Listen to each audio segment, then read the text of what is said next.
She is based in USA. We are really grateful for the message that she has given to us.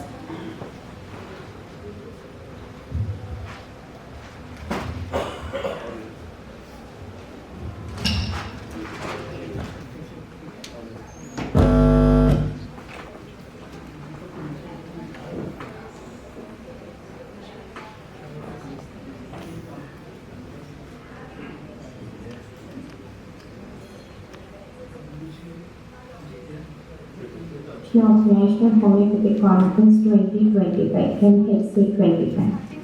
It gives me immense pleasure to extend my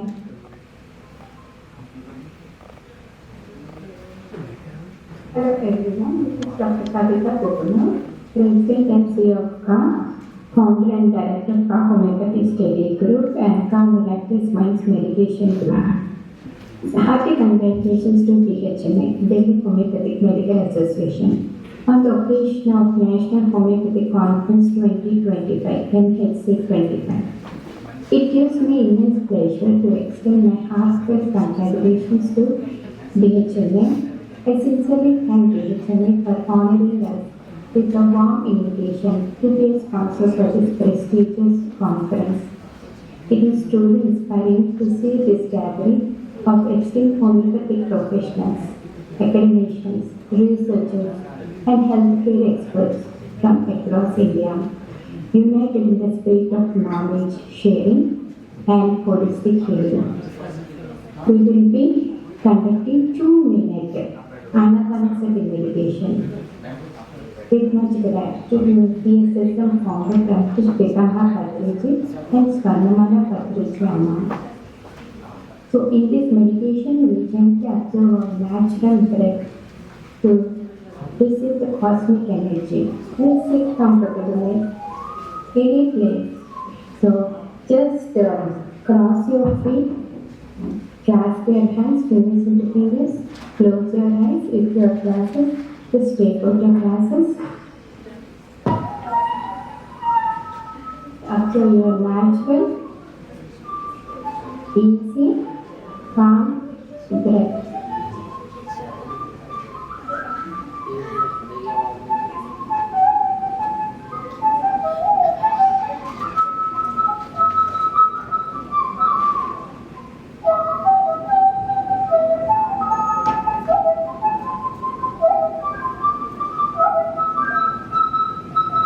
We are receiving the cosmic energy, and we are inviting astral gurus, divine gods, to bless this event.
When we empty our mind, we take energy.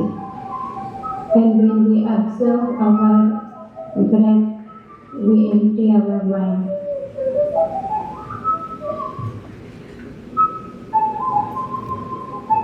Conscious state is the meditation.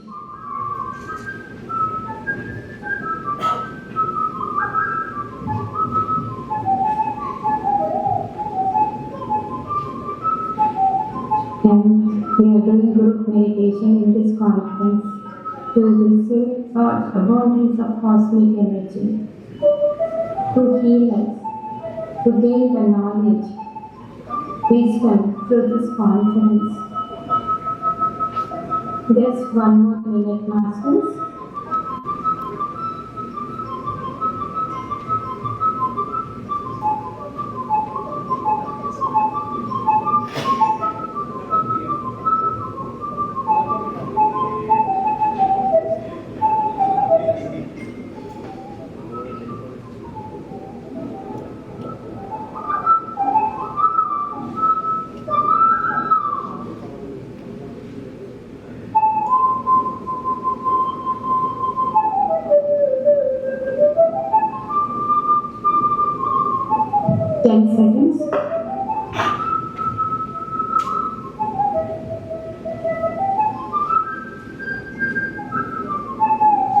And whenever you are done, just place your hands on your eyes.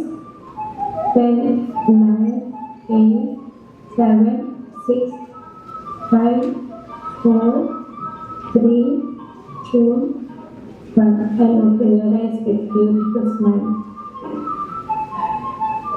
And we are thanking Mother Earth, Father Universe, DHMA, and everyone who have come here for this conference.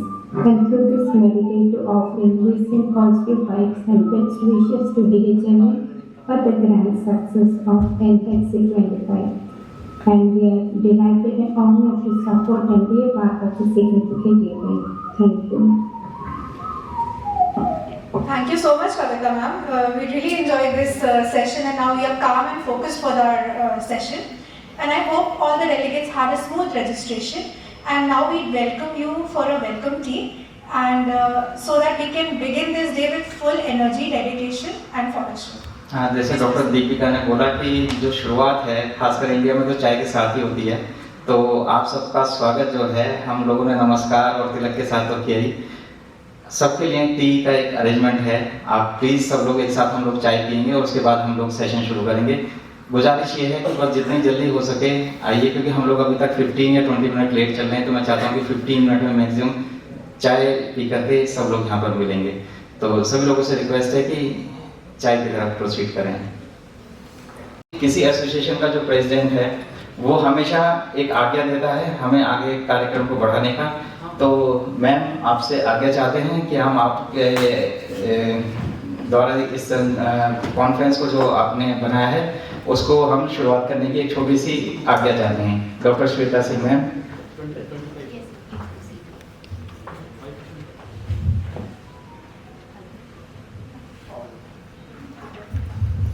स्वागत करते हैं आज के हमारे जो speaker हैं, जो सबसे मेन स्पीकर हैं, doctor Ajit Kulkarni sir. Sir ma'am doctor Deepika आप सर का इंट्रोडक्शन करें, और मैं गुजारिश करूंगा हमारे जो एग्जीक्यूटिव मेंबर हैं डॉक्टर रजनीश शर्मा सर, उनको प्लीज एक्सपोर्ट करें डॉक्टर अजीत कुलकर्णी सर को, जो कि पूना से आए हुए हैं।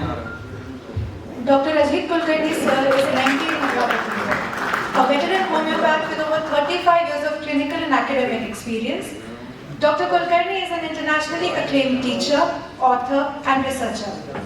He has delivered over 80 international and 100 plus national seminars, authored important texts, including Absolute Homoeopathic Medical, and guiding numerous CCRH projects.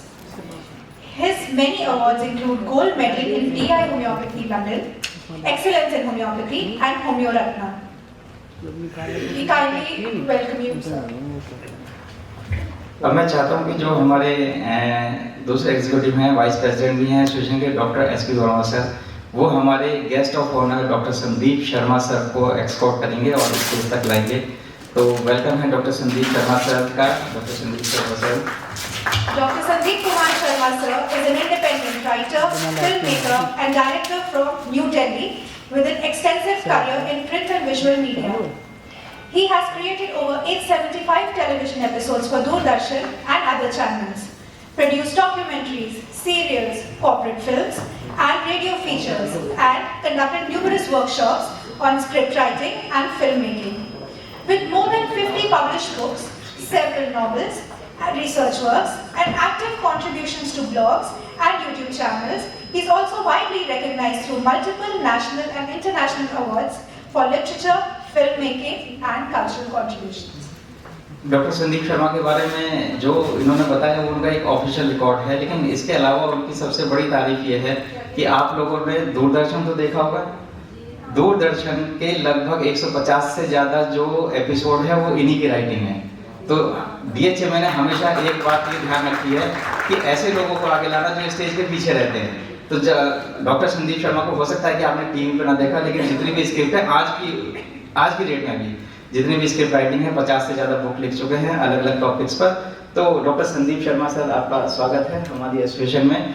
अब मैं गुजारिश करूंगा हमारे executive member doctor Y Bhatnagar sir से कि वो हमारे आज के chief guest sir doctor Shri Sudhir Kumar Bhatnagar ji का एक्सपोर्ट करें और स्टेज तक पहुंचाएं। और doctor Deepika. Shri Sudhir Kumar Bhatnagar sir is a retired director from MOF Mumbai, Government of India. He is also an arts graduate from Lucknow University. He has also served in MOF, GOI for about 40 years, encouraging people right from grassroots level to the top. In small savings and investing their savings in securities such as National Savings Certificate, Kishan Vikas Patra, PPF, etc. And it's being run and managed by Postal Department under Ministry of Communication and Banks. And he's also retired as Regional Director Senior in National Savings Institute, Bombay. He has also had an additional charge of Goa, Daman and Diu, in 2013. He's known to have a cultural taste and involvement in media work, example, acting, photography, and that's to mention a few. He is also a famous film director-producer of Umrao Jaan, fame starring Rekha Ji. Presently, he is doing social work with various NGOs, besides running his own YouTube channel. इसके अलावा sir की एक खास बात है कि हमने बचपन से ही सुना है कि एजुकेशन बहुत ज़रूरी होती है। तो एजुकेशन क्यों ज़रूरी होती है वो इसलिए क्योंकि जैसे जैसे हम एजुकेशन का पार्ट बनते जाते हैं हम सौम्य होते जाते हैं, हम सभ्य होते चले जाते हैं। ये बेसिकली एजुकेशन का पार्ट है। तो मैं जब हमारे चीफ गेस्ट सर को फ़ोन कर रहा था, मैं उनके लिए लेट हो गया, लेकिन उन्होंने इतने आराम से बात की और इतने आराम से उन्होंने हमारा प्रपोजल एक्सेप्ट किया। तो सर इसके लिए बहुत बहुत धन्यवाद आपका। और यही सिखाता है कि एजुकेशन जो है वो हमें अच्छा इंसान बनाने की कोशिश करती है, ना कि हमें गुस्से में रहना चाहिए। So thank you doctor Deepika, आगे बढ़िए। Before we proceed ahead, I would like to introduce all regarding our DHMA membership. The strength of our association lies with the members. This membership is open for all homeopathic professionals and students. By becoming a member, you not only gain access to the wide range of resources and educational opportunities like we are having today, but you can also become a part of growing network of like-minded individuals working towards the advancement of homeopathy in Delhi and beyond. I encourage all of you, those who have not renewed your membership or signed up to do so, and continue supporting this thriving community. If you are interested, please visit our website www.dhma.in, or you may also email us at dhmadelhi@gmail.com for more information. Thank you doctor Deepika. तो अब हम लोग कार्यक्रम की तरफ बढ़ते हैं और सबसे पहले क्योंकि हमें ईश्वर की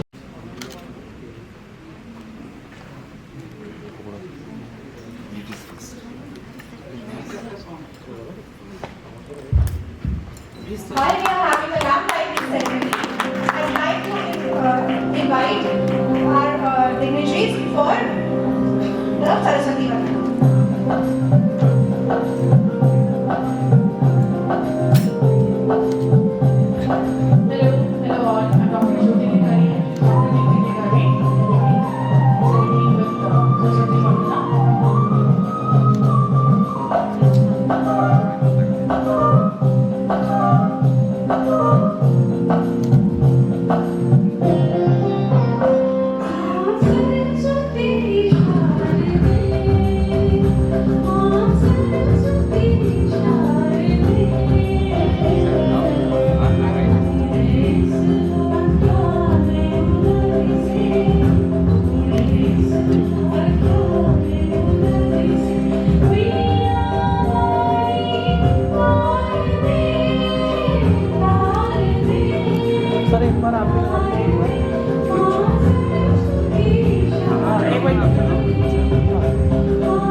दोनों सिस्टर्स का, ये दोनों सिस्टर्स हैं, ज्योति और दीप्ति अधिकारी।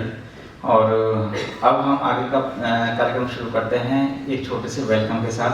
तो मैं गुजारिश करूंगा कि हमारी प्रेसिडेंट मैम और हमारे executive doctor Rajneesh Kumar Sharma sir सबसे पहले हमारे जो चीफ गेस्ट हैं उनका स्वागत करें एक अंगवस्त्र और फ्लावर के साथ।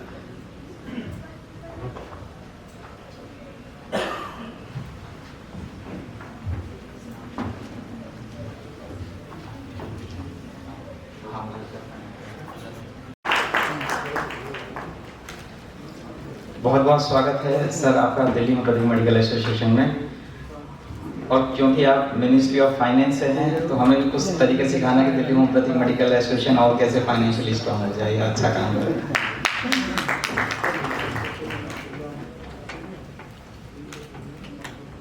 अब मैं गुजारिश करूंगा हमारे एग्जीक्यूटिव में vice president sir doctor SP Verma sir से कि वो और हमारी प्रेसिडेंट में हमारे guest of honour doctor Sandeep Sharma का स्वागत करें।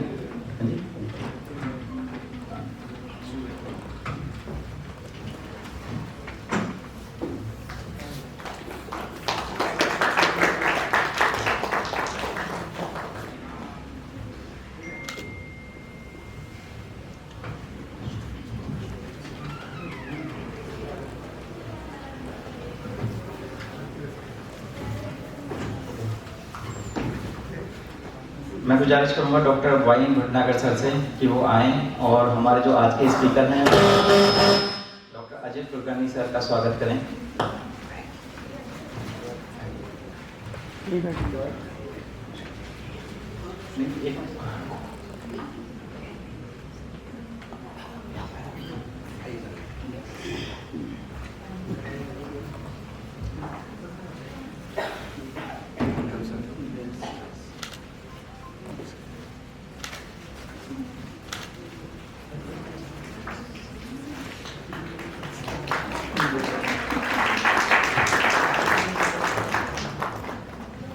Doctor SP Verma sir please आप शायद भूल गए डॉक्टर शर्मा सर को अंगवस्त्र।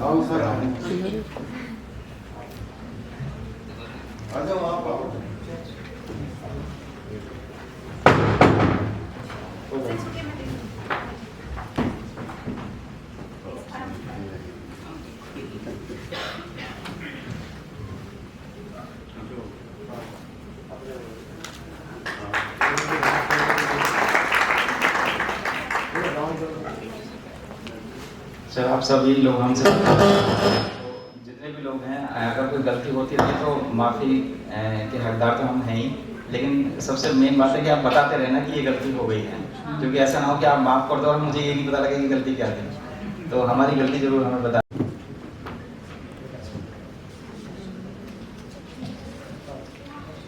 Good morning everyone.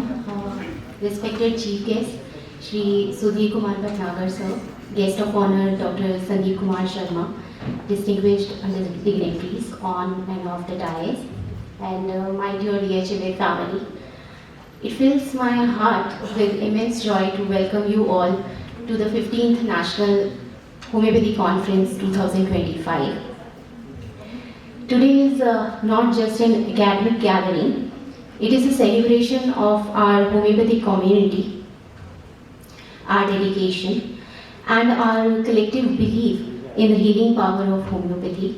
It also marks the completion of yet another fulfilling tenure as president of DHMA, supported by my committed executive team, all working together for the advancement of homeopathy and this esteemed organization founded by the first health minister, Dr. Yudhvir Singh, which was established in 1932. It is truly an honor to welcome our chief guest, Shri Sudhir Kumar Bhatnagar, retired director, Ministry of Finance, Mumbai, Government of India, a distinguished personality, a man whose journey reflects dedication, discipline, creativity, and deep public spirit. As today, when after retirement, he continues to serve society, working with multiple NGOs. Sir, your presence deeply enriches this occasion, and your gracious acceptance of our invitation reflects your warmth and encouragement towards the homeopathic fraternity. We are truly grateful for your time and your blessings, your unwavering belief in the potential of our science. With deep respect, we extend a warm welcome to our guest of honor, Dr. Sandeep Kumar Sharma, the versatile storyteller, creative visionary, one of the finest contributors to Indian broadcast media. His work extends beyond entertainment, touching society, inspiring thoughts, and documenting history. So we are honored to have you with us. As we all know, the theme of this year's conference is Pathological Challenges in Homeopathy. We are privileged to have with us a distinguished panel of speakers, which includes clinicians, academicians, researchers, and experts from diverse fields of homeopathic practice. A very warm welcome to our keynote speaker, Dr. Ajit Kulkarni sir, whose remarkable contributions have inspired homeopaths across the globe. Our esteemed speakers for today, Dr. Navneet Sharma, Dr. Divya Taneja, Dr. Ravi Singh, Dr. Priti Jha, Dr. Vipin Varghese. Thank you for being with us. Each of our speakers today represents excellence in their respective domains, bringing years of clinical wisdom, academic depth, and research insight to this platform. So their presence here elevates the scientific value of this conference and enriches our collective journey of continuous learning.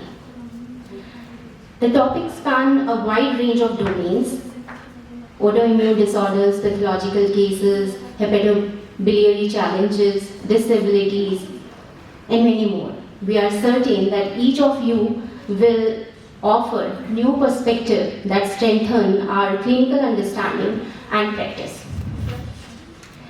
With immense respect and gratitude, we extend a heartfelt welcome to our special guests, Dr. C.P. Sharma sir, Dr. V.K. Chauhan sir, Dr. Renu Mittal ma'am, Dr. Seema Rai.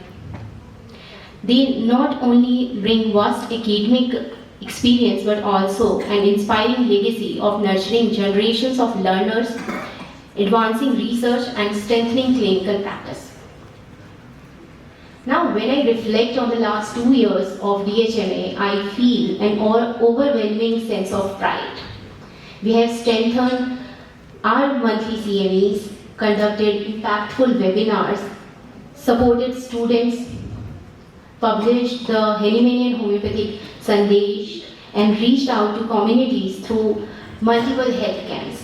But more importantly, we have grown as a family, supporting each other, uplifting each other, and working together with a united purpose for the progress of homeopathy. None of this would have been possible without the exceptional dedication of the DHMA executive team 2024 to 25, a team that is truly dynamic, diligent, resilient, and deeply devoted to DHMA's mission. Our heartfelt gratitude to our patron, Dr. V.P. Singh sir, Chief Advisor, Dr. Yudhishthir Singh sir, Advisor, Dr. Yogindra Tyagi sir, the strategic vision of our General Secretary, Dr. Deepak Sharma sir, the unwavering enthusiasm of our Treasurer, Dr. Richa Pawar, the organizational excellence of our organizing secretaries, Dr. Osama Ali and Dr. Niharika Jain, the tireless efforts of our joint secretaries, Dr. Vayan Bhatnagar sir, Dr. Deepika Balani, the committed support of our executive members, Dr. Rajneesh Kumar Sharma sir, Dr. Garima Jindal, Dr. Abhishek Duggal, the energy of our student coordinators, the Dr. Jyoti Devitwal, Akash Garg, and the sincere dedication of our volunteers, Dr. Deepti Adhikari and Dr. Diksha Verma. This constitutes our DHMA Executive Committee of 2024 to 2025. Each one of you have contributed in exemplary ways with late night discussions, relentless hard work, creative ideas, and unshakable commitment to DHMA. I am truly fortunate to lead such a spirited and exceptional team. और एक छोटी सी शायरी मेरी DHMA team के लिए। मंजिल उन्हीं को मिलती है जिनके जज्बों में जान होती है, मंजिल उन्हीं को मिलती है जिनके जज्बों में जान होती है। DHMA की हर सफलता के पीछे हमारी टीम की मेहनत और पहचान होती है। To our members and all the delegates, you are the backbone and heartbeat of DHMA. Your presence here reflects your trust in us and your commitment to continued learning. As we begin today's sessions, I hope this conference brings fresh perspectives, meaningful connections, and renewed inspiration as we move ahead in our journey as homeopathic healers. Once again, I warmly welcome on behalf of the entire team of DHMA all of you to NHC 2025. Let us learn, connect, grow, and carry forward the legacy of homeopathy with pride, purpose, and unity. Thank you so much.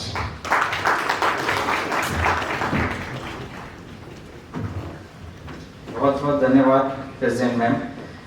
आपने जो हमें खींच रखा है वो बहुत ही काबिल तारीफ है, और ये हमारे बिल्कुल डबल इंजन का मतलब 4 इंजन की सरकार है जो चलती जा रही है और बहुत स्पीड से आगे बढ़ रही हैं। तो बहुत बहुत धन्यवाद। मैं आपको कुछ बातें और बता दूं जो दिल्ली होम्योपैथिक मेडिकल एसोसिएशन के बारे में है। दिल्ली होम्योपैथिक मेडिकल एसोसिएशन के आज जो भी आप यहाँ पे इंतजाम देख रहे हैं, हम कोई बहुत बड़े स्पॉन्सर्स नहीं है। आप जो पीछे बोर्ड्स देख रहे हो वो सारा जो डिजाइनिंग है वो डॉक्टर ऋचा ने, डॉक्टर श्वेता ने एक साथ मिलकर कर, ये जितने भी अरेंजमेंट्स हैं हम लोग चाहते हैं कि क्योंकि हमारे पास जितनी भी फंडिंग है सिर्फ मेंबरशिप से है, या कोई 2-3 कंपनियां हैं जो हमें स्पॉन्सर करती हैं। तो मैं चाहता हूं कि सभी लोग दिल्ली होम्योपैथिक मेडिकल एसोसिएशन का सपोर्ट उसकी मेंबरशिप से करें और उसको आगे बढ़ाने के लिए काम करें। सारा अरेंजमेंट हमने अपने आप ही करा है, पूरी एग्जीक्यूटिव टीम ने, हमने किसी बहुत महंगे वेंडर को नहीं रखा है। हमारे साथ जो सुशील जी काम करते हैं वो हमारी CMEs में हमारे साथ आते रहते हैं, जो फोटोग्राफर हैं वो भी बेचारे हमारे अपने हर CMEs में आते रहते हैं, और क्योंकि हमारे पेशेंट हैं होम्योपैथी को चाहते हैं तो सब लोगों का एक कोलैबोरेशन है। तो बस इतनी सी गुजारिश है कि दिल्ली होम्योपैथिक मेडिकल एसोसिएशन के साथ जुड़े जरूर रहिएगा। अब मैं आता हूँ दिल्ली होम्योपैथिक मेडिकल एसोसिएशन के एक और पार्ट पे जो मैम ने बताया, द हैनीमैनियन होम्योपैथिक संदेश। द हैनीमैनियन होम्योपैथिक संदेश भी डॉक्टर युद्धवीर सिंह सर ने 1952 में शुरू किया था, और ये एक ऐसा मंथली जर्नल है जहाँ पर होम्योपैथी को लेकर के बहुत सारी बातें होती हैं। 1970s के आसपास की बात है जहाँ पर अमेरिका की किसी ऑर्गेनाइजेशन ने कुछ ऑब्जेक्शन लगाया था संदेश में किसी होम्योपैथिक आर्टिकल के लिए। हालांकि क्योंकि वो उसकी बहुत ज़्यादा मेरे को इन्फॉर्मेशन नहीं है, लेकिन उसके बाद किसी कारणवश उसको रोकना पड़ा, और 2003 में फिर से एक बार रिवाइव हुआ। फिर 2007-8 में, क्योंकि हमने जो आर्टिकल उस समय प्रिंट होते थे वो बहुत ही लाजवाब थे और उसमें होम्योपैथी के इम्पैक्ट्स आते थे। 2018 में हमने इसको फिर से डिजिटलाइज किया, और वो सब कुछ डॉक्टर VP सिंह सर हमारे प्रेसिडेंट थे उस समय हमने फिर से इसको रिवाइव किया, और हम उसके बाद हम इसको अब बायनोली पब्लिश कर रहे हैं। पहला इशू जो आता है वो जनवरी में डॉक्टर हेमंत सर को डेडिकेट करके उनके बर्थडे पर हम लोग रिलीज करते हैं, और एक नवंबर में रिलीज करते हैं, और बेहतरीन आर्टिकल के साथ करते हैं, चाहे बेशक कम हो। चाहे हमारे पास 5 आर्टिकल होते हैं तो, लेकिन वो 5 आर्टिकल वो होते हैं जो एक्चुअल में रिसर्च के मुताबिक होते हैं और होम्योपैथी को आगे बढ़ाने के लिए काम कर रहे हैं। तो जहाँ जो भी अभी डिग्निटरीज हमारे पास बैठी हैं, मैं चाहता हूँ वो सब लोग इस मंथ का जो संदेश है आज national homeopathic medical homeopathic conference में रिलीज करें, और 4 लोगों को हम संदेश की कॉपी पहुंचा रहे हैं। आप सब लोगों को बता दूं कि आपके पास ये संदेश की कॉपी अपने आप पहुंच जाएगी, इसलिए कोई हड़बड़ी नहीं मचानी है, कहीं काउंटर्स पे नहीं जाना है, जहाँ पे आप बैठे हैं वहीं पे आपको एक कॉपी अपने आप पहुंच जाएगी। तो मैं चाहता हूँ कि 4 महानुभाव इसको रिलीज करें नवंबर इशू को। इसमें डिजाइनिंग का सबसे जो बेस्ट पार्ट है वो डॉक्टर वाई भटनागर का है, उनके बिना कभी भी संदेश प्रिंट नहीं होता है। तो बहुत बहुत धन्यवाद सर।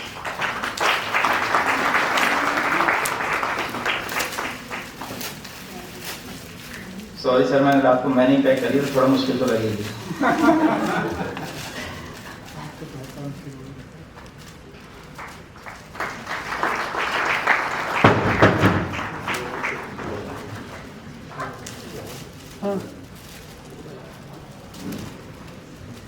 शादियाँ चल रही हैं, पटाखे वहाँ छूट रहे हैं। कोई बात नहीं सर, वो आवाज होती रहनी चाहिए ताकि सबकी आंखें खुल जाएंगे। उसको हो रहा है। घोड़े की आदत होती तो लगती ना।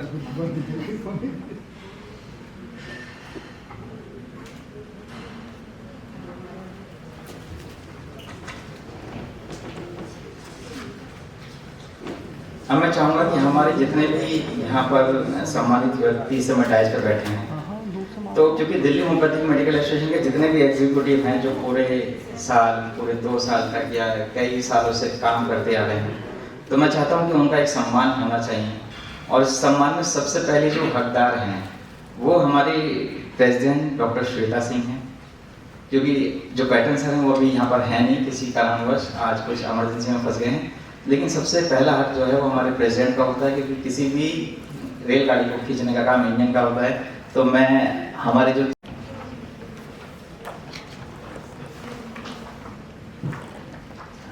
आगे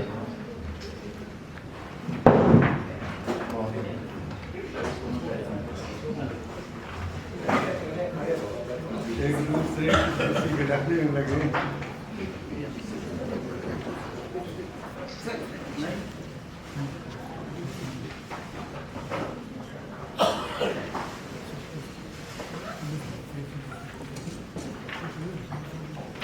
इस बात के लिए थोड़ी सी क्षमा चाहते हैं कि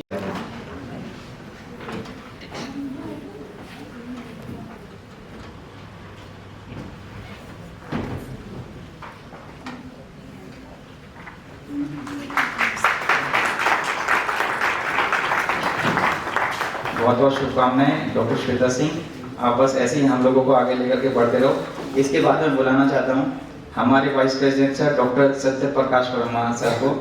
हमारे प्रेसिडेंट मैम के बाद ये हैं जो उनके साथ लगातार काम कराते हैं और हमें आगे लेकर के चलते रहते हैं। Doctor Satya Prakash Verma sir.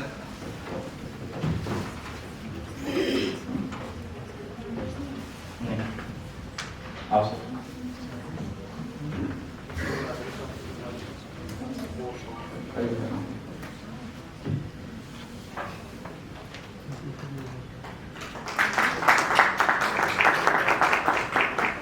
इसके बाद मैं बुलाना चाहूँगा हमारी ट्रेजरर को, जो सम्मानित करेंगे हमारे फाइनेंस से रिलेटेड हमारे chief guest ministry of finance से हैं, तो डॉक्टर ऋचा पवार, जिनके बिना हम यहाँ पे कुछ भी नहीं कर पाते, क्योंकि अगर वो पैसे रिलीज नहीं करेंगे तो कुछ भी नहीं होगा, बिना पैसे के तो कुछ होता नहीं।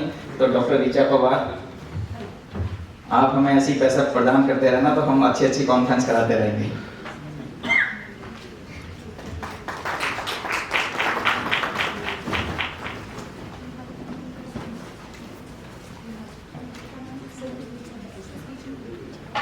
क्योंकि किसी भी ऑर्गेनाइजेशन में जो सेक्रेटरीज होते हैं उनके बिना कोई काम नहीं होता, तो मैं बुलाना चाहूँगा डॉक्टर निहारिका जैन, जो हमारी ऑर्गेनाइजिंग सेक्रेटरीज हैं। डॉक्टर निहारिका जैन। उसके बाद डॉक्टर उसामा अली। डॉक्टर उसामा अली हमारे बहुत ही प्रिय जॉइंट सेक्रेटरी रहे हैं हमेशा, और ऑर्गेनाइजिंग सेक्रेटरी में है, और इनके लेग में थोड़ा फ्रैक्चर हो गया छोटा सा, लेकिन फिर भी आज हमारी कॉन्फ्रेंस में हमारे साथ में है रेटिंग के साथ। और सबसे मजे की बात तो अभी 26 तारीख को इनकी शादी है, तो डबल तालियां होनी चाहिए इनके लिए। और वो लोग तो जरूर हो जाएंगे जो शादीशुदा है, वो चाहते हैं कि और हमारी लाइन में आ गया। अब बुलाना चाहता हूँ डॉक्टर दीपिका बुलानी को, जो हमारे जॉइंट सेक्रेटरी हैं।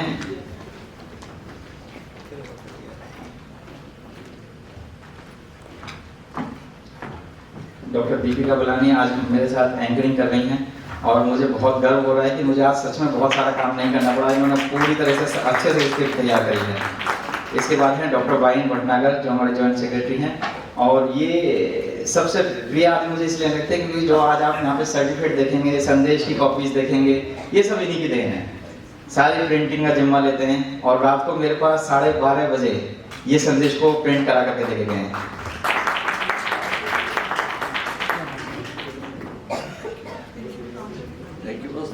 Thank you sir. इसके बाद हमारे एग्जीक्यूटिव मेंबर्स में हैं doctor Rajneesh Kumar Sharma sir. Doctor Rajneesh Kumar Sharma sir Kashipur से हैं, और लगभग 150 से ज़्यादा बुक्स पब्लिश कर चुके हैं। इनका एक काउंटर भी है जहाँ पे इन्होंने अपनी बुक्स को रखा है, तो आप इनकी टीचिंग्स हमेशा याद रखना और पढ़ना। और मुझे लगता है कि डॉक्टर रजनी शर्मा है और एक डॉक्टर हीरा अग्रवाल, इनको मैं बहुत स्टारवर्ड मानता हूँ अपनी उसमें। तो इतना पढ़ते हैं कि मैं इनको रात को 2 बजे भी तंग करना चाहूँ तो ये हमेशा तैयार रहते हैं, डॉक्टर रजनी शर्मा सर। इसके बाद हैं डॉक्टर गरिमा जिंदल, जो हमारी पहले टेस्टदार थी और आज अपने नन्हे मुन्ने के साथ यहाँ पर आई हैं एज एन एग्जीक्यूटिव मेंबर। इसके बाद हैं डॉक्टर अभिषेक दुग्गल,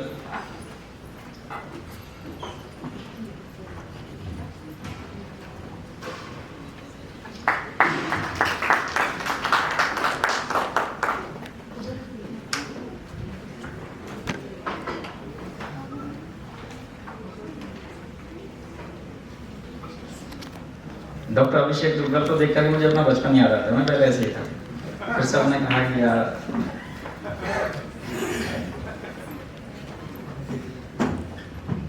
इसकी मुस्कान हमेशा मुस्कुराती रहती है, सबको मुस्कान देती है। इसके बाद हमारे स्टूडेंट कोऑर्डिनेटर्स हैं डॉक्टर ज्योति देवातवाल,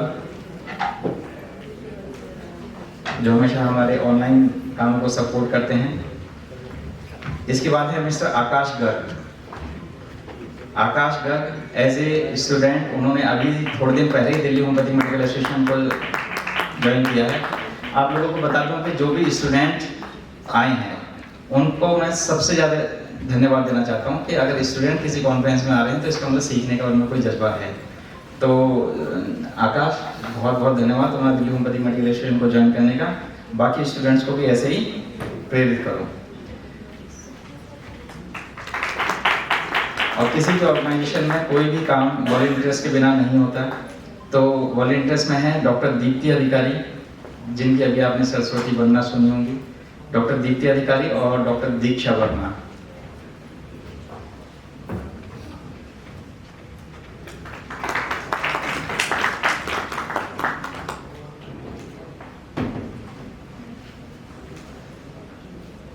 डॉक्टर दीक्षा वर्मा,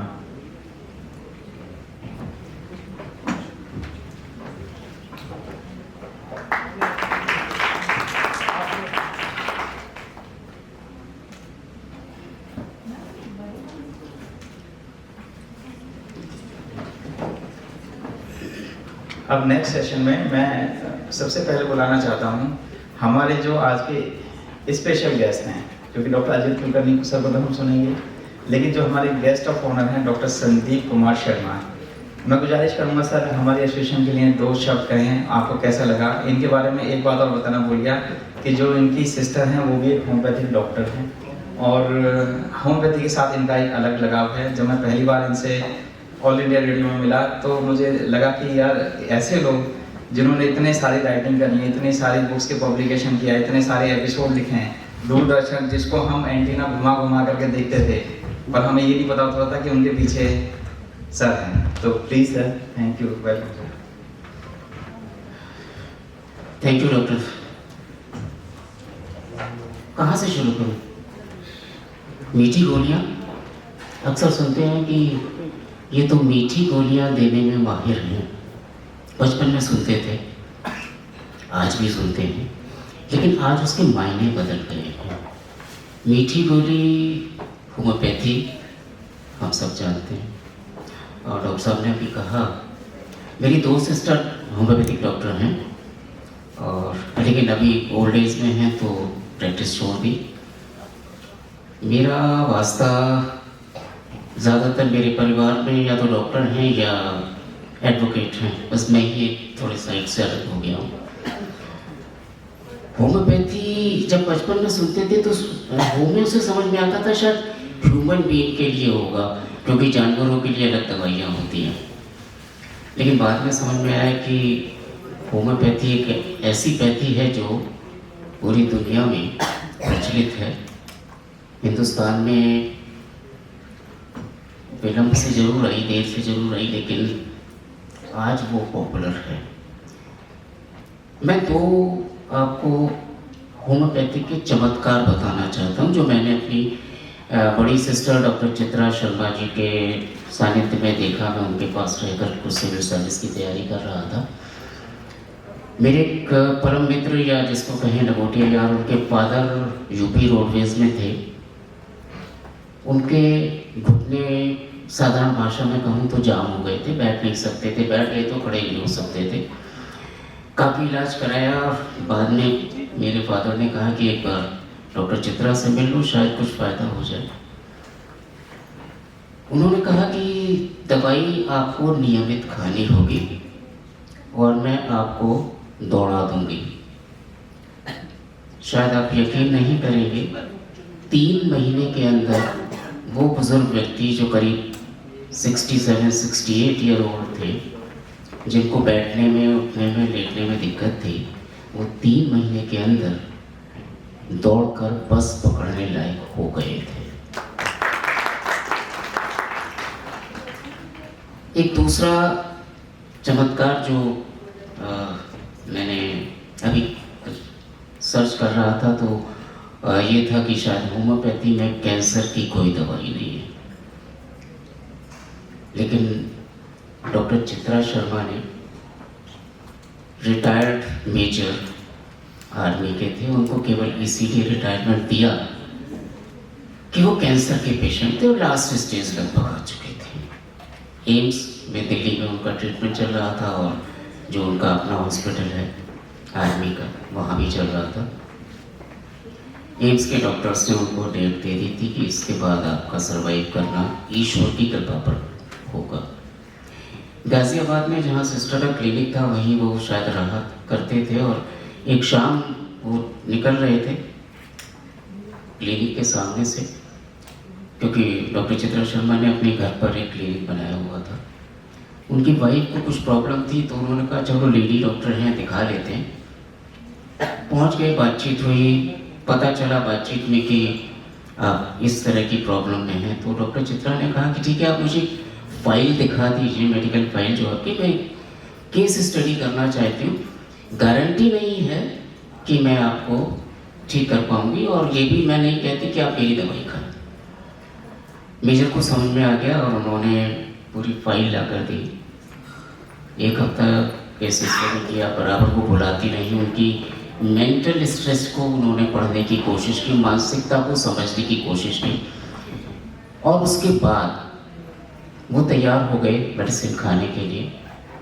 जो डेट डॉक्टर एम्स के डॉक्टर्स ने दी थी, उसके करीब 2 महीने बाद वो एम्स के डॉक्टर्स के पास गए और पूरे मेडिकल बोर्ड के सामने वो पेश हुए और सब ताज्जुब में थे कि आप 2 महीने बाद भी इस लायक हैं कि हमारे साथ बैठ सकते हैं। इतना ही नहीं, जिंदगी है, जाना है, सभी को जाना है, लेकिन वो मेजर अपने कैंसर को बहुत ज़्यादा सर्वाइव तो नहीं कर पाए, लेकिन होम्योपैथी की दवाई से वो 4 साल और जीवित रहे।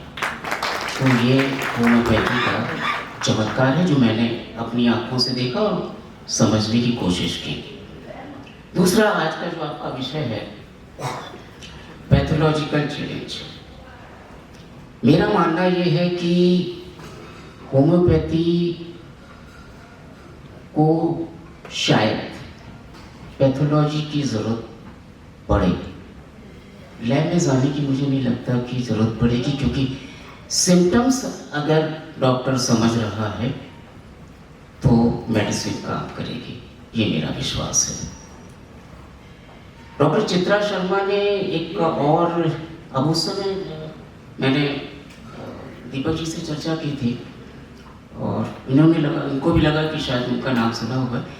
बहुत पहले, आई थिंक ये बात है 89, 90, 91 की, एक कुछ डॉक्टर्स का उन्होंने ग्रुप बनाया था कि हम कैसे ट्रीट करें अपने पेशेंट को, क्योंकि आधी बीमारी पेशेंट की डॉक्टर उससे बातचीत करके ही निपटा देता है, दवाई की ज़रूरत नहीं होती, क्योंकि यहाँ बीमारी ज़्यादा होती है।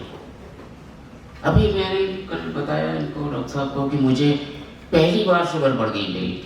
तो बोले आप चिंता क्यों कर रहे हैं? मैंने कहा चिंता मुझे नहीं है, मैंने बांट दिया आपको, आप देख लो, मेरे को कोई टेंशन नहीं है। तो तनाव से रोग बढ़ता है, ये मेरा व्यक्तिगत अनुभव है। क्योंकि परिवार में मेरे चाचा जी भी होम्योपैथिक डॉक्टर थे, 2 सिस्टर डॉक्टर हैं और ससुराल में भी डॉक्टर हैं, एडवोकेट हैं, तो वास्ता पड़ता रहता है समझने का, देखने का। और दूरदर्शन में चूँकि फ्रीलांस में काम करता हूँ, तो बहुत सारी मेडिकल सेमिनार्स भी अटेंड की, वहाँ पे बाइट भी ली, इंटरव्यू भी लिया, उन लोगों की बात भी सुनी, सभी पैथियों की बात सुनी। तो ये तो छोटी सी एक मेडिकल की बात है या होम्योपैथी की बात है। थोड़ा सा उससे अलग हटके हम बात करें, क्योंकि अब सभी लोग जो है बड़े मासूम से बैठे हुए हैं, चेहरे पर हंसी नहीं है। तो हमारे साथ एक वैद्य जी भी हैं यहाँ पर। क्या आप उम्मीद कर सकते हैं कि होम्योपैथी कॉन्फ्रेंस में एक वैद्य भी होंगे? एनीवन जो जिसको उम्मीद हो कि यहाँ पर एक वैद्य भी हो सकते हैं, और बहुत पुराने वैद्य हैं वो। हो सकते हैं, राइट। क्या उन वैद्य की उम्र आप बता सकते हैं? मिस्टर भटनागर प्लीज, मैं चाहूँगा थोड़ा आप 2 मिनट के लिए, क्या आप इनकी उम्र का अंदाजा लगा सकते हैं? 80 के आसपास होंगे। ये बहुत पुराने वैद्य हैं। 80 के आसपास होंगे। प्लीज बैठिए। कितना? 80 के आसपास होंगे। हाँ, एनीवन? 80 से ऊपर ही होंगे सर। 80 से ऊपर होगा। क्या कह रहे भटनागर साहब, बता दिया जाए। ये 450 साल की उम्र रखते हैं। क्या बात है, क्या बात है, वाह। क्योंकि आप अकबर के वैद्य रहे हैं। जोधा अकबर एक धारावाहिक आया करता था टीवी पर, उसमें आपने अकबर के वैद्य का रोल अदा किया।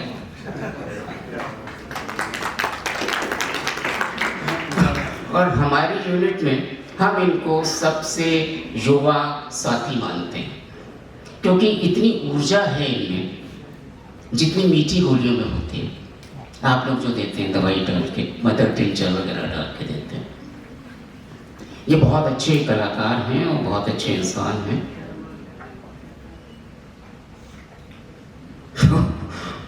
थोड़ा सा हंसना भी चाहिए।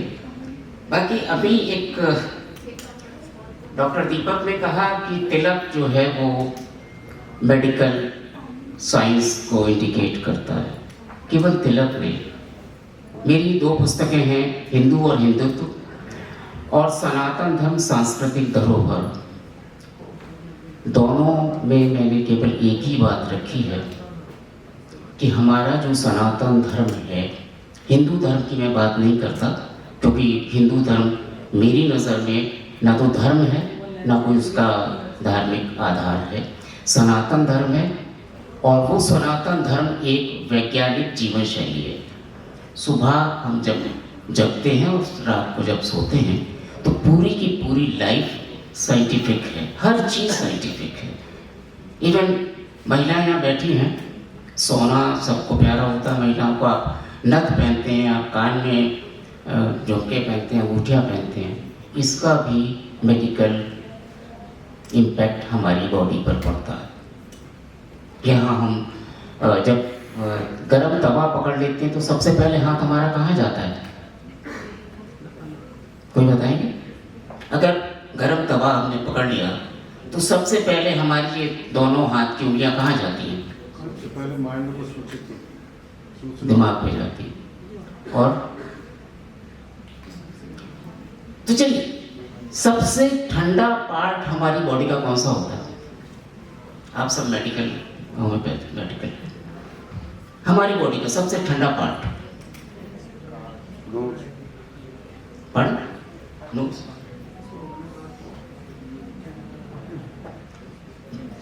आज एक काम करिएगा, सब लोग घर जाकर तवा गरम करिए, रोटी बनाइए और उसको पकड़ लीजिए। फिर आपको पता चलेगा कि यहाँ पर जाते हैं हमारे यहाँ, इसलिए नहीं जाते कि गलती हो गई, इसलिए जाते हैं कि ये जो पार्ट है ये सबसे ठंडा पार्ट होता है। और यहाँ पर जो अगर हम बात करें एक्यूप्रेशर की, एक्यूपंक्चर की, तो यही वो हमारे शरीर का पार्ट है जहाँ से पूरा का पूरा शरीर कंट्रोल होता है। शादियाँ होती हैं तो इसमें पहनते हैं तर्जनी उंगली, जिसको शायद बोलते हैं, यही बोलते हैं ना भटनागर साहब, ये तर्जनी उंगली होती है। इनको अनुभव है, 2 शादियाँ हैं। तो इसमें क्यों पहनते हैं?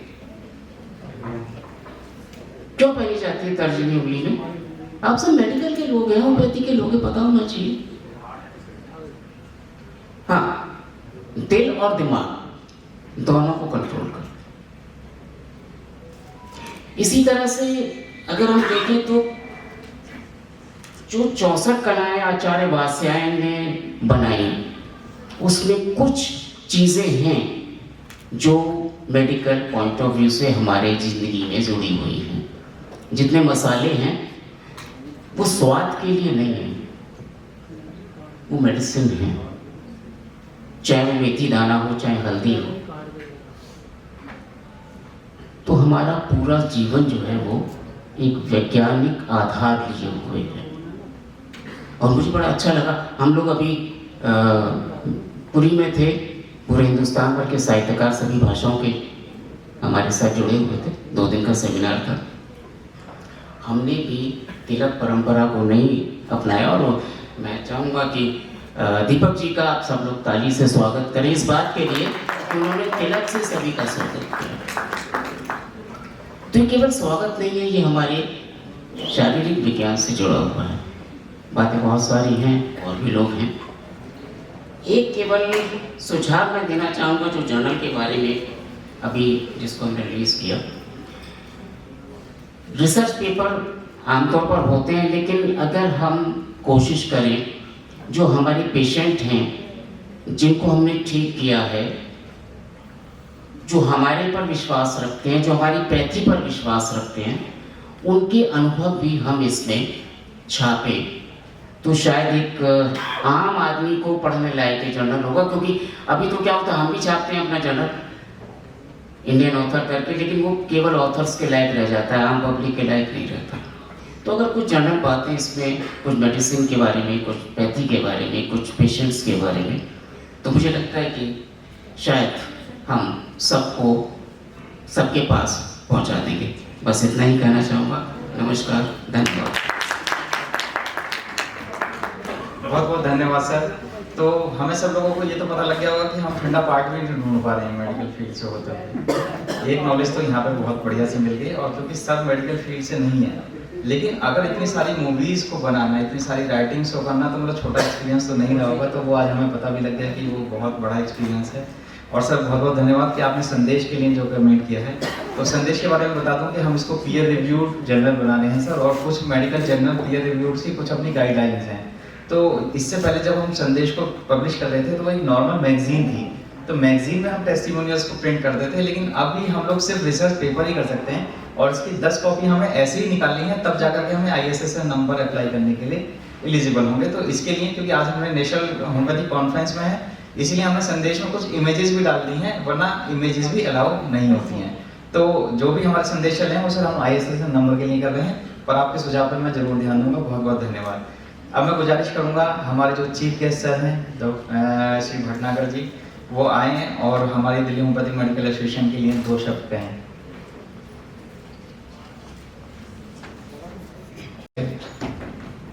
शुक्रिया चीफ कुलकर्णी डॉक्टर संदीप कुमार शर्मा, मेरे esteemed august renowned doctors, doctor Deepak Sharma ji, मेरे मीडिया कर्मी सभी का अभिनंदन।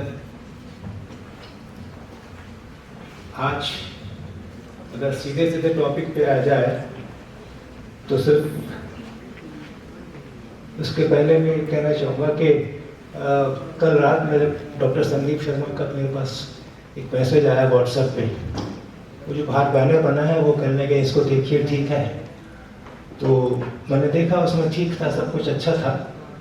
तो मैंने इनसे वैसे ही ह्यूमरस वे में कहा कि डॉक्टर साहब, यहाँ तो सब डॉक्टर्स हैं और एक ही कंपाउंडर है जो कि मैं हूँ, बिकॉज नोबडी, मेरा नाम क्या डॉक्टर नहीं है, सब आप अगर ध्यान देंगे तो वहाँ सब डॉक्टर्स ही डॉक्टर्स हैं। सो मैंने कहा this is the writer moment. उसके बाद फिर मैं, हालांकि हमने एक दूसरे को देखा नहीं था, डॉक्टर दीपक शर्मा जी को, तो जो ऑनलाइन का ज़माना है, डिजिटल ज़माना है, जब उनसे बात हुई तो उनके बिहेवियर से, उनकी बात करने के अंदाज से ही मैं बहुत इम्प्रेस हो गया।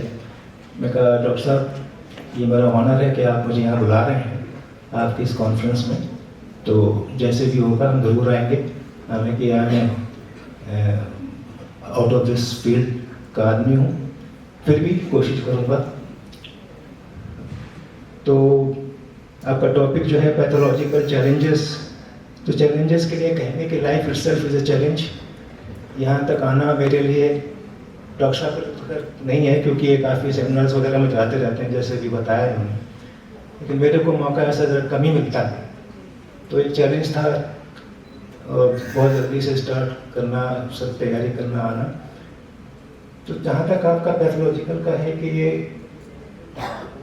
हमारे हिंदुस्तान में करीब 200 साल पहले होम्योपैथी आई है, शायद जहाँ तक मेरी नॉलेज है, but still it is not very popular as compare to allopathy and Ayurveda. उसका reason I don't know what was there, maybe encouragement और करेज फ्रॉम डॉक्टर्स कि कैसे स्टैंड करेंगे हम इतनी बड़ी लॉबी के सामने और हाउ टू कम फॉरवर्ड। दूसरा ये था कि शायद इतनी जानकारी पब्लिक में नहीं थी, इसका एडवर्टीजमेंट इतना अच्छा से नहीं हो पाया होम्योपैथी का। और कई और चीज़ें भी हैं, जैसे इसका साइंटिफिक एविडेंस की वैलिडिटी एक रोड रही है। और सबसे बड़ा चैलेंज मेरे हिसाब से मुझे लगता है कि इसको आगे कैसे लाना है, how to bring it in for front of other developing sciences, medical sciences. जैसे बाबा रामदेव ने बड़ी कोशिश की, तो उनकी कोशिश को सद तक कामयाब भी रही। आयुर्वेदा काफ़ी लोगों को तक पहुँचा, खासकर कोविड के टाइम में। और इस तरीके से अगर हम इसमें कोशिश करते रहें, सबसे बात है एडवर्टीजमेंट, जो काम आप कर रहे हैं उसको जनता तक कैसे पहुंचाया जाए। क्योंकि मैं कभी कभी, मेरी वाइफ डायबिटिक हैं, तो उनके लिए होम्योपैथी का तो जो बाद में पता लगा, और भी कुछ सिम्टम्स हैं जो दवाएं चलती हैं उनकी, तो मुझे शॉप ढूंढने में दिक्कत होती थी। हर जगह एलोपैथी की शॉप हैं और भी वो हैं, लेकिन होम्योपैथी की जो शॉप्स हैं, जो दवाएं हैं, वो रेयर कहीं दिखाई पड़ जाती थी।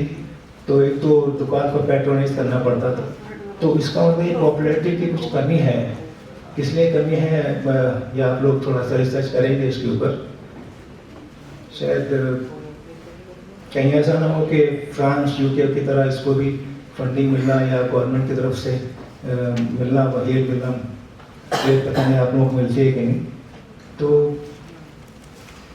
बाकी ये है कि होम्योपैथी एक बहुत अच्छी मेडिकल साइंस है, क्योंकि जैसा इसमें साइड इफेक्ट नहीं है, सभी जानते हैं इस चीज़ को, जो कि क्योंकि आप लोग इसके कॉज पे काम करते हो, आप सिम्टम्स पे या उस बीमारी पे डायरेक्ट नहीं जाते, आप कॉज पे काम करते हैं। 1:99 और उसको भी 200 बार आप उसको डाइल्यूट करते हो, तो उसकी पोटेंसी बढ़ जाती है उसके इंग्रेडिएंट की। और ये पेशेंट को ज़्यादा नुकसान नहीं पहुंचाती लॉन्ग, अभी स्पेशली लॉन्ग ट्रीटमेंट्स। तो ये किसकी अच्छाई है, ये हमें किसी न किसी रूप में इस चीज़ को जनता को समझाना पड़ेगा। जैसे जेनरिक की बात आती है तो लोग कहते हैं कि जेनरिक दवाओं में वो बात नहीं होती जो ब्रांडेड मेडिसिन में आती है, लेकिन जेनरिक दवाएं भी उतनी ही इम्पोर्टेंट है, उतनी कारगर हैं जितनी की ब्रांडेड है। ब्रांडेड सिर्फ इसमें है कि उन्होंने अपना उस पर लेबल लगा दिया जस्ट टू अर्न मनी, उसका बेस जो है वो जेनरिक ही है। तो इस तरीके से अगर आप इस चीज़ में इधर काम करें तो मैं समझता हूँ होम्योपैथी बहुत अच्छी विधा है, बहुत अच्छी साइंस है, और as compare to other medicine it's still very cheaper. No doubt थोड़ा बहुत तो आगे बढ़ने के लिए तो अपने दाम बढ़ाने ही पड़ते हैं just to be in the competition. But ये है कि अगर हम लोग थोड़ा सा एक तरीके से है ना प्लेसिबो इफेक्ट, वो लाना पड़ेगा आपको, इसमें बिलीव पैदा करना पड़ेगा कि नहीं we can do it and we are doing it. ये जो आपका सिम्पोजियम हो रहा है इस वक्त, इसमें डॉक्टर साहब ने सजेशन दिया कि उसकी जो जर्नल अभी निकाला है उसमें कुछ सजेशन दिए थे। मैं थोड़ा सा गुजारिश करना चाहूँगा कि अगर आप तो डॉक्टर्स हैं, अगर कुछ इसमें जनता या कुछ पेशेंट एक जोड़ा हुआ आपका आ जाता है यहाँ पर बैठता, तो वो जाके अपने कम्युनिटी में थोड़ा बोलता भाई इसका ये फ़ायदा है ये, तो थोड़ा कभी कोशिश करिएगा अगर अलाउ कर सकें आप लोग कि जो पेशेंट आप जैसे उन्होंने कहा कि वहाँ नहीं आ सकता, यहाँ पर आ सकते हैं, आप इनवाइट कर सकते हैं अपने खास पेशेंट को, या उनके एक साथ में कोई और आ गया जिसने कभी होम्योपैथी का ट्रीटमेंट नहीं लिया है, तो हो सकता है वो आगे सोचे कि नहीं, मुझे एक ये भी अल्टरनेटिव मेडिकल ट्रीटमेंट की एक लाइन है, इसको अपनाना चाहिए। तो शायद ये संदेश थोड़ा दूर तक समाज में जाएगा। और बाकी मैं आप सभी को बहुत बधाई देता हूँ कि आप लोग इस और बहुत अच्छा काम कर रहे हैं। और सबसे बड़ी बात है कि जो ऑर्गेनाइजर्स हैं उन्होंने कितनी एफर्ट लगाई है पर्दे के पीछे रहकर। जैसे डॉक्टर साहब ने कहा कि without funds they are managing, किस तरह से मैनेज कर रहे हैं, ये एक बहुत बड़ी उपलब्धि है इनके लिए। तो मैं चाहूँगा एक क्लैपिंग के साथ इनका उत्साहवर्धन करें आप सब प्लीज़। ज़्यादा समय न लेते हुए, क्योंकि I am not man of this field, तो मैं चाहूँगा कि आप लोग और अच्छा काम करें, लेकिन उसको पब्लिक के सामने लाइए। जब तक एडवर्टीजमेंट का ज़माना है आजकल, इवन आप मोबाइल में भी आप जब देखते हैं तो उसमें एडवर्टीजमेंट पहले आता है और जो आप देखना चाहते हो बाद में आता है। एटलीस्ट 10 सेकंड 20 सेकंड तो आपके ऐसे निकल जाते हैं, एंड ये वेट किए तो आप खत्म होगा, अपने टॉपिक पे होंगे। तो एडवर्टीजमेंट अगर आप कर सकते हैं किसी भी सूरत में, वो ज़रूर कीजिए। और इस तरीके से अपना हौसला बनाए रखिए और हिंदुस्तान की सेहत का ख्याल रखिए, बढ़ाइए। That's all, thank you so much.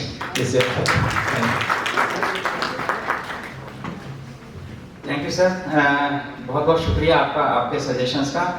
लेकिन मैं आपको बता दूं कि हमने जो आपको बुलाया है वो भी पब्लिक ही है, क्योंकि जब आप आ गए तो पब्लिक भी आ जाएगी। जब हम लोग मीटिंग में बात कर रहे थे अपने चीफ गेस्ट के सिलेक्शंस के बारे में, तो हमारी प्रेसिडेंट मैम ने ये सजेशन दिया कि हमेशा हम लोग होम्योपैथ फिजिशियंस को या अपने फील्ड से बुला लेते हैं, तो हम लोग आपस में बात करते रहते हैं। तो इस बार हम क्यों ना चीफ गेस्ट या गेस्ट ऑफ ऑनर को पब्लिक से बुलाएं। तो ये जो शुरुआत है ये हमारी प्रेसिडेंट मैम ने की है। तो आप आ गए तो बस पब्लिक आ गई, क्योंकि साइंटिफिक सेशंस होते हैं तो बहुत सारी चीज़ें ऐसी होती है जो जनरल पब्लिक को नहीं समझ में आती है। कुछ डाटा ऐसे हैं जो हम पब्लिक के सामने रिलीज नहीं कर सकते, लेकिन हमने आप ही को पब्लिक समझ करके यहाँ बुलाया है। आप अपने स्तर से जितना हो सकता है होम्योपैथी का ऐड करिए। मैं चाहता हूँ कि अब बहुत जल्दी से सेशंस को शुरू करते हैं। उससे पहले हमारे चेयरपर्सन सब आ चुके हैं, तो सबसे पहले मैं गुजारिश करूँगा कि उनका वेलकम हो जाए। सबसे पहले हैं डॉक्टर नीरज गुप्ता सर, जो इस समय प्रिंसिपल हैं DHMA होम्योपैथिक मेडिकल कॉलेज के। सर का वेलकम करेंगे। आप सभी जानते हैं सर, एक sir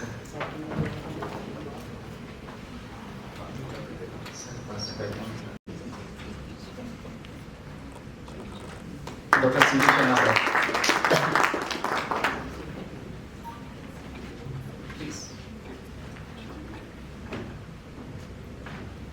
doctor Renu Mittal ma'am अभी नहीं है।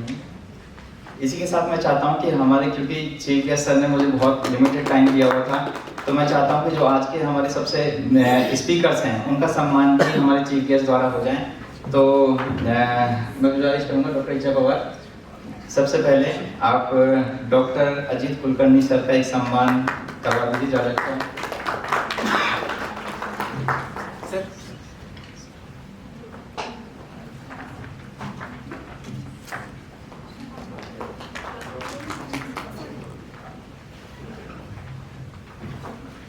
डॉक्टर अजीत कुलकर्णी सर आज के सबसे कीनोट स्पीकर रहेंगे और उनका सम्मान हमारे चीफ गेस्ट और हमारे प्रेसिडेंट मैम के द्वारा।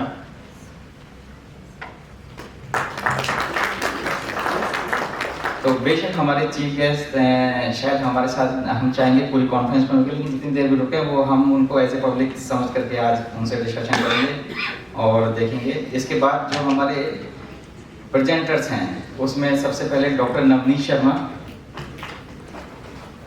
बहुत बहुत स्वागत है सर आपका।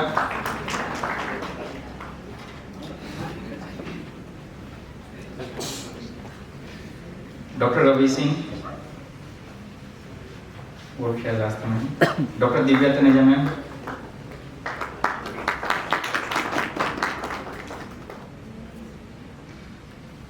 Doctor Vipin T वार्गेस,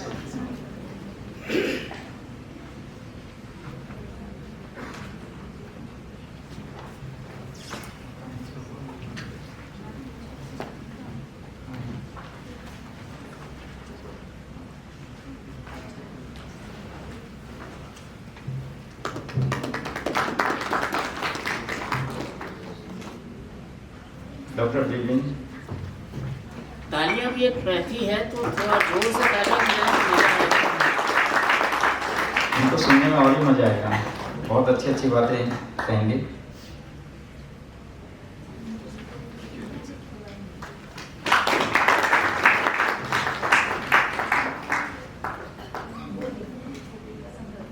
thank you. अब मैं चाहता हूं कि डॉक्टर दीपिका प्लीज आएं और जल्दी से बस सेशन की शुरुआत करें।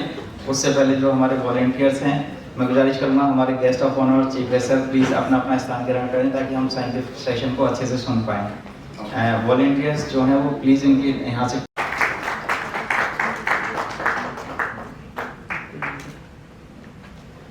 अब हमारे चीफ गेस्ट सर का सम्मान प्लीज। मैं चाहता था सब खुले मंच पे हो क्योंकि टेबल पे आगे थोड़ा अच्छा नहीं लग रहा।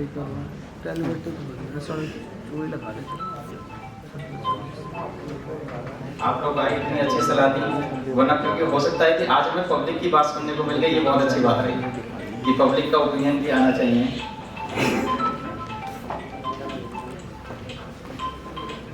आपने सर ये भी कहा कि होम्योपैथी को शायद फंडिंग में उठ जाए, अगर ऐसे चलता है तो हम लोग पूरी कोशिश में है कि ऐसा होने नहीं देंगे। Keynote speaker for the day, so I request you all to please welcome him with a round of applause. His topic is students of homeopathy. I don't call anyone as a doctor because he has to remain a student. We were discussing about pathology. Pathology is an accentuated disease energy being expressed at the tissue level. Mind and body inseparable. To regard mind and body separate is the greatest blunder in medical science. And the society is suffering very badly because of this dichotomy. Mind and body is a coordinate system that operates from birth until death. Every cell in our body possesses the mind. Scientists are searching which cell has no mind. They have miserably failed. Duality is a problem. Shankaracharya wrote about duality, Dvaita and Advaita. We have huge problems in medical science because we are not following the Advaita. This is a very serious issue first to begin with. This I want to highlight because we are talking on pathology. And we think that mind and pathology are different. We think that pathology is the end result of a disease process. No. The mind operates alive, afresh in the tissues. When you have case of LVH, left ventricular hypertrophy due to hypertension, and hypertension is due to stress. The stress is present in the tissues, in the heart, in the LVH. How can you separate?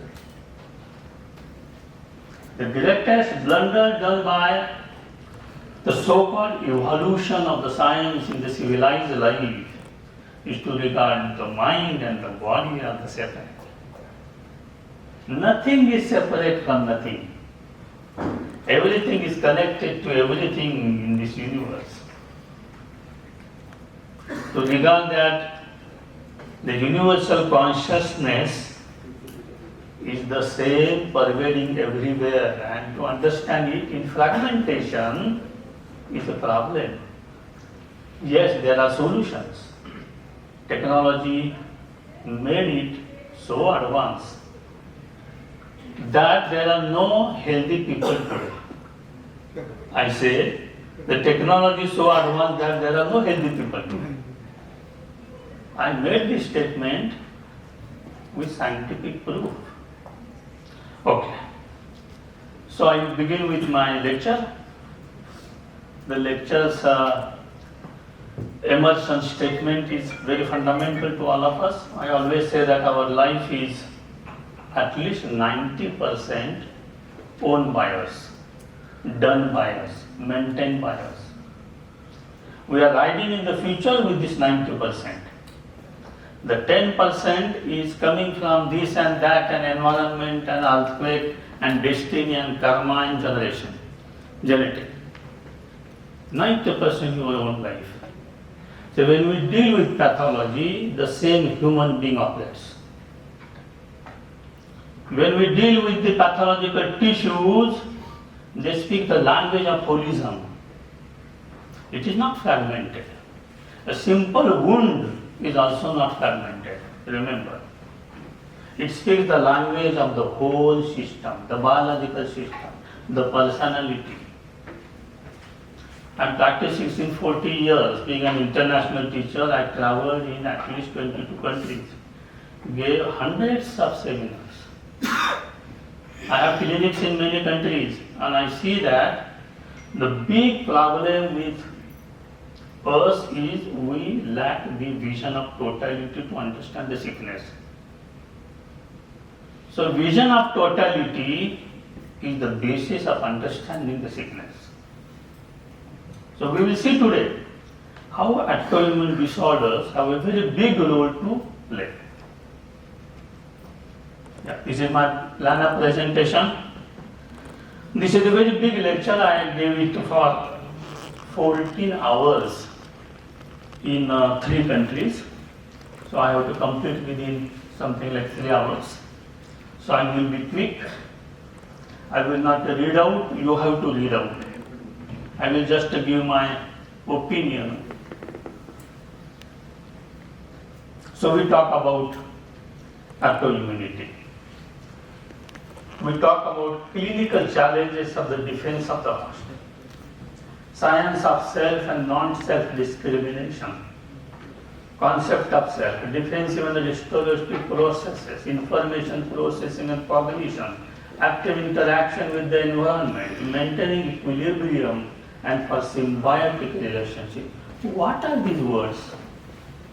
These words give characters of the human beings which are there. In this habitat, when a human being is born, he has given the adaptogenic activities so that he can survive, so that his urge to heal can be there until death. These are all the words of holism written in immunology. And homeopathy focuses on them. Homeopathy focuses on everything in unity, because the very basis of homeopathy is unification. Organism as a whole that comprises some biological identity. Oh, what a good word, no? Each unique individual is an entity in itself. The biological identity is the so-called individualization concept in homeopathy. Same language, words give you the same meaning. And in spite of that, we say that homeopathy is unscientific. This is the travesty. Hanuman focused upon the totality of concept, the individuality, the individualization, now that. Today's immunology focuses on the same. Then what is the problem? The problem is non-acceptance. Okay? The self is an autonomous entity. What is this autonomy? I possess something uniqueness with me. I possess something inner reality within me. That inner reality of me is the cause of my sickness. The external stimuli are external. The internal environment is internal. Much is dependent upon internal than external.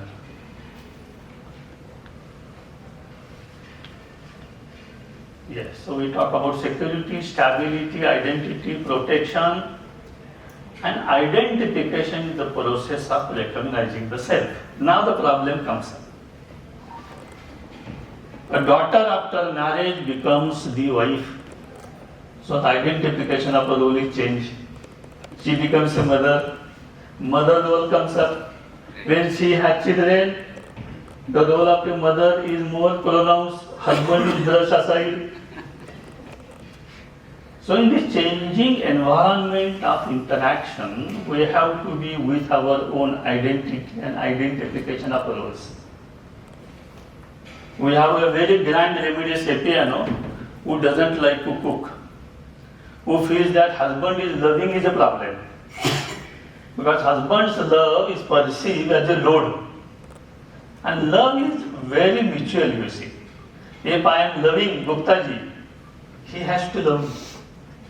Because this is based on mutual reciprocation. Sepia is unable to reciprocate.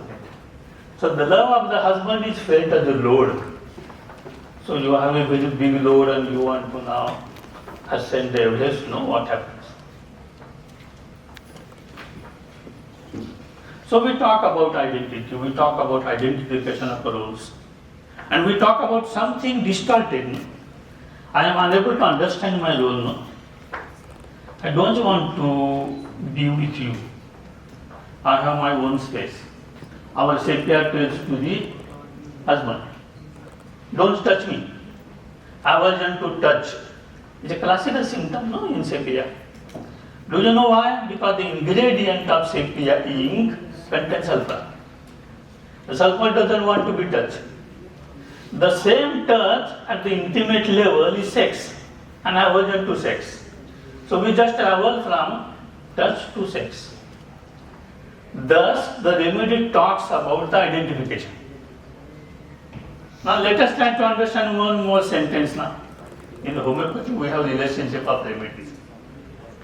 Aged sepia may need conium. What is the sentence you see? Because sexual energy suppressed by sepia, and the platform is created for conium. Then what comes now? Atherosclerosis, paralysis, forgetful memory, cognitive functions are disturbed, and a host of pathologies, including cancer. So sepia doesn't remain sepia, she transcends into some more pathology. Are you with me now? Thus the remedy changes from one spectrum to other deep spectrum. And herein lies the concept of separation, as propounded by Hanuman long back.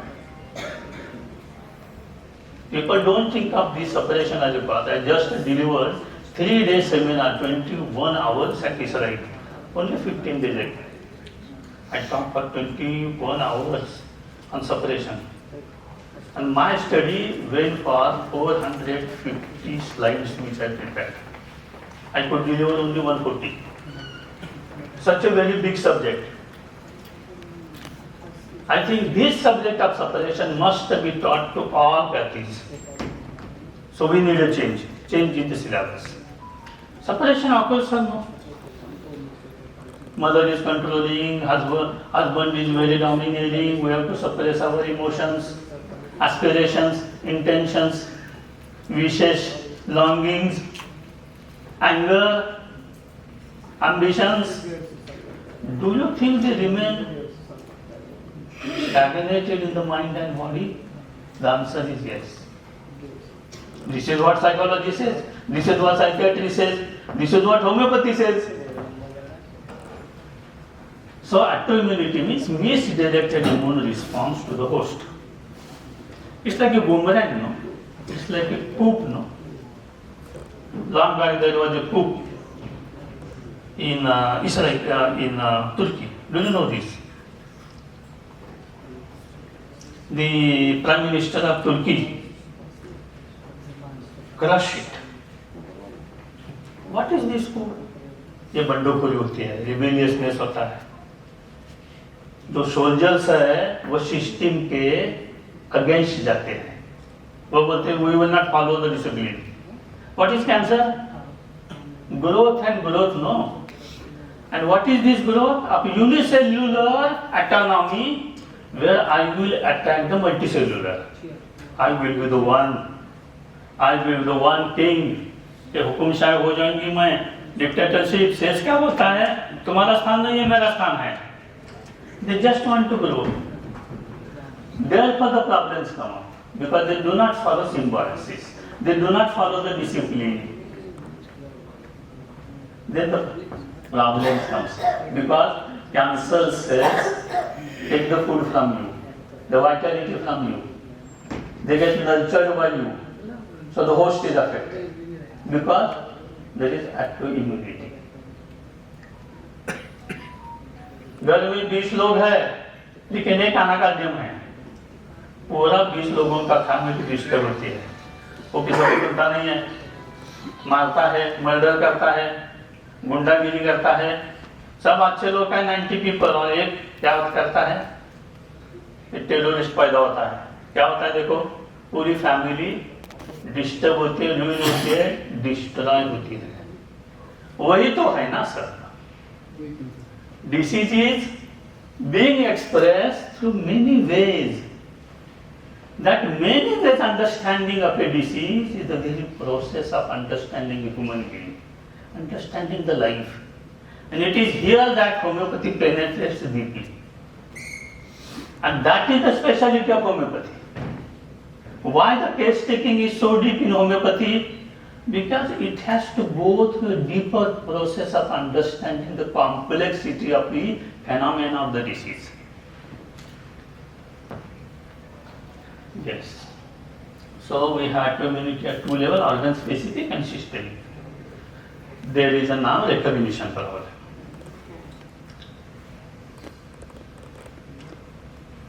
I recognize that my child is now addicted. I have to control my child because he is addicted. He may be addicted to mobile, he may be addicted to marijuana, to tobacco, to alcohol. Mother says, no, my child cannot be like this. And the child once is admitted and there is a 4-year-old child is admitted, he is in coma. Why? Because he took so much alcohol that alcohol has now entered into brain. Do you know? Alcohol has no barrier to enter into brain. It causes weakness of the brain barrier and enter directly. Like DDT. DDT you know? वो एक सफेद एक powder आती है, सब जगह डालते हैं. It was banned in the USA during 1960. हमारे इंडिया में अभी तक चल रहा है. And do you know that causes weakness of the brain barrier so that many viruses, especially polio, can enter. तो साइंटिस्ट को क्या मालूम हो गया? जहां जहां DDT है वहां पोलियो ज्यादा है. This research must be known to every homeopath and allopath and Ayurvedic, no? Rather every human being. But it is not like this. Why? You know the reasons. The problems of holism is holistic ideas are not being disseminated. The problem with holism is that we don't understand the vision of totality. Surveillance problem. Confusion is the basis of life. No? I didn't understand that my boyfriend is a man of betrayal. He betrayed me. He is a deceitful, manipulative like Tarantula hispanica. And I understood it after a very long time. 2 years relationship. And now I am broken. Disappointment is love. First love. First love is deep love. People love on human being, not on moon, not on sun. And so the problem comes up. Unforgetfulness, cognitive immobility. That disappointment goes deep in the mind. The image is affected. The very psyche is affected. Then the active immunity begins. Active immunity is antagonism against the cell. You start behaving against yourself. The emotion of hatredness is being so deep in the mind since childhood.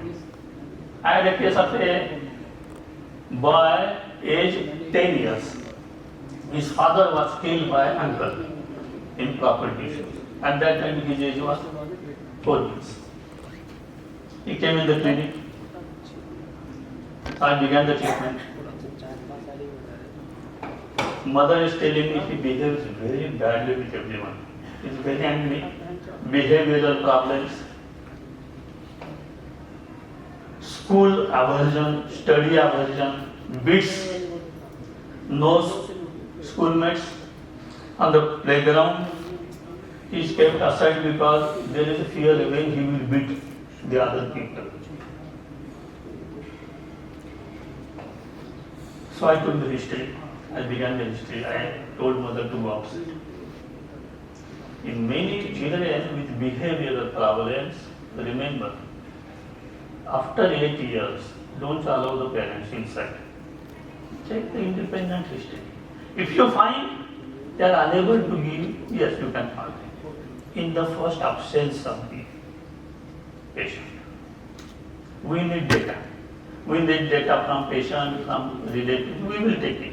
But first importance we will give to the patient. I ask him a question. Do you think your behavior is good?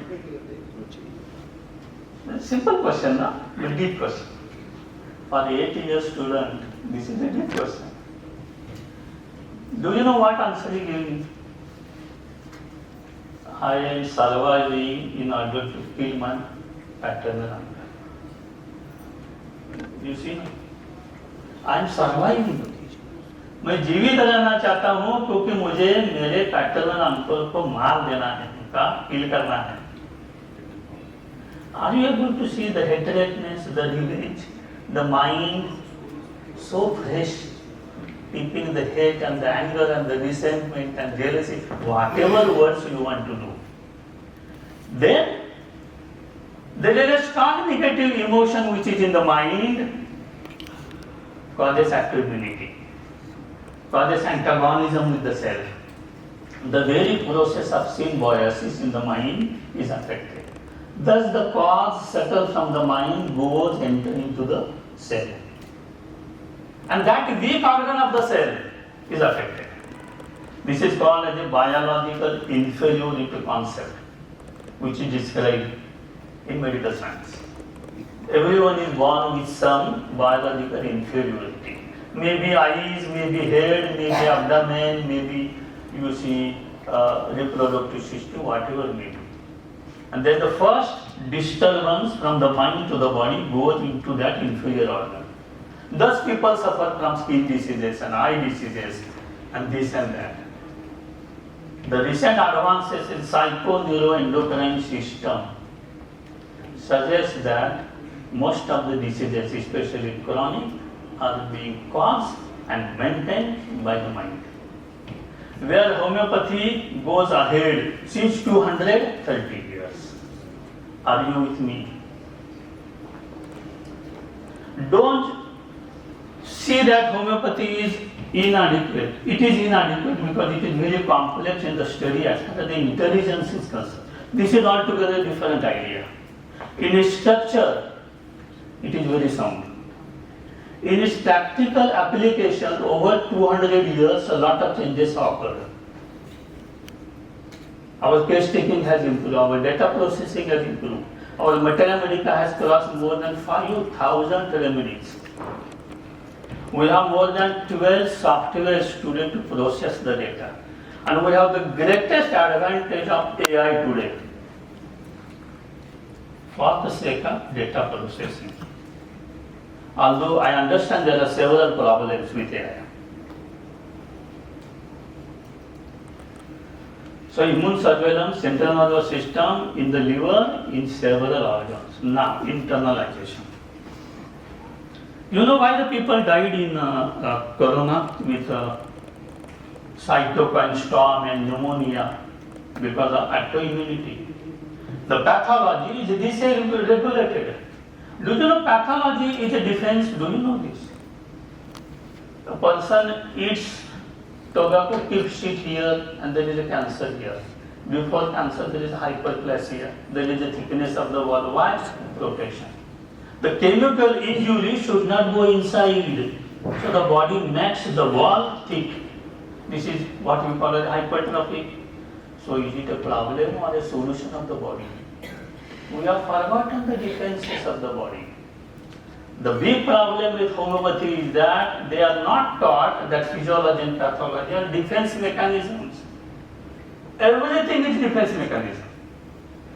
Symptoms are just a representation of the failure of the defenses in an adequate manner.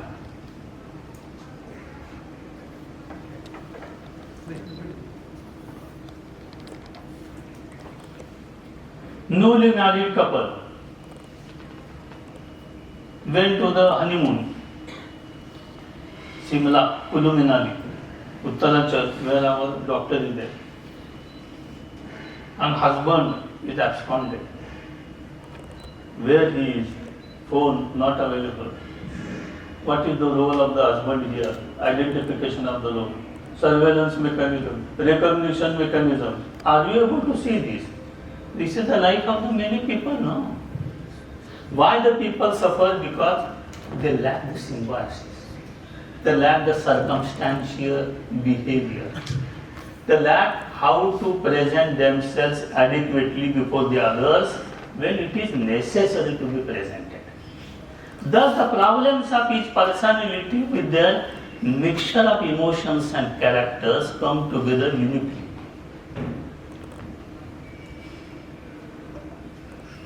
So we have aberrant immune response. This is the problem. Aberrant means misdirected. This is a very important word, no? When the husband is not with the wife, misdirected, no?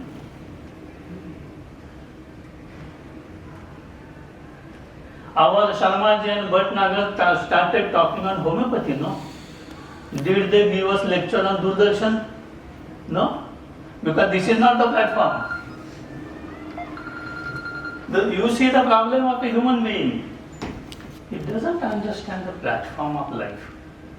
And this is the greatest blunder made by the educational system, which doesn't teach you. Today's education system, I am very sorry to say, is more based on hypertrophy of ego functioning. Are you with me? My child is a prince and princess. You must allow him to be always 24 hours, 365 days, except that she and he is princess or prince. And unfortunately, fortunately, she is not. And even if you think that she is princess and prince, what are our capacities in the life? You are counted in the life only on competence and skills. Not who thinks, what thinks, and who are you, and this and that. No. I will be counted here the way in which I give the lecture, not because I am Ajit Kulkarni. Are you with me? This is very important because thus begins the active immunity. Why there is at variance with the self? Why there is a non-adaptogenic mechanisms always haunting us, harassing us?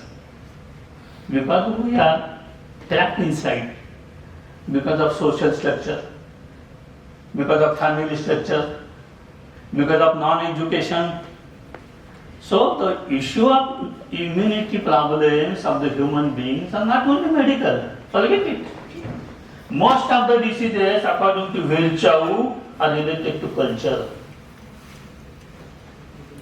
Forget bacteria and virus and this and that. They are before the human beings to be the birth. And first appeared hydrogen, then appeared everything else. So most of the abdomen diseases are painful, terrifying, strange behavior, and they paralyzed and helpless. What happens to a SLE person? Systemic lupus, erythematosus, kidney failure, heart failure, fibrosis in many organs, collapse state, admission, ICU. The systems become helpless. The progression, acute and chronic, relentless. You cannot stop. The person becomes helpless, victim, prey. The prey, no? And this is characteristic of illness. battling against self. And battle against self is difficult. Battle against others is easy. Indian politics also given the use of the same thing. Battle against our own people is difficult. Okay, this is the research psychological profile and immunity. These are research findings in connection with it. This is the list of more than 150 diseases as enumerated by WHO. I am not giving so much importance to the list. Behind this list, there is a human being, which I want to treat. Okay? I have a lot of cases. You know, there is Crohn's disease, ulcerative colitis, dermatitis, discoid lupus, atopic dermatitis, fibromyalgia, which is common today. More in the modern society. Here there is a pain, here there is a pain, there is a pain. ये दुखता है, वो दुखता है. पूरा 10 बरस हो गए डॉक्टर, पेन किलर बहुत लिया, लेकिन ये जाता ही नहीं है. यहाँ होता तो था, अभी आ गया. अरे भाई ये फाइब्रोमाइल्जिया, इसे ऑटोइम्यून, उसका वो सब स्टडी करना चाहिए, मन में जाना चाहिए. और ये हमारे लड़के को रखा कहाँ? बोर्डिंग स्कूल में. पैसा आता है, पैसा तो यूरोप में जाता है. अभी ये लड़का अकेला रहता है, उसका पर्सनैलिटी अफेक्ट बहुत हो गया, उसके साइकोसोमेटिक कंप्लेंट चालू हो गए, ये दुखता है, वो दुखता है, और खांसी चालू हो गई. खांसी के लिए mother change a lot afterwards because this new partner left her. तो उसका थोड़ा विजडम आ गया उसे. अभी उसको क्या है, अभी ये लड़का ही उसका है अभी, तो फिर वो पॉजिटिव हो गई. देखो हिस्ट्री कैसे जाती है. हमारे यहाँ ऐसे केसेस बहुत कम है, अभी बढ़ने लगे हैं. तो देखो क्या हो गया अभी. What has cough to do with fibromyalgia? What has cough to do with this divorce? This understanding is homeopathic. This understanding is individual understanding. देखो, मैं इनका ऑफिस में गया और ये मेरे साथ कोई देखते भी नहीं है. तो मैं पहले क्या करता हूँ,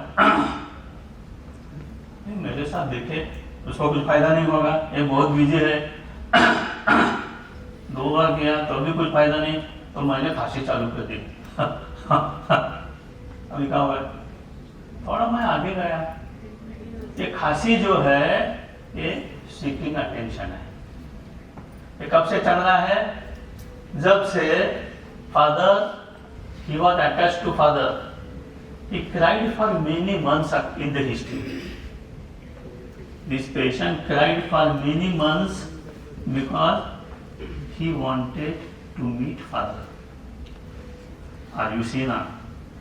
Severe abandoned feeling. Psychology में cough reflex has a lot to do with abandonment. मैं पूरा स्टडी किया.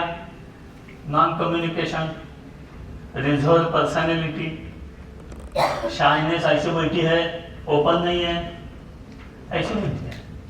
Crossing of the hands and legs. No, shyness में क्या होता है, आप छोटे होते हो, मालूम है आपको, horizontally and vertically.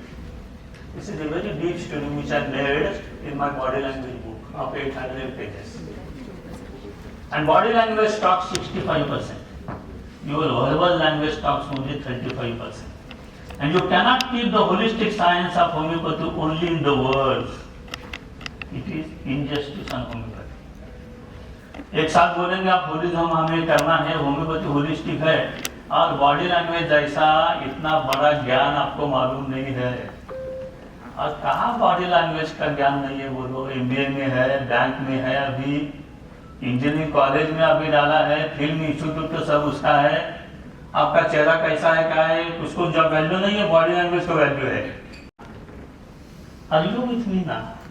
So within how many 6 months. 6 months. It took 6 months. No, it took 6 months to come to this level. But improvement began in the first month itself. So homeopathy अंदर से अच्छी करती है. यानी क्या करती है homeopathy? Do you know the concept of cognitive immobility?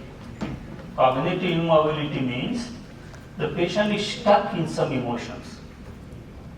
मेरे फादर ने मेरा इतना नुकसान कर दिया, अभी फादर मेरा is a destroyer of my life. It becomes a force inside me. And that acts at every level of the life. It becomes a negative strong emotion to cause erosion of the immunity.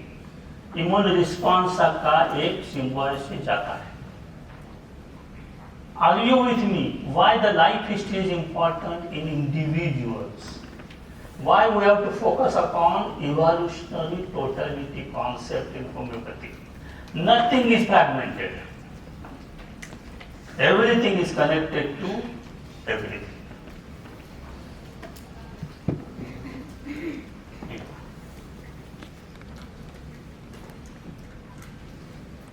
Diabetes is, you know, actually, cancer is actually. एक diabetes के case बताता हूँ. हमारे सातारा में, which is 100 kilometers away from Pune, the first love marriage occurred during 1957. So parents from both sides suppose, so say ran, and they got married. Then the parents of both told them, you are dead now for us, and we are also dead for you. They are both alive, eating, drinking, सब चल रहा है. लेकिन अभी क्या हो गया, तुम्हारा स्थान हमारे जीवन में कोई नहीं है. तो ये जो आदमी है वो ओल्ड हो गया, ऑलमोस्ट 60 years. पूरे लाइफ में फादर नहीं, मदर नहीं, उसकी वाइफ है, फादर नहीं, मदर नहीं, ब्रदर नहीं, कुछ नहीं. She is around 55, he is around 60. उसका एंकोलॉजी स्पॉन्डिलाइटिस हो गया. मेरे पास आया तो उसको मैंने दवा चालू कर दी. Very nice man, very compassionate man. I put him on causticum, LN6 के ऊपर रखा, अच्छा लगा उसे. तो उसने उसको वाइफ को मेरे पास भेज दिया, आप इसमें ट्रीटमेंट दो, बहुत डिप्रेस रहती है. मैं बोला ठीक है, आप उसको भेज दो, हम टोटल हिस्ट्री ले लेंगे. तो हिस्ट्री मैंने चालू कर दी. The history is very interesting. After so many years of no contact with the parents of this lady, once she was called to attend the marriage of brothers, you see, daughter-in-law, brothers, daughter-in-law. Some ceremony was there, and she was called. A big ceremony, many people came. Love marriage again. Now the next generation go for love marriage, but she was not allowed. This is the travesty. They both entered into the ceremony, and as if planned, she was very badly before all people humiliated. And that was such a big shock, because she was expecting that now I am able to see my people. She went crying, she was crying, you see, continuously for 4 days. And on the 5th day, she developed first symptom. Urination frequency every 10 minutes. And loss of weight by 6 kg within 4-5 days. And diagnosed diabetes. What is the cause? Are you able to see me? Abdomen disease, diabetes. And what is the cause? Humiliation. This simple humiliation is not event. For this event, there is a backstory, the chronicity, the accumulation, the crystallization of the emotions, the expectations, everything of the image of the person. No? You cannot separate all these incidents only with the one rubric of humiliation. No. Therefore, I always say that the best answer today to the medical problem is not the level of the diseases. The personality itself is sick. Are you with me? The personality itself is sick is the only diagnosis. These all diagnoses are levels of some group of syndromes and symptoms and pathologies. They are the end results, not the causes. Cause is personality itself. This concept of understanding the personality itself as a cause, as an effect, it is as if creation and creator are the same. They are not different. There is a programming. In this programming, cause is there, effect is there, and thus this stream of change consciousness is there. The phenomenon is there. That phenomenon is sickness. Are you with me? I don't know whether you understand this whole understanding. The disease is a phenomenon which incorporates the cause, which incorporates the pathology. Then the stream continues. This continuity phenomenon is what we see as a disease process, expressed at abnormal levels in investigations.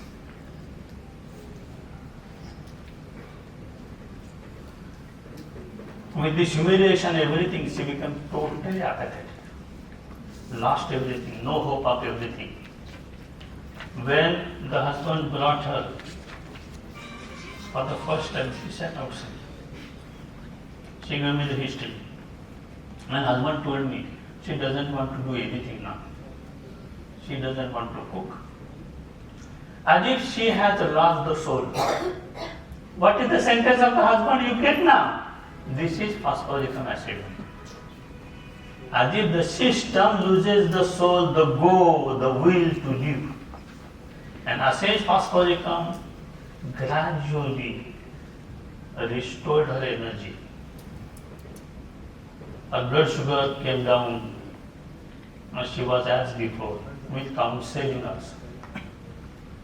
I told her, be yourself. Your parents are not your life, you are your life. You are the owner of your life, not your parents. The pilot are you, aeroplane is your ownership, the sky is the limit for you. Are you with me? Psychological counseling with good nutrition, with good remedy is homeopathy, not only giving remedies, not only white pills and mother tincture. Are you with me? To practice homeopathy efficiently, you have to be holistic, nothing else. Multiple sclerosis increasing in the world. Optic neuritis, lot of pemphigus. Yes. Scleroderma, I have many cases of scleroderma. Ulcerative colitis is very common today. This is a mathematic assessment. I don't want to go into the theory. You can read my paper which is presented in my book. And then this paper I presented also at hpathy.com. So I don't want to show you those slides. Just we will go ahead. Psychotic miasm, how it is expressed at the level of that community. A lot of examples. Okay, drug miasm, which has a very big role to play. These are two lubrics in the relationship with the allopathic drugs, and there you see side effects. Many allopathic drugs suppress and increase the activity. The best example is steroid, the blanket suppressor, which is known to cause diabetes. Okay? Rubrics to be considered in atomic disorder. Take the photograph of this. This is very basic. The first one rubric, which is very important, is confusion of mind identity as to his. And I dealt with the concept of identification of the role. And identification of the role are so paramount in the living in a symbiotic way. We have to define our personality, our concept of self, and our the roles in the name. And we have to perform multiple roles in our body. Then comes antagonism with the cells. This is a very interesting rubric, that is anacardium. The roles are not clear. An anacardium has huge active immunity.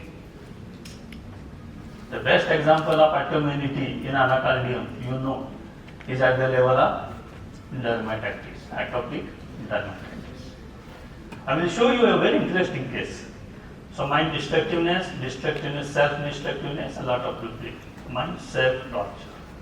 So the process of active immunity is nothing but destruction of the cell over months and years. If not being treated with a remedy based on lab similars. Yes, okay, so these are the basic rubrics. Yes, clinical cases now. Now this is a very simple case, giant cell arthritis, 55 years, chronic use of steroids. You know this is a inflammation of the temporal artery, malnourishment. Her husband is a state transport driver. Poverty at home during childhood, malnourishment over years during adolescence, also after marriage. Malnourishment is a very big idea. After 1970, we have no starvation deaths in India. But we have now deaths because of excessive eating. And that kind of the eating which is not nutritious. Okay? Prednisolone, homeopathic data, no major events in the life. Disposition characters, anxiety, wants company, sentimental, tenderness of the whole body, especially of the scalp. देखो कैसा symptom है, scalp बहुत sensitive है, उसको touch नहीं करना, उसको touch किया तो सब बिगड़ा। ये इनका एक सुपीरियर बिंदु है, उनका ये ब्रेन सुपीरियर है। तो the remedy which I gave was kali iodine. Kali iodine has diffuse sensitiveness. So iodine is very agile, with motion, with energy. That energy which is in continuum, agitated. And the Kali element of anxiety go together.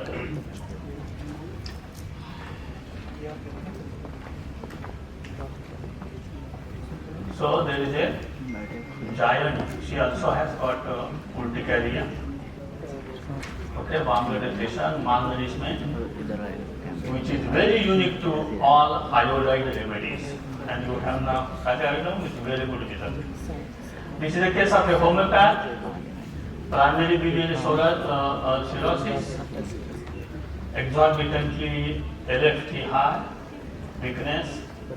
Father died when he was 9 years of age, family of 4 brothers. He had to struggle in the life due to poverty and due to the responsibility of the entire family. He got married to a homeopathic doctor, 25 years of his age, and they have 2 daughters, both have pursued post-graduation in modern medicine. So now well settled, but life in the past, poverty. Yes, he's a very well-known homeopath, good practice, a noble man, good-hearted man. He donates his money to many institutes. Belongs to South. I had a seminar in Bangalore, and then I went to see this man, wonderful man. I took the history. There is a family history. You will find cancer, reparations, separations during childhood, struggle in the life, with family history of cancer. This makes a background for carcinosina. So I began with carcinosina, and the remedy which I gave was aurum muriaticum. The basic idea of aurum is, aurum moor especially has chief action in the liver. Second thing, aurum is for nobility, like the noble heavy metal of gold. So Gold's characters you get in the proving symptoms and personality of aurum. There was one sentence as I remember at home. He was telling me, just like homeopathy has to give answer to every suspicious people. Am I right or wrong? You have to justify yourself. No? Gold has to justify that I am gold. So you have to go to the jewelry shop. Then he will see whether it is 22 carat or 24 carat or whether it is really gold. So gold has to prove always. And he was telling me my life is like this. I have to prove myself. So with aurum muraticum, LM3, then LM4, we were able to see a very good reaction. We have, you see, under absolute Materia Medica, I am the co-author of this Materia Medica, syphilitic liver diseases, cirrhosis, inflamed, indurated, enlarged with ascites, drops with heart disease, albuminuria, fatty, vaccine, cirrhosis. Ascites diminished, left liver function test showed improvement. So this is a very interesting case. He lived for more than 3 years later on. And then one day, during sleep, he had a heart attack. He died very peacefully. Doctors gave him that liver transplant is also not possible. He had diabetes, he had also heart disease, he had pacemaker. So liver transplant was very difficult. Doctor said that he can die on the liver. So it was avoided. So 3 years, more than 3 years, survival of homeopathy was a success. When he was given hardly 3 or 4 months survival. Okay, now erythema nodosum, again a tuning disorder. Picture of natrum carbonicum in ability to communicate properly. Elements from grief and chili thermostat, aversion to grief, and high sense of responsibility. Out of all natrums, remember natrum carbonicum has high sense of responsibility, like aurum root in China. Natrum more shirks responsibility because it is being absorbed in the grief.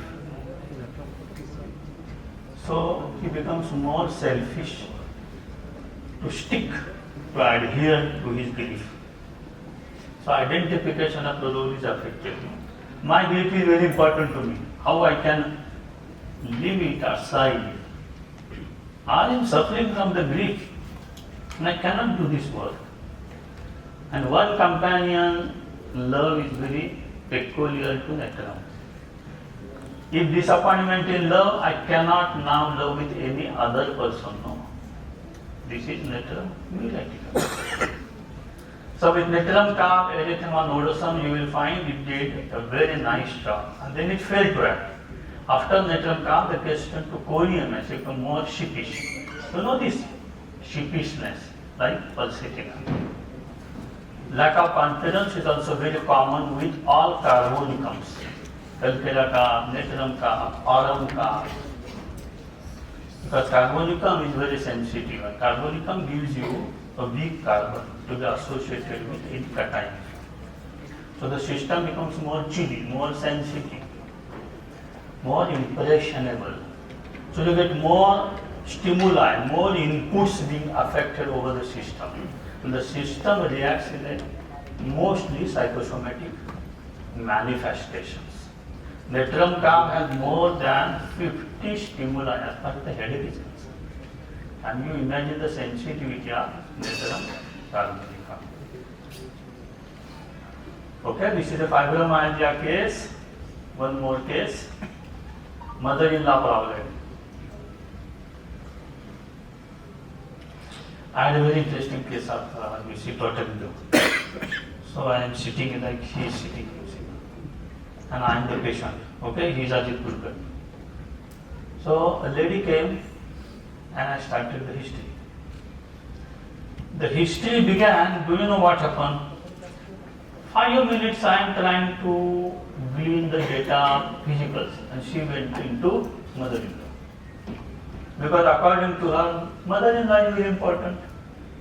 Are you able to see this? So now she started literally talking very loudly against mother-in-law, abusing mother-in-law, and she became aggressive. She used to stand up and looking at me.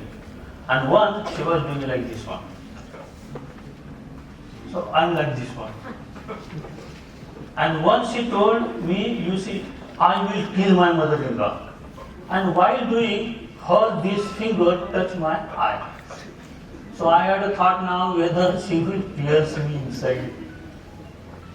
What is this? Are you able to see the same phenomenon of identification of the role? If you ask her, do you see the moon? She will tell me, no, I see the face of the mother-in-law. This is life, you see. People, they are stuck. They are immobile. They cannot move. They have no power how to come out of this suffering ocean. They require psychotherapy, multiple. They require good homeopathic remedy to heal from inside. This is the field of homeopathy, which is very unique to only homeopathy. So practice homeopathy. Because no one can even go at the deeper level of the human being in such a way. Okay? Lot of histories. No talking. Why? This heterogeneous. Nitricum, acidum. What is acid element? The acid element is one where you want to fight. You want to be quarrelsome. You want to be aggressive. Anger is my way. I will fight until death. And phosphoric acidum at the mind level exhaust. Carboricum acid most at the body level exhaust. Acid fluoricum fighter. He is not exhausted. It is written in the Mater America that he can walk for a very long time without exhaustion. He can do sex for a long time without exhaustion. So many acid fluoricum people are in pornography. You must know this. And as a homeopath, you must study sexuology. It is very important. There are a lot of preparations and separations, strange ideas which people follow, and they suffer very badly from distorted ideas about sex. And they suffer very badly. So we have nitricum acidum, where you are able to see it helps her to adapt to the family as a whole. I focus in the follow-up on adaptation. I have more than 50 cases of lactaces who want to talk, loquacious, rambling talk. They don't understand when to talk, why to talk, how long to talk. They may be talking in the street, in the middle of the street, and they will cause huge problems for the other people. You give them a remedy like lactaces, their loquacity diminishes. Very interesting. And a very interesting case from Bulgaria.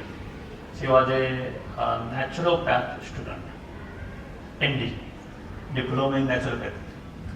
And she was interested in homeopathy. She came to me for the treatment. Her husband is a scientist, biological scientist, a very well-known man. Has written more than 2,000 research papers on biology. He is always out of country, visiting here and there. He is a very dry man. Our patient is exactly opposite, very emotional. She wants to cling to this scientist husband, and he is not interested. He is interested in research papers. I began the history. And she didn't look at me for 2.5 years with translation. My translator is translating. I am asking questions. She didn't allow me to ask questions. She's talking, rambling. No head, no tail. Against husband more. Abusing the husband and constantly telling he humiliates me. I am with humiliated feeling for more than 20 years.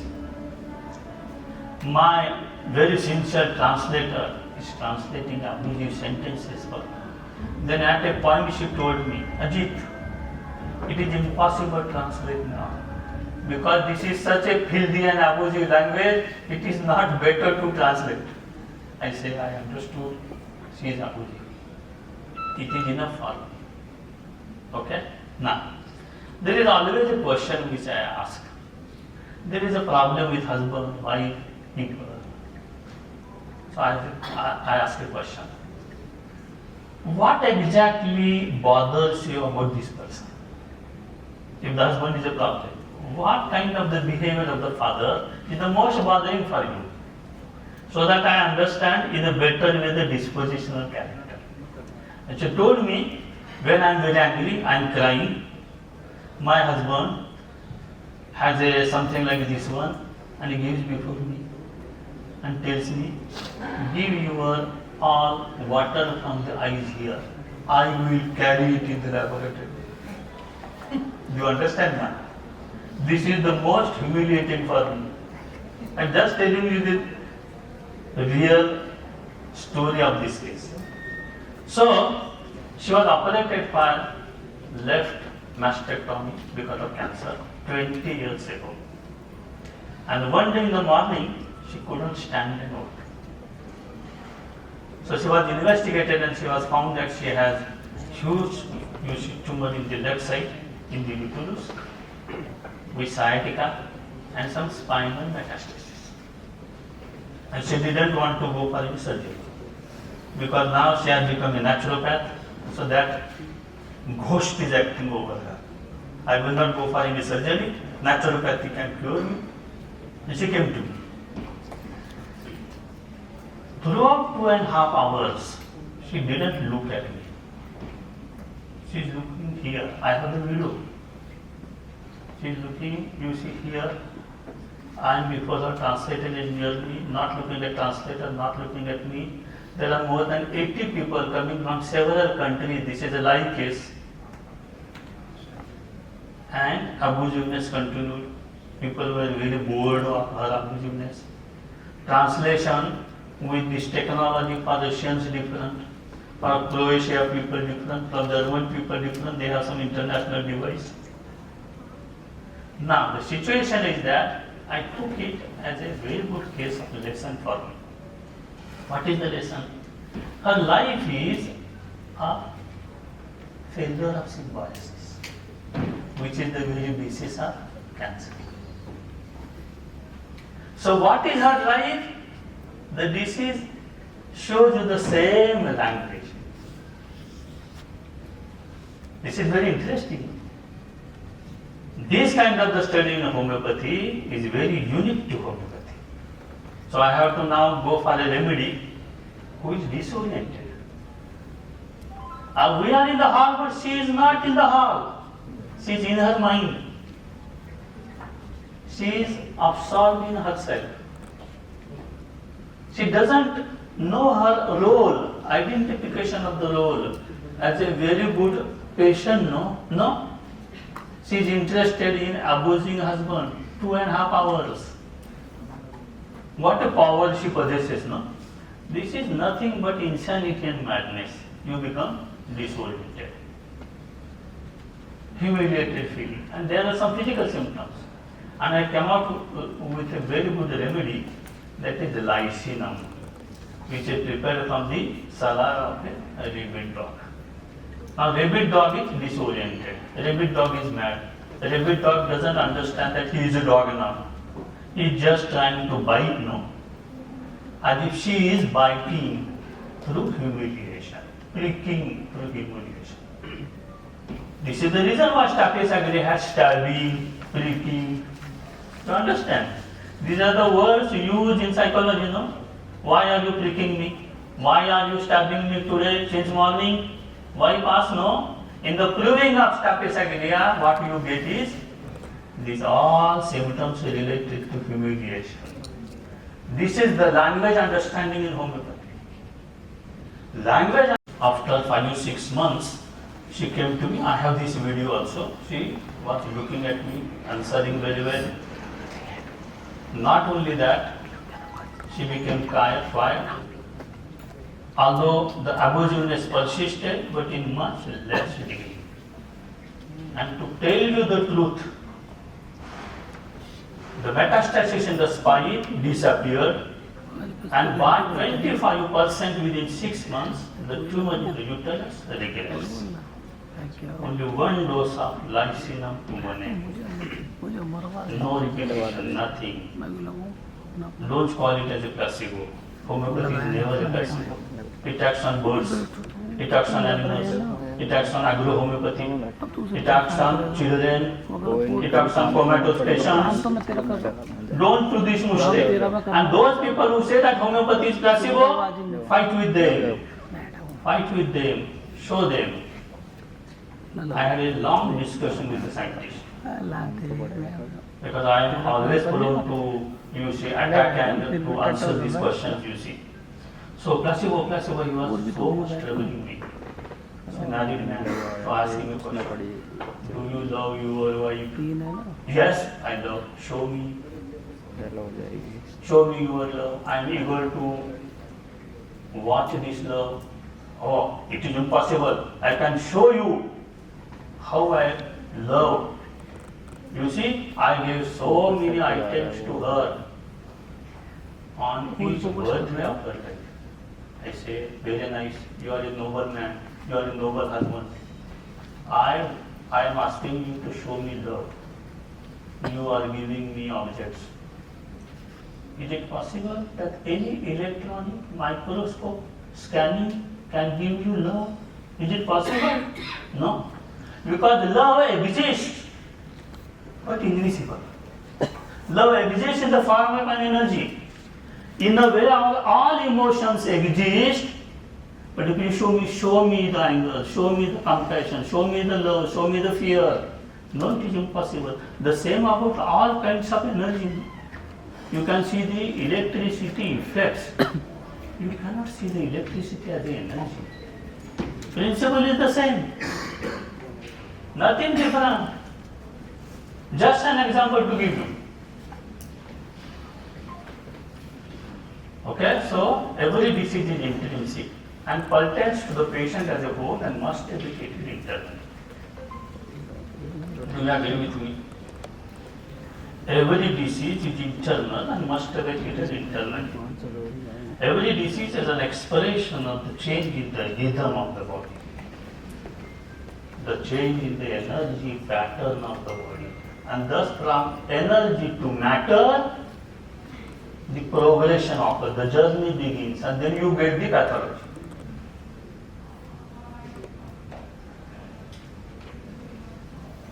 So you have to deal with the system as a whole.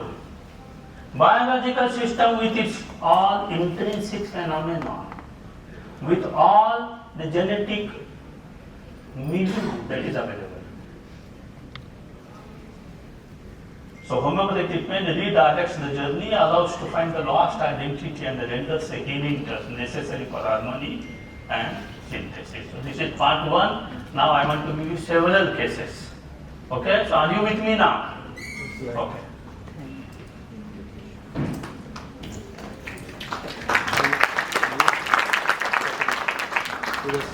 You can see the severity of atopic dermatitis. Yes. Severe itching, scaling, moisture, pus, crying, helplessness, steroids, steroid topical ointments, scalp, face, other parts of the body. Irritable child, itching was in the evening, arches his head back in order to feel better. Profuse sweating, greenish yellow pus, cancer, hypertension with stroke and Parkinsonism, so the history is syphilitic. So on the family history of syphilitic miasm, you get the atopic dermatitis in a severe form. This is a tubercular miasmatic expression because of the pus. So with cellulitis, pus, greenish pus, itching, crying. The child is very cranky. And mother says that over months I have not seen the child smiling. So you can see so much suffering for the child. Calculus sulfuricum because of thick crust, greenish yellow pus, warm-blooded child, itching according to mother. She is not very clear, but better with cold application. So crust formation and thick yellow is a entry point for calculus sulfuricum. So 6x, even now 30 because of fear of aggravation. Very sensitive cases. Here you have to be very careful in atopic dermatitis. Don't push your remedy too strong and repeatedly. Effect of calculus slightly better. You can see some skin which is able, you are able to see some skin. Okay? Wait and watch for 15 days. So I thought yes, improvement will last, then no improvement. Same condition, again worsen. So calculus is not working. Actually, I came into the picture later on in this case. This case was referred to me by one of my organizing homeopaths. It is his case, and he gave a host of remedies. So many remedies were tried by him: Majorium, silica, mercury, sulfur, carcinosinum, natrium, muriaticum, calculus sulfuricum. And then I came into the picture.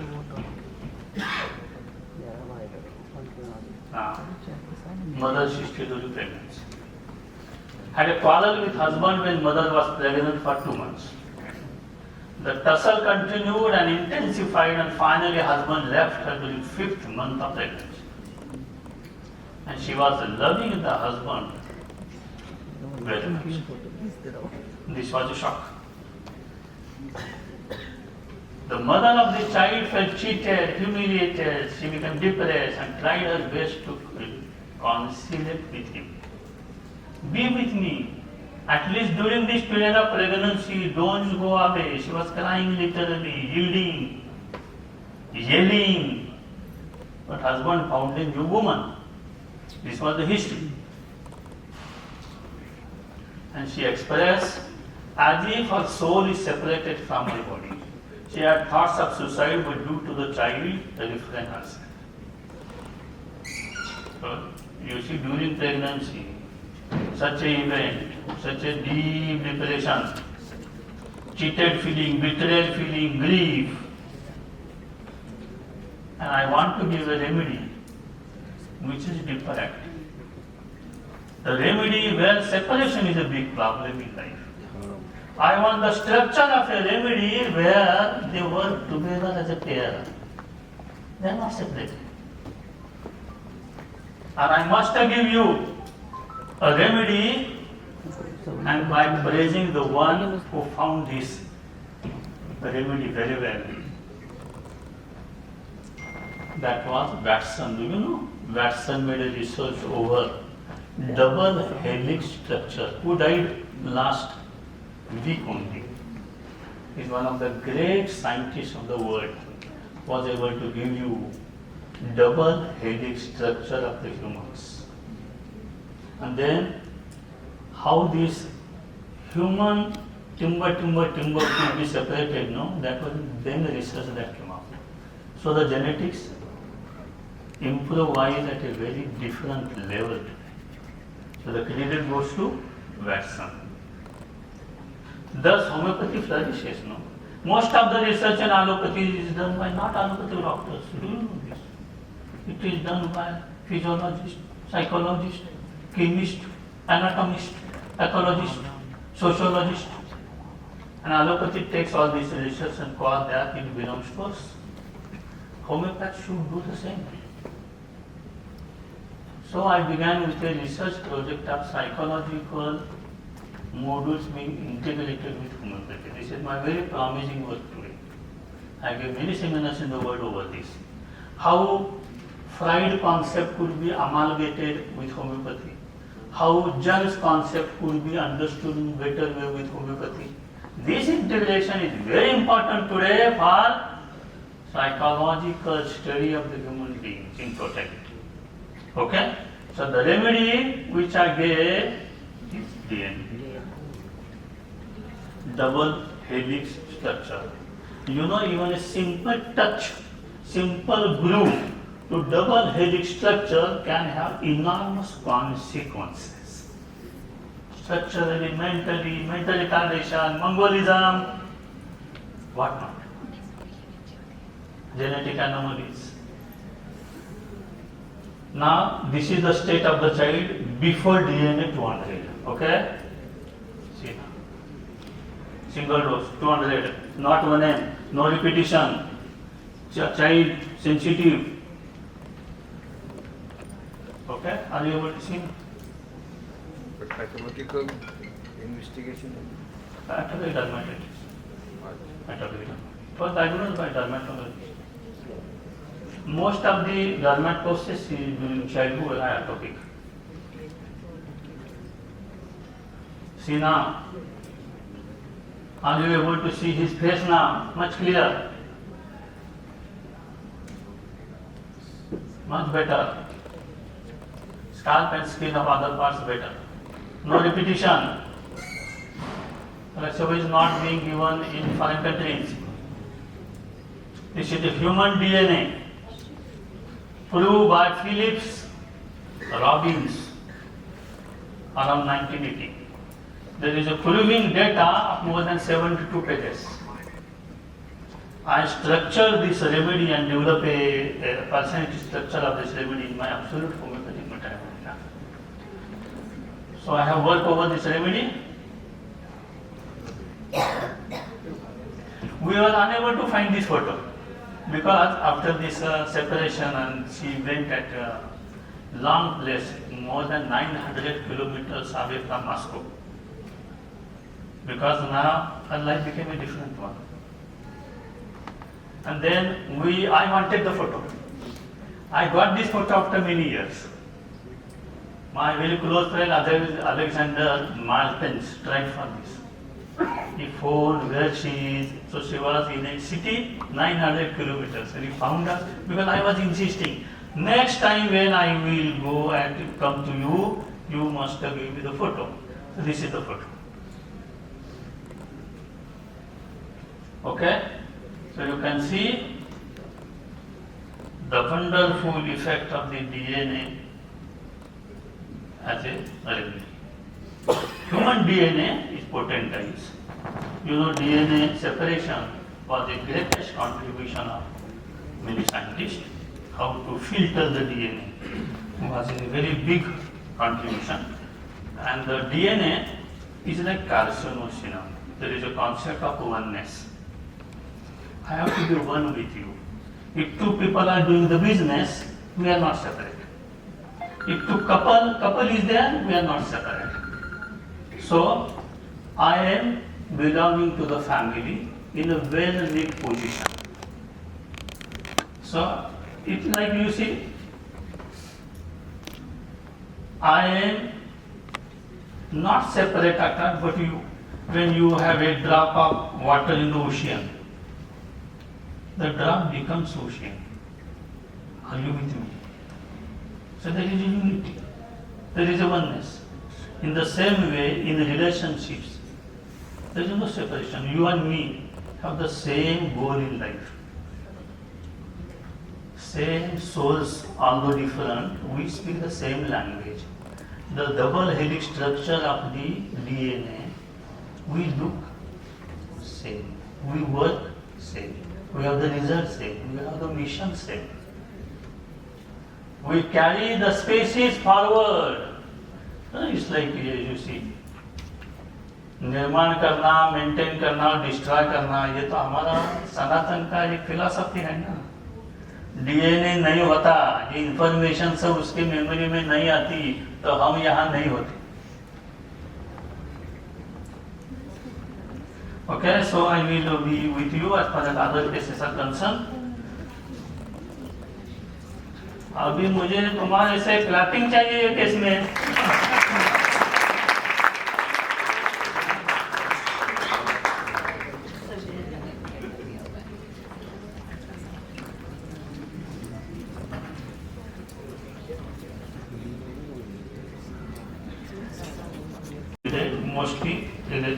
sigmoid curve.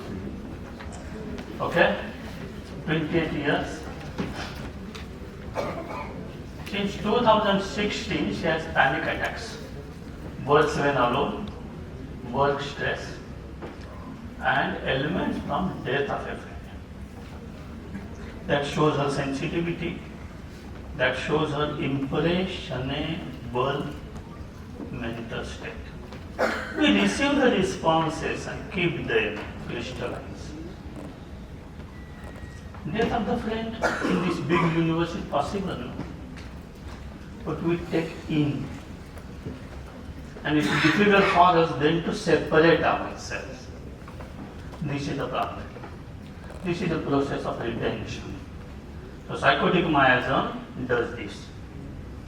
And the whole further processes of the pathology, tubercular and syphilitic miasm, are based upon this psychotic miasmatic stigma.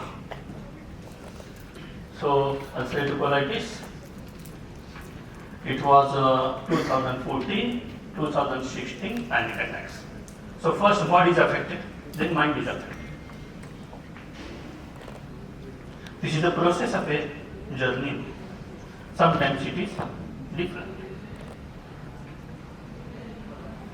Her father died, so friend died, father died, two big incidences.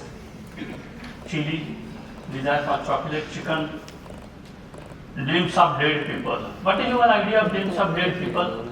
Yes. Many people suffer from it. Do you want to say that with some chemical given in allopathy, dream of dead people will disappear? No. So will you call it as an inadequate science there for allopathy? Yes. Say yes. You don't say yes. This is the problem. Homeopaths don't say this. Homeopath must say that yes, I treat dreams of dead people because we have proved it on healthy human beings. This is my strength.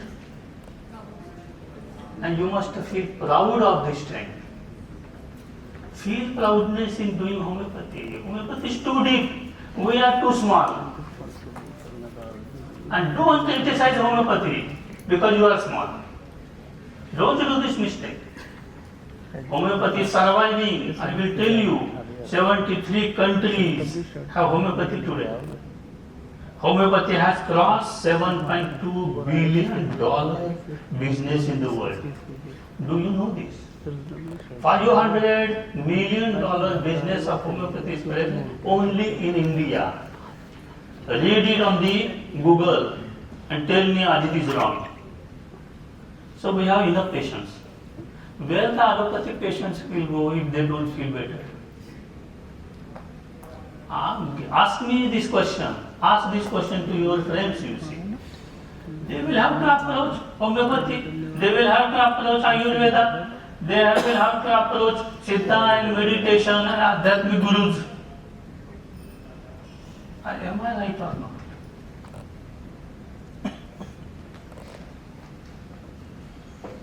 Appendicectomy 2010. Why? Why the internal organ is inflamed now? 2010, no? And 2014, ulcerative colitis. Only inflammation is changed from appendix to colon. You see now? The constitution is the same. Which we have to treat? We have not to treat ulcerative colitis. We have not to treat appendix. These are only expressions of the disturbed rhythm of the energy. This is understanding of homeopathy. She started with inflammation, chronic internal inflammation. Appendicectomy we can understand, maybe local. Ulcerative colitis is not local, it is a systemic inflammation in the body, systemic. And most of the diseases are systemic. Homeopathy regards that there is no local disease. Every disease is general, pertaining to the patient as a whole. Father died at her age of 48 years, father's age. During 2014, mother is alive and she is 53, one elder sister, 30 years. Father's death was huge grief. I was attached to him and I really love him. I used to share everything with him. I think about him every day. And I miss her a lot. My Crohn's disease began after father's death. Oh. Patient herself says this, no? This is her diagnosis.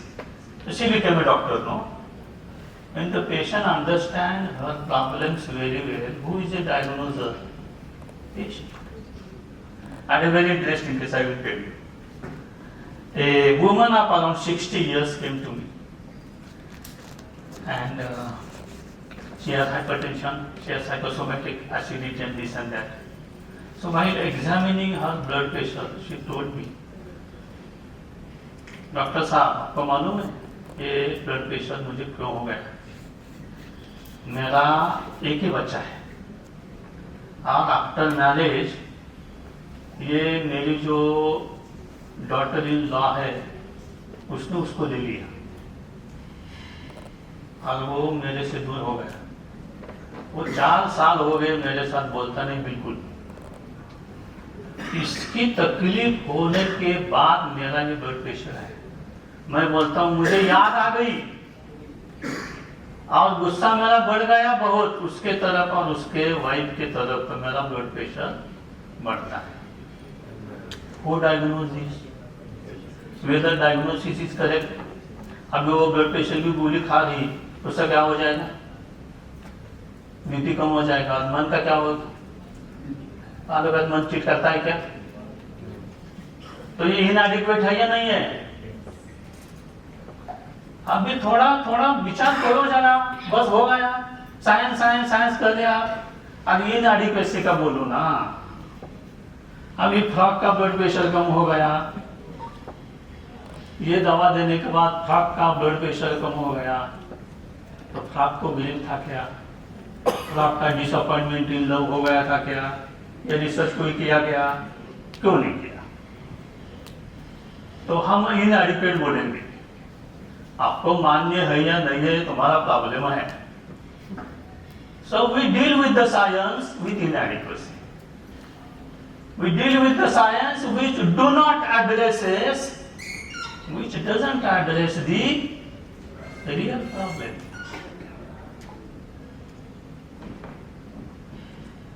अभी एक cat है, उसका एक mail cat के साथ क्या हो गया?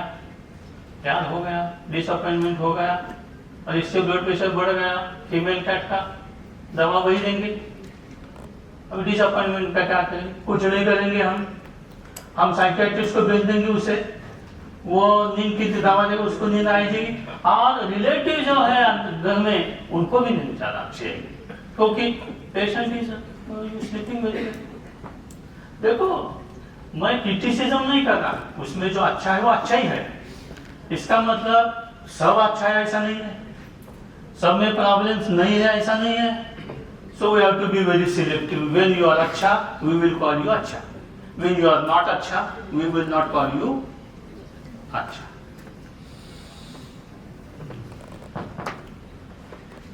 I lost my best friend to big events in the life. I attend many parties, I want people around me, I don't like to be alone. Being a sports person, I'm occupied since childhood. She represented at Maharashtra in some sports. So she was into the relationship, but nothing worked out. My mother is persuading me for marriage. I don't get a man of high moral value, which I expect. What is this? मैं शादी नहीं करने वाली, अभी मेरी as 40 years है। I didn't find a single man in Delhi. Single male in Delhi is not capable as per my cadre. What is this? मेरे पास एक बलबीरा की एक लड़की थी, उसकी उम्र थी 36 years। तो मैं बोला आपकी शादी हो गई क्या? बलगेरिया की एक भी मेल के साथ मैं शादी नहीं करने वाली। मैं बोला क्यों? उनको कुछ समझता नहीं। Is it possible? सब बलगेरिया कंट्री के मेल थोड़े तक स्टूपिड है।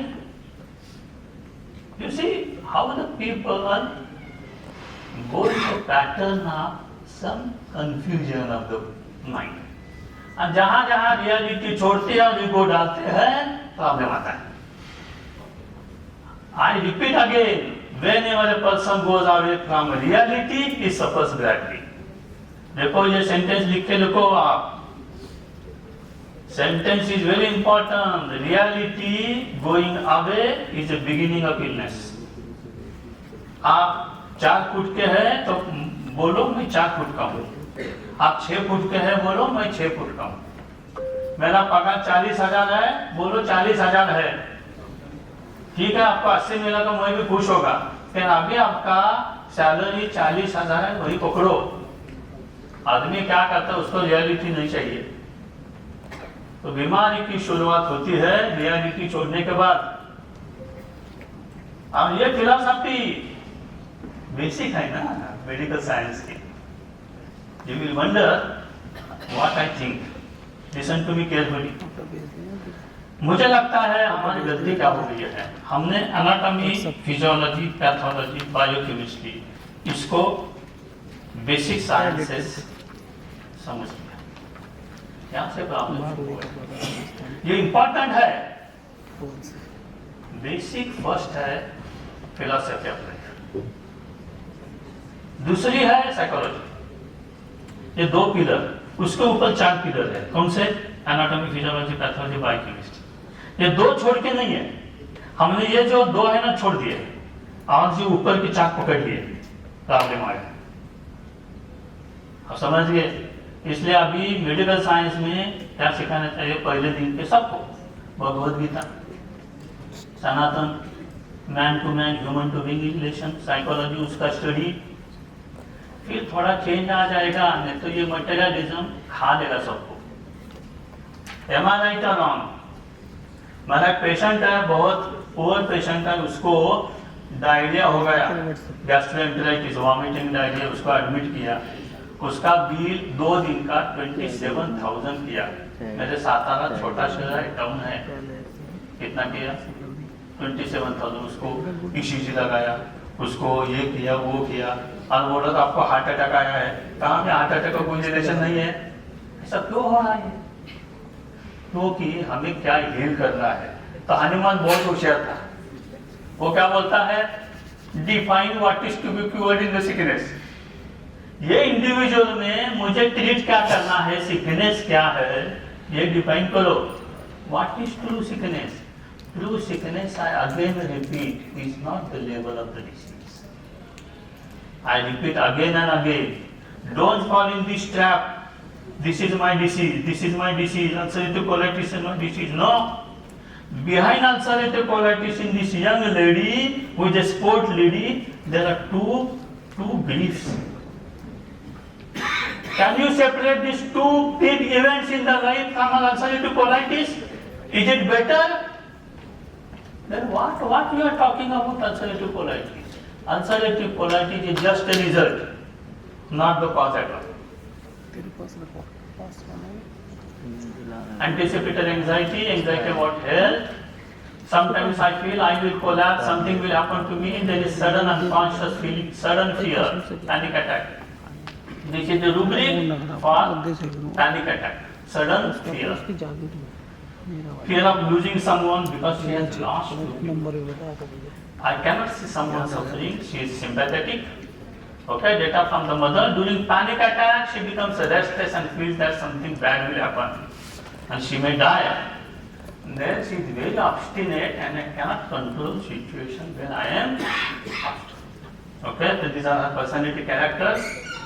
Okay, analysis. She is internally fragile and emotionally attached to the people. Moral stand in her life, and she is rigid as far as her marriage issue is concerned. 2 big incidences in her life affected her tremendously, and she came down with ulcerative colitis. Activity disorder, there are 2 sides of her behavior. She is affectionate, but at home she is rude, shouting over her mother. So there are 2 sides, inside and outside.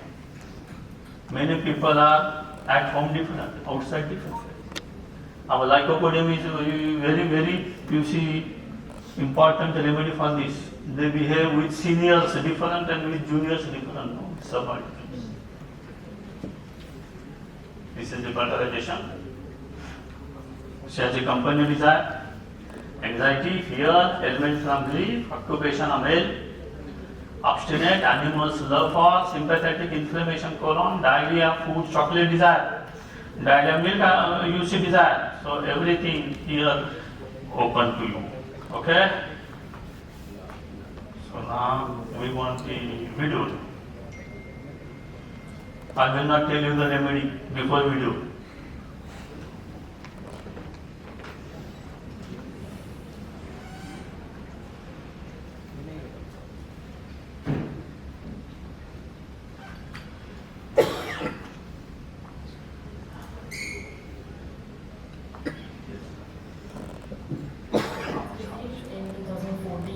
I've been taking treatments in allopathy. I've visited over 7-8 doctors just for allopathy, and each of those doctors always told me that there was no cure.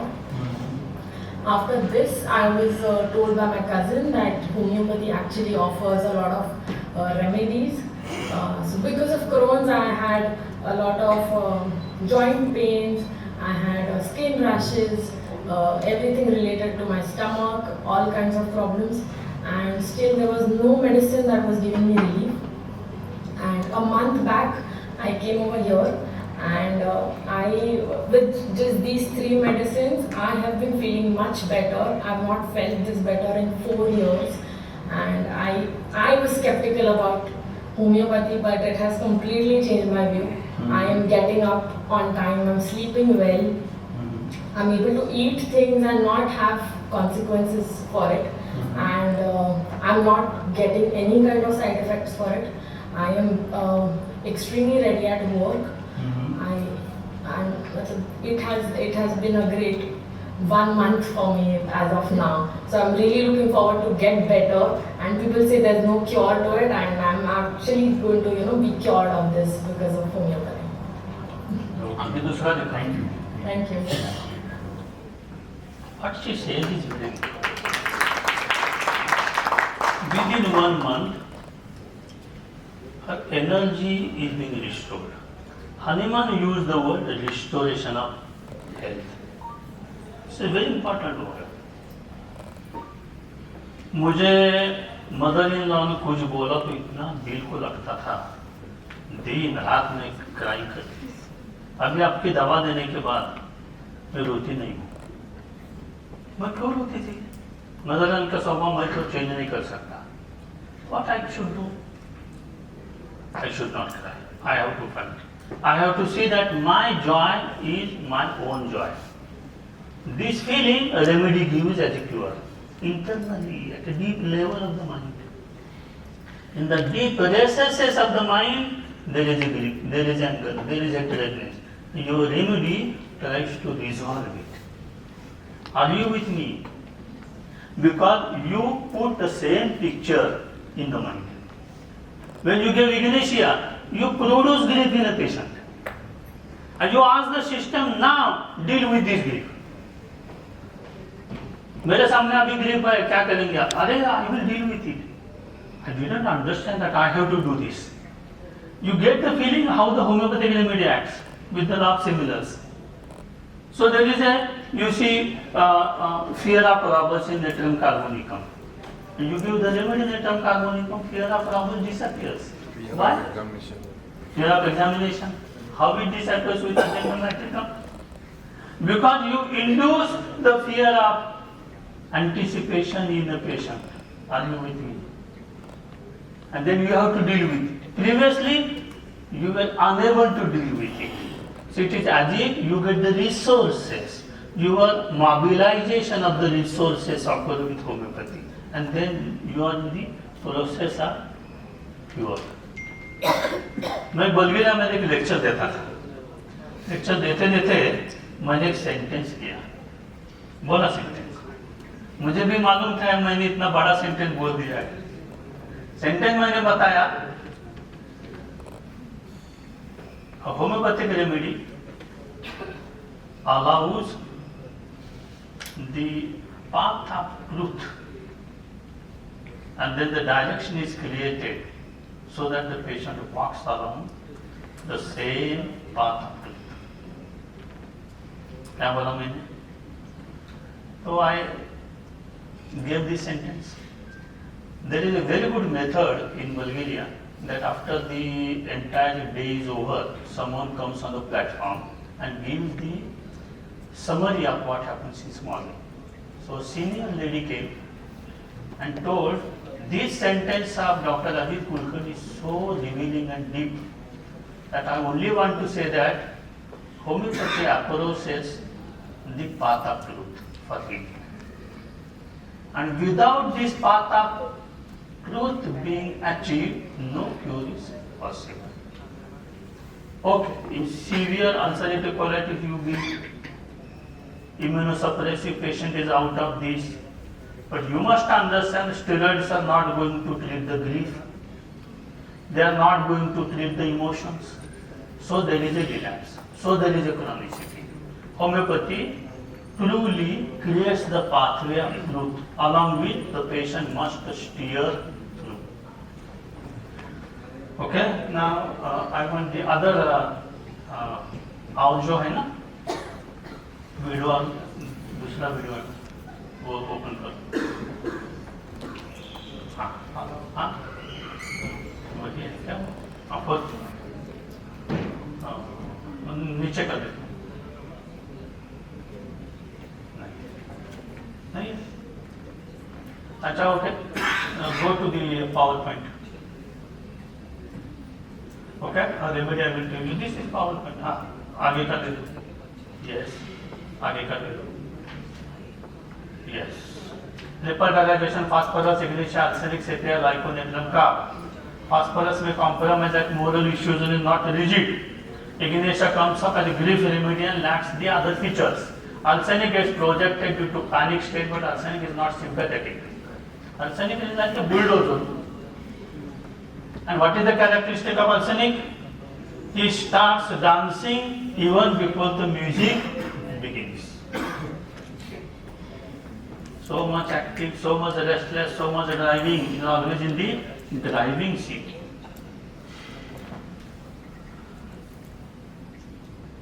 So we have differentiated many remedies. Selection of the remedy, finally, Kalika. You know, Kalika has two sides.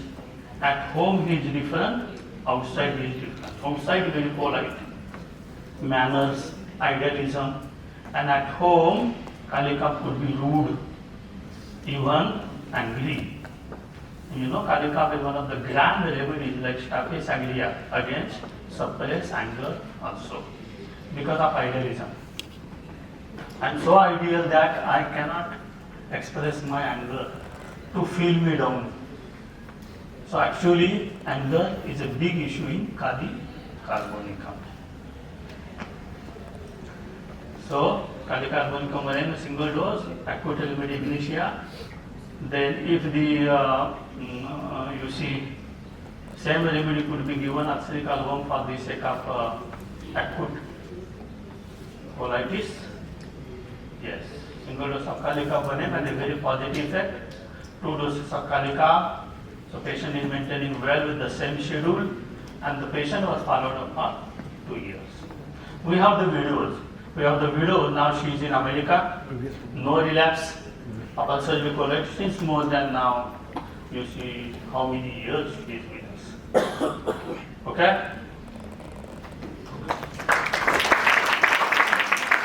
Now tell me how many minutes and hours I have. I have huge cases, very good cases. So if you are hungry, just keep hunger outside. We are hungry always, eating always, daily 2, 3, 4 times. Yes. So how many hours we have? So I can plan, no? What is the time now? Oh, we have time. Only 1:30, very nice. We will go on. Just to show the video. So she had a first attack of the convulsions with severe headache. She was found to possess a tumor, and she was operated. And for 4 years she was okay. Then had again convulsions. So it was found that now she has a recurrence of the astrocytoma. And then she was operated. And this is the status today. Post-operative, she developed hemiplegia. Just आगे लेना थोड़ा आगे देखिए. हाँ बस. हाँ थोड़ा ले लो. इतना जल्दी नहीं, थोड़ा करने. हाँ देखने दो ना क्या हो गया. हाँ देखो अभी. She is unable to walk. She has a right-sided paralysis. You can see the Kulkarni at the left side. Same constitution. Brain is the same of Adit Kulkarni. You see, unable to walk. Brother, she is married. She has a child. You can see the child here. I was with a Russian group at that time. Israel group. So we went at the home. They are all present here. Although they are not in the video. And they were interested in what happened to the case after the prescription. And I became a popular one as a homeopath in Israel because of this case. So because of this case, I was called to deliver seminars in Israel. So since almost 2004, I have visited Israel 15 times. Just last month I went. And this is a very special country. Very intelligent people, very much technologically advanced, and they have huge appetite for knowledge. I didn't see this in Russia, I didn't see this in Europe. Yes, they are also knowledge hunters. But still I will appreciate Israeli people more. Yes. Just to go ahead.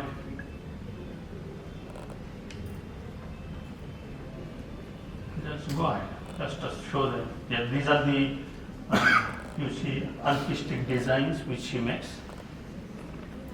She is a very clever, intelligent, very mature. Yes, just now go for the next one. Just okay.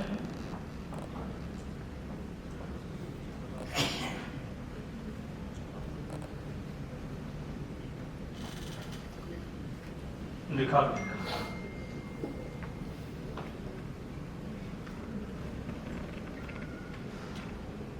Okay. Next one. Follow-up one. So I gave a remedy to her. Okay. Yes. Now show. Are you able to see the change in the face? Although it is with steroids, because she has been kept on steroids, we reduce the steroid totally. Okay. So you will find that she is puffy. Yes. You see now? Yes. वो नमस्कार किया ना उसने, वो देखा है क्या? पहले से देखो नमस्कार किया उसने. It was impossible on many years. Remedy देते हैं और नमस्कार करती है वो. ये हनुमान को होम्योपैथी को नमस्कार है सिंगल डोज देने के बाद. डीएनए सिंगल डोज, यहाँ भी सिंगल डोज है. 30 का है, 30 का 200 भी नहीं दिया. खाना लोग बोलते मुझे बहुत दुख होता है तुमने पैसे को दिया. बिटले मैं तो होम्योपैथी को बहुत प्यार करता हूँ, तो मुझे डिसअपॉइंटमेंट की बीमारी हो गई, डिसअपॉइंटमेंट दिलाऊंगी या एलोपैथी की वजह से. क्यों? पैसे को देते हो.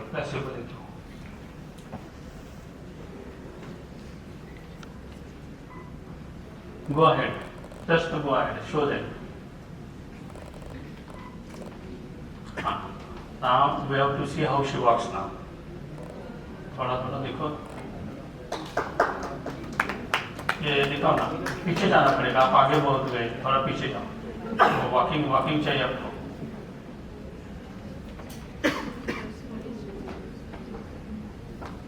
नहीं ये जो दूसरा है ना, जो अपने हाँ वही चाहिए आपको. हाँ अभी वो थोड़ा वॉकिंग का दिखाओ ना. She started walking. इतना हाँ अभी वो वॉक करते हैं क्या? ओम बोलते हैं वो.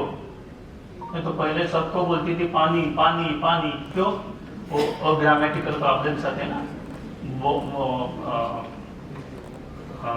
ब्रेन का एरिया अफेक्ट होता है, ब्रोका एरिया, उससे स्पीच अफेक्ट होता है। ये वॉकिंग का क्यों नहीं दिखा रहे आप? पहले थोड़ा आगे जाते हैं आप। इधर आओ, इधर आओ। तुम अर्जेंटम जैसे हो, आगे जाते हो। इसको क्या नहीं समझेगा? वो बोलेगा अर्जेंटम दूसरा ने गाली दी। हाँ बस अभी चलते हैं। उसको जरूरत नहीं अभी किसकी।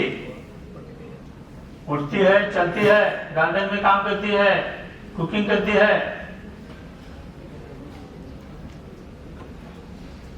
Now I don't know her whereabouts.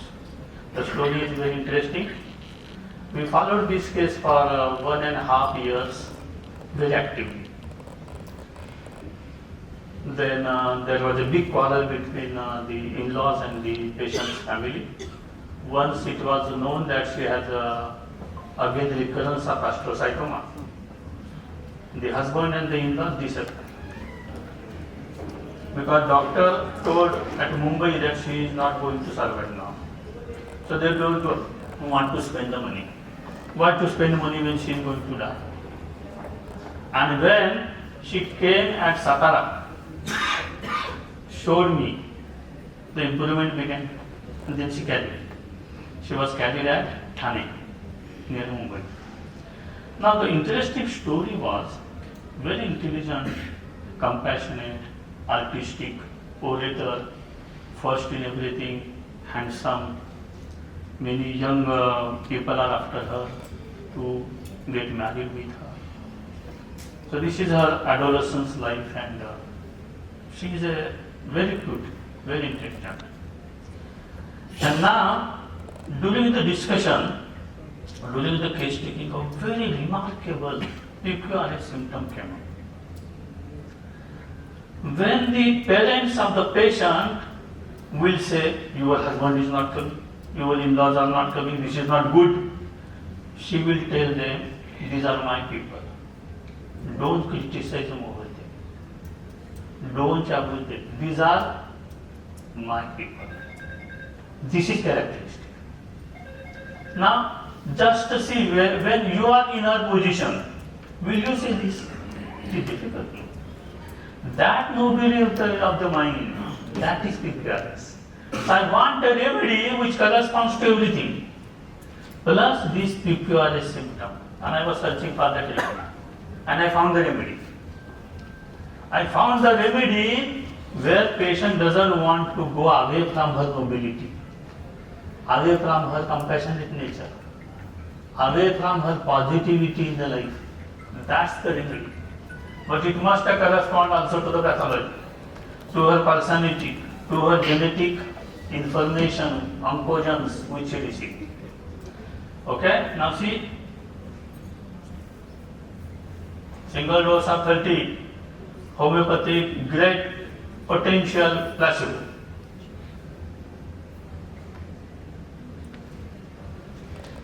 Next video.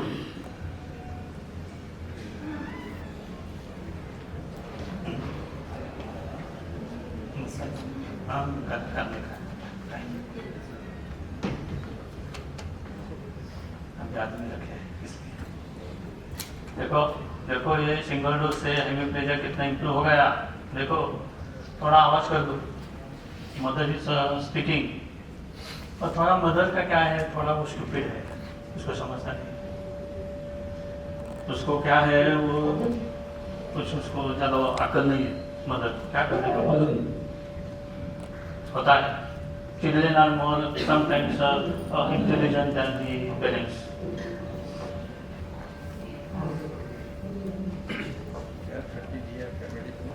30 single dose नहीं मैं बताऊंगा इतना जल्दी, आपके अंदर का ईगरनेस आना चाहिए।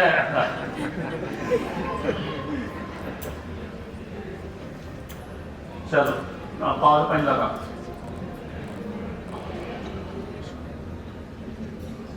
हाँ ये निकाल दो, बाहर आ जाओ। वही केस में पावर पॉइंट है, अभी नीलाक्षी का है, ये भी hpathy.com में उपलब्ध है.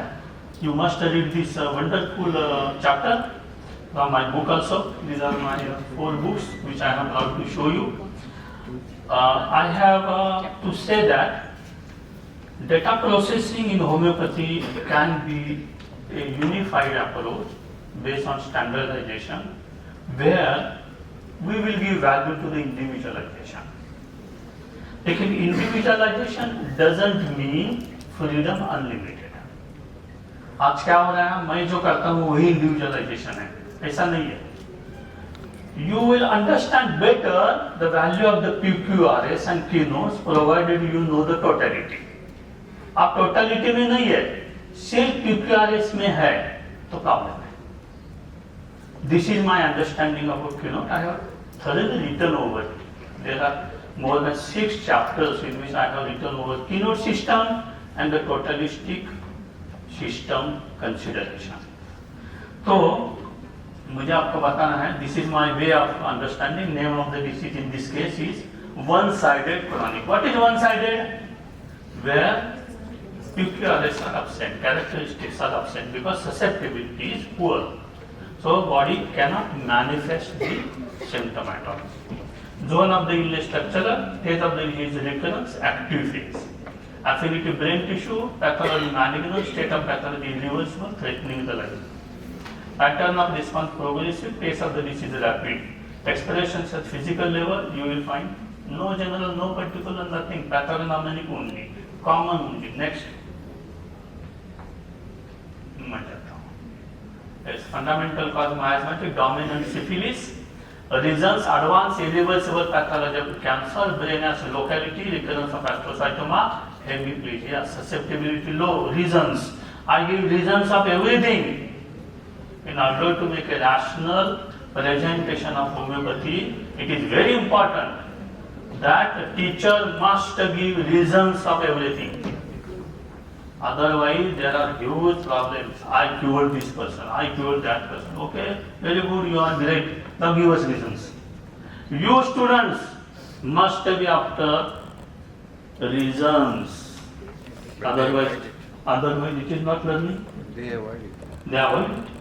Because they can't give. They can't explain. So susceptibility low, sensitivity mind increase, vitality moderate to low, system is poised for organic synthesis. And no premonitory signals were thrown up on the screen.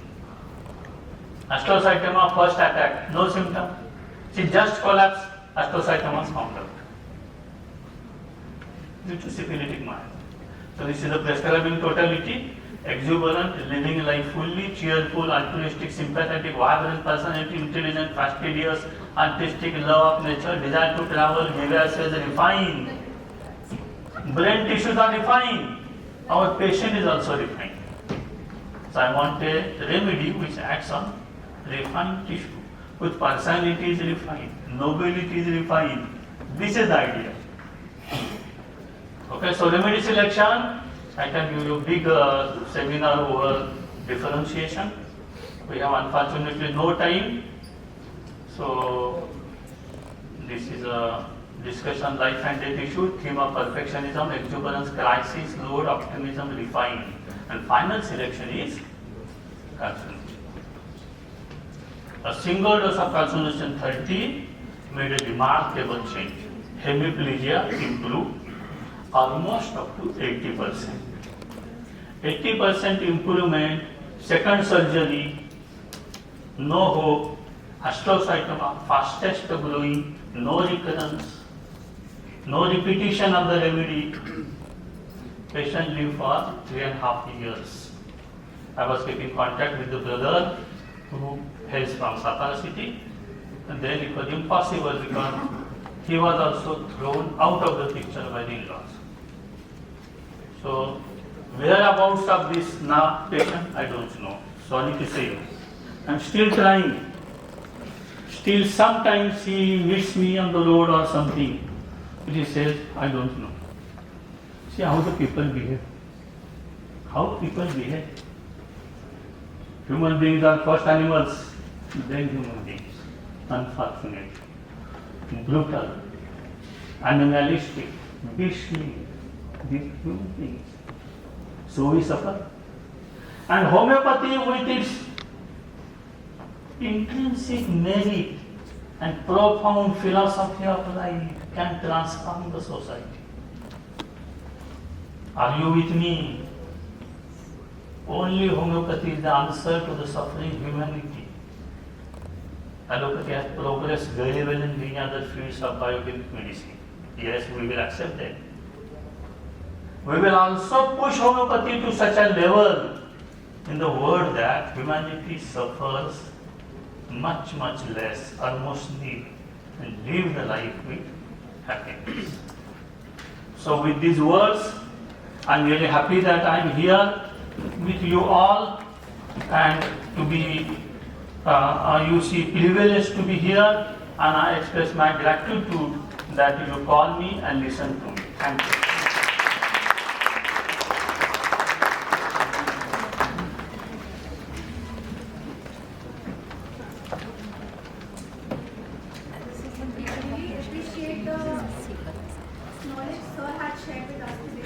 Very grateful, sir. Now I request our guest of honor, our chief guest and our president ma'am to come on the stage and honor the speaker.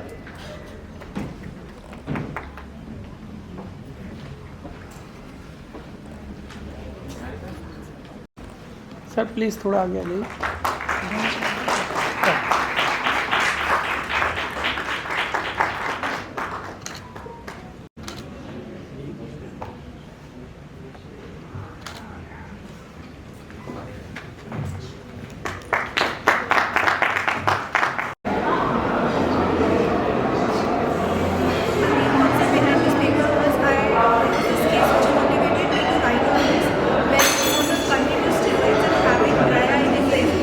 Point that earlier I used to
mentals basically मतलब overall constitution था but mentals predominantly इस्तेमाल हुआ।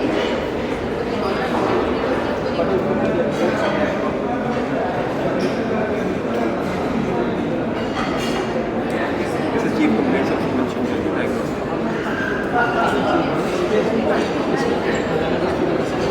Sir USG के गया confirm previous report में नहीं पास की report में पूरा फोटो के साथ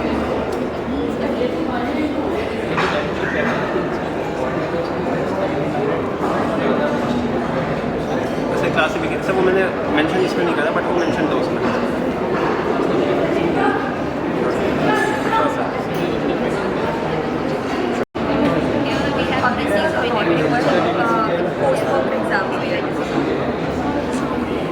अभी वो 2 दिन पहले आई थी डॉक्टर मंगेश का बोलते थे।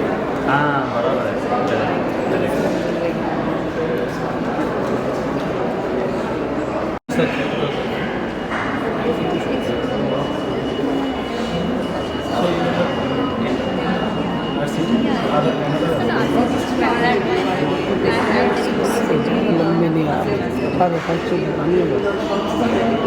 मैं लास्ट का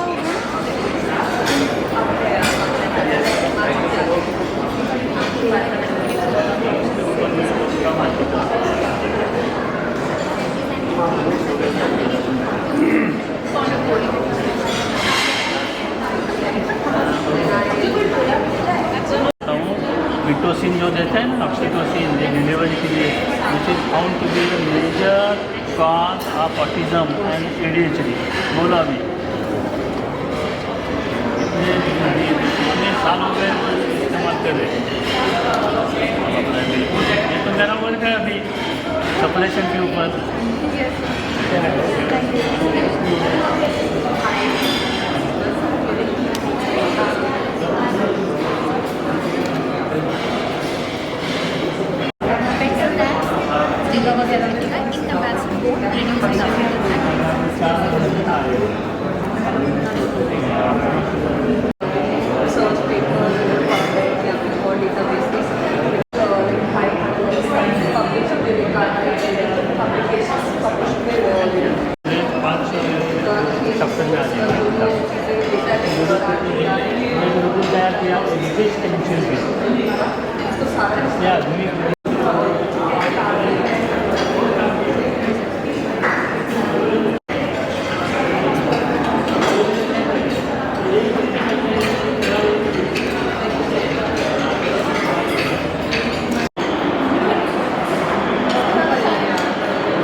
Documentation and evidence-based work, particularly in oncology and clinical cases which are challenging in nature. We warmly welcome you, sir. I would also welcome Dr. Ravi Singh, sir. Dr. Ravi Singh, sir, to please chair the dais. He's our second speaker of the day.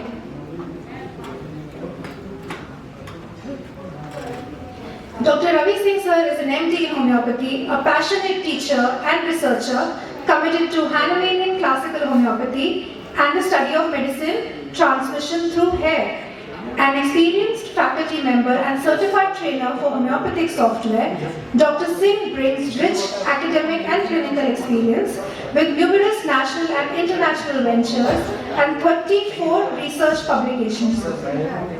I would now request you all to have a big round of applause for our dignitaries on the dais.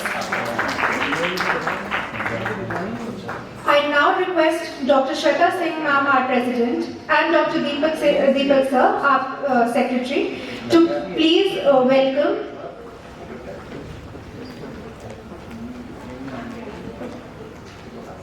Sir and ma'am are going to welcome the speakers.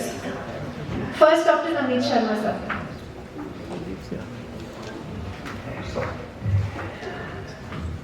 इधर देखिएगा sir. ठीक है। I would also request sir and ma'am to.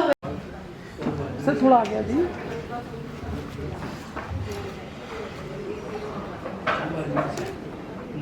ठीक है sir.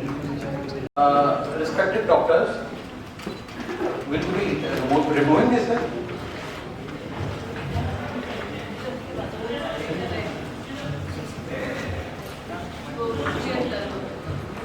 Respected doctors, first of all, I would like to congratulate each and every member of DHMA for organizing such a grand event. Present here, they will agree that the most difficult thing or the main dilemma while treating a cancer case are two things. One thing is the assessment of that case, and second thing is posology. What to prescribe, how to prescribe, when to stop, when to add a new medicine, what to do. So let's move on. ये चल नहीं रहा है.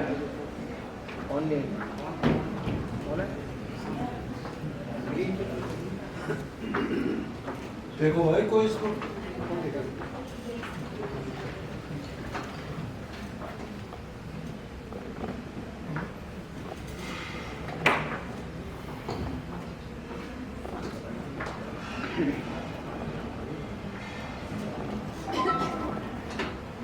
So, in the meantime, let me give you an overview. Dear friends, urothelial carcinoma, yeah, it's working. Urothelial, nahi sir? Okay. So, urothelial carcinoma, what we call it transition cell carcinoma, it is a cancer basically, or it is a cancer which is originating in the urothelial cells which are lining the renal pelvis, ureter, and urinary bladder, also the urethra. Next slide, please. Next slide. So, urothelial carcinoma, it accounts for majority of the bladder cancers, and 90% of cases of the bladder cancer, they originate from this urothelial carcinoma. And this, we should not forget, this bladder cancer, it is the 9th most commonest malignancy worldwide, and mostly we encounter elderly patients. Next slide please. So these are the major risk factors, notably cigarette smoking or tobacco intake, with each what we can say pack of years with excessive quantity of tobacco, risk increases. Then exposure to chemical carcinogen like ink, dyes, rubber and paint. Dear friends, do remember this second point. And then chronic bladder inflammation and what we can say high urinary pH and high fat intake, recurrent UTIs. So this is the case. These are the two cases. I have categorized two cases, patient A and patient B. This patient A is a female lady who came on 5th of March 2023. Age is 50, and other case which is B is a male who came on 10th of October 2024. Age is 52, so older adult. Common complaints of gross hematuria with polyuria, burning dysuria, passive pain in the hypoglycemia. I have given how much it was with the intensity. There was no family history of cancer in both the cases, and history of past illness were not so much significant. Uncommon symptoms of fear, anxious fear of death was there in the patient A, that female lady. Burning in the internal parts, not on the skin. Thirst for small quantity of cold. I think you can guess the remedy. In the patient B, there was fear of impending death, and there was weakness after micturition and blood clots in the urine. And the lady had a history of tobacco chewing. She was a Muslim lady.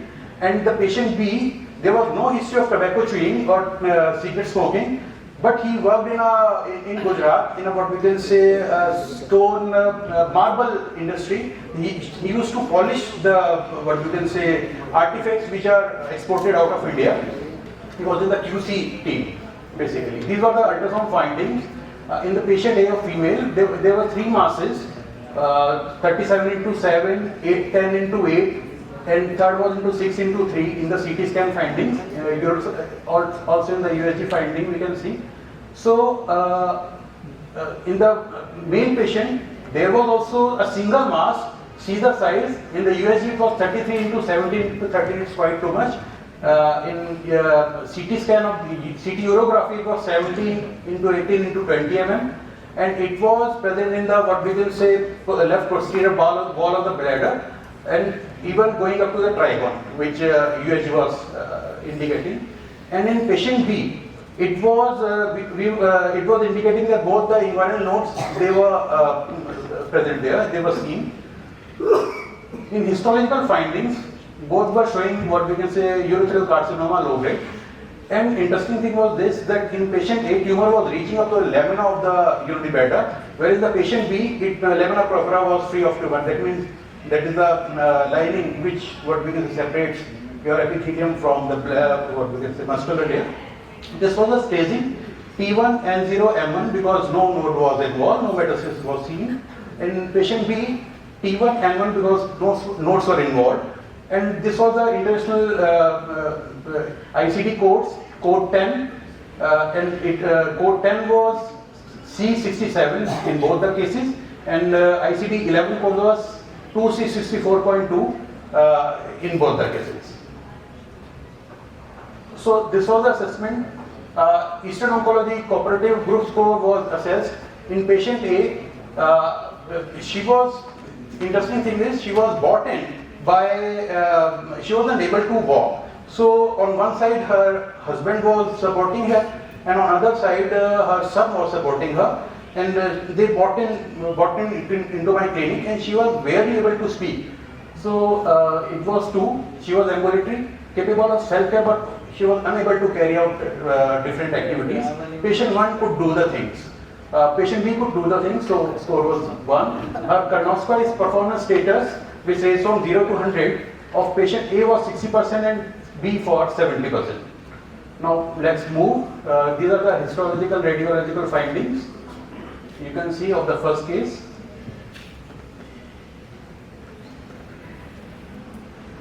So you can see, this is a big mass present in the urinary bladder of that female lady, and this is the histology report, you can see, of 2nd of January 2023. Moving on to the next case, patient B. These were the previous reports. This is the ultrasound, and this is the CT scan, and CT scan shows malignant mass involving less posterior wall of the urinary bladder with extension into normal involvement and described. This is the description. This was a histological finding of that male patient, which shows that papillary urethral carcinoma, non-invasive of the low grade. So I took the case. Now we will be going for the totality, reputation, follow-up, and the outcomes. So dear friends, please follow these things. So this was the initial totality. Anxious, fear of death, burning in the internal parts but not on the skin. This was a peculiar symptom. And third was small quantity of cold water, pressing pain in the hypogastrium, and this was what we can say, all the things which I took for the totality.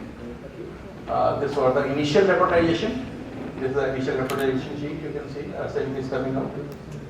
So plainly arsenic was prescribed. Arsenic around 0/1 in water divided doses was initially prescribed with increasing strength. Which started on 5th of March 2023. Then on 15th of March she came. There was pain in the joint, burning in the body, was no more, so things were aggravated. Even then, we carry forward the arsenic around 0/1 of the previous days in water divided doses, daily with increasing strength.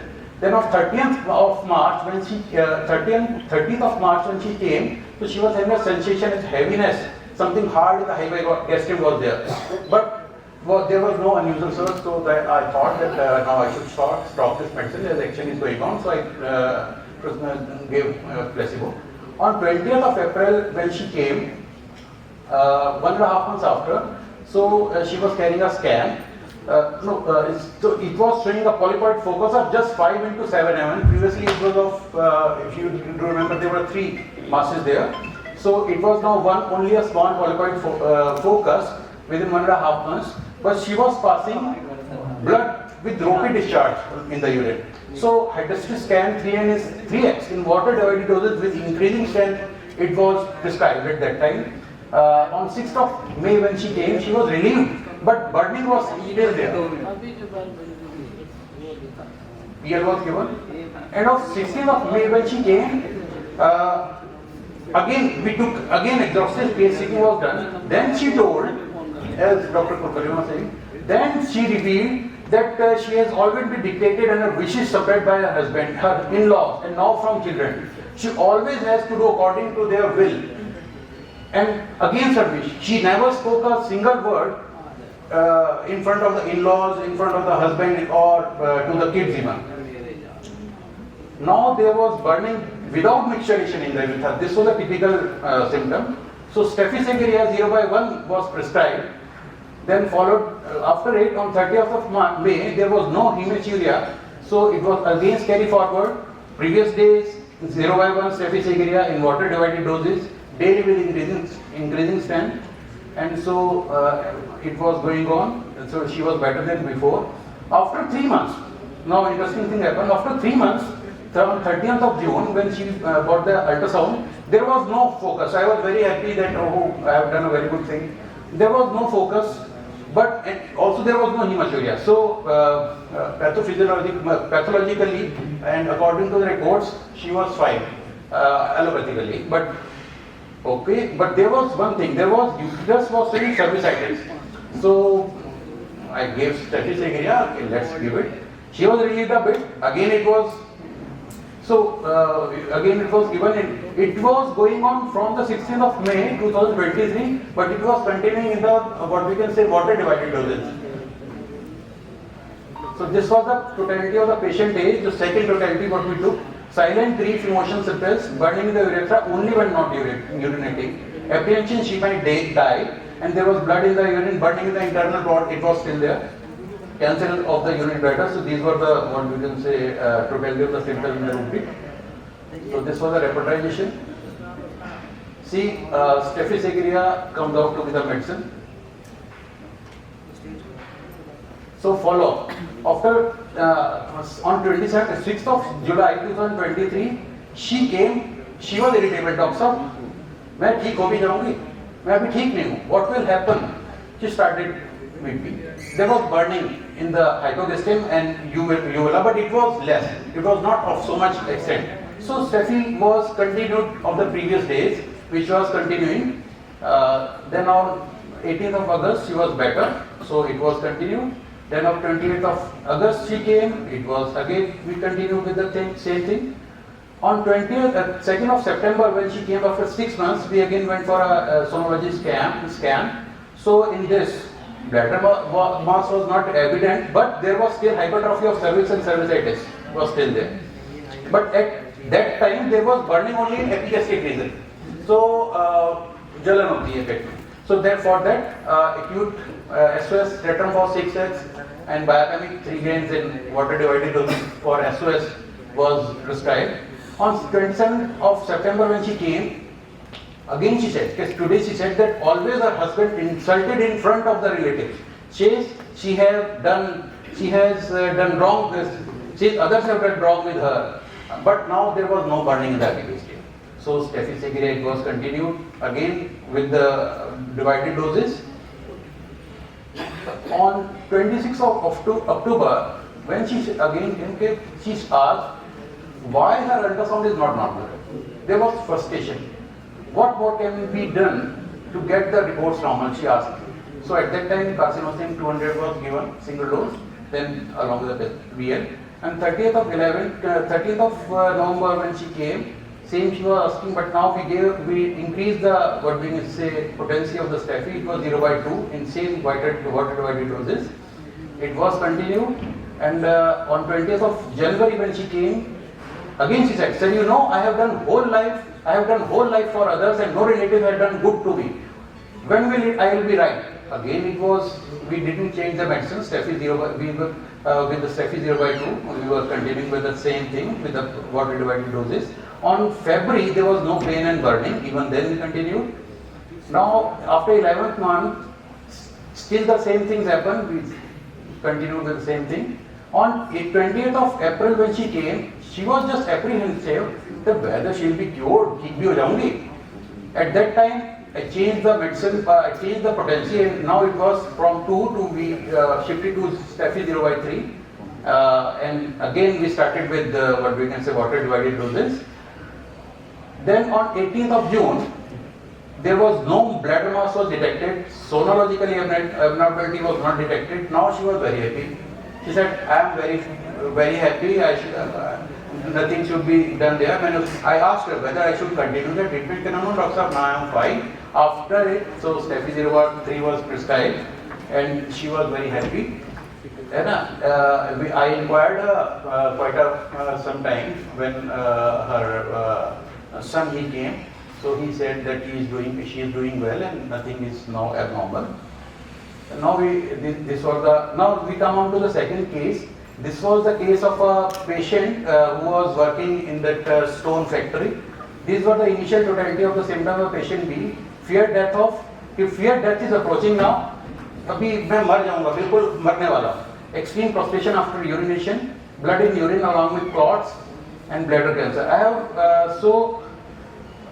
This was the initial representation of the patient.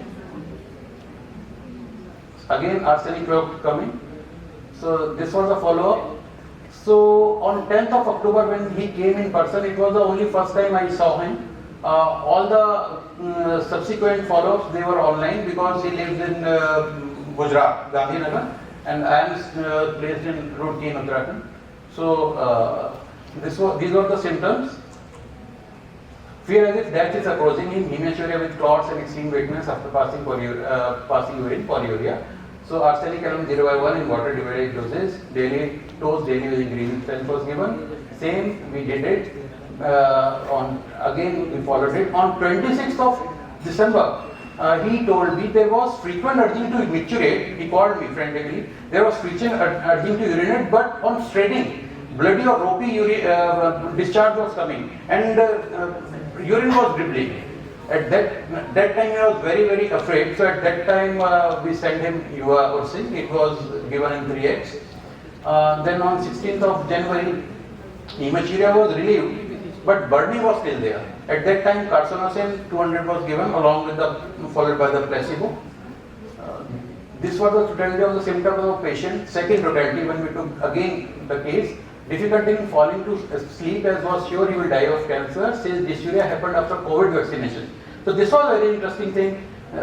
See, what happened?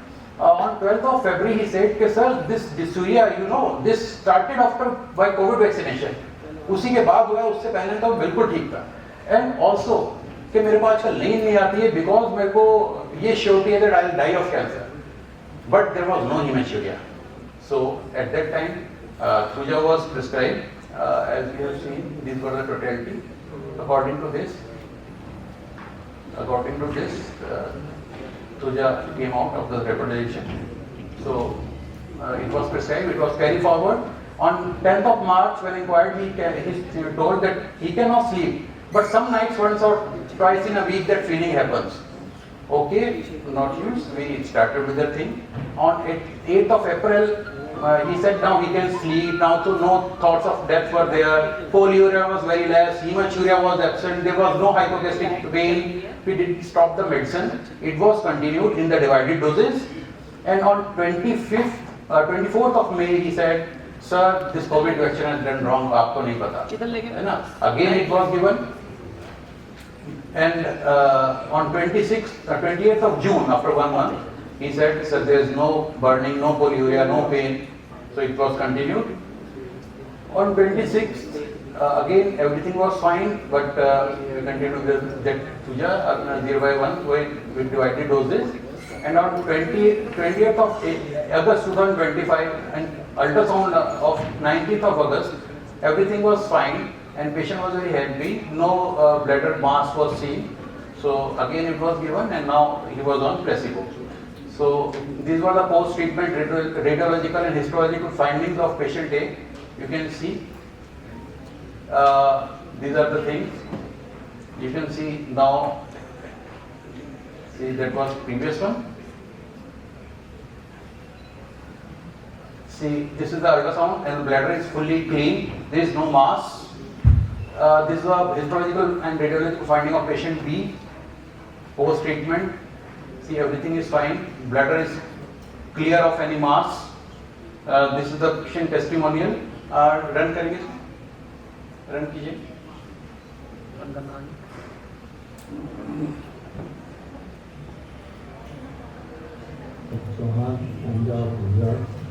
मुझे prostate में कुछ problem हुआ था, तो मेरे family doctor उनको मैंने बताया, तो उन्होंने सिटी स्कैन कराया। सिटी स्कैन के अंदर उनको डाउट हुआ कि कुछ गांठ जैसा है, उन्होंने मुझे Ahmedabad civil cancer hospital refer किया। वहाँ मेरी रिपोर्टें हुई, बायोप्सी हुई, बायोप्सी में पता चला कि मुझे कैंसर है। और ये मुझे फर्स्ट टाइम जो पता चला था वो 3/7/2024 को पता चला। उसके बाद मैंने 2-3 महीने कुछ वेट किया। उसके बाद मुझे पता चला, मुझे सिस्टर उनकी जाती हैं और वहाँ माननीय श्री डॉक्टर माननीय शर्मा जी जिनका I was not knowing about this video. मुझे बोला कि अपनी This patient has uploaded on his Instagram account. आपको फाइनली कैंसर है, लेकिन ठीक हो जाएगा, कोई चिंता वाली बात नहीं। तो मैंने 10/10/2024 और आज डेट जो 23/8/2025 मेरा ट्रीटमेंट चल रहा है। और लास्ट मैंने रिपोर्ट निकलवाई थी, जो रिपोर्ट एकदम क्लियर आई है, नॉर्मल है। तो मेरा कैंसर पूरी तरह से ठीक हो चुका है। मैंने report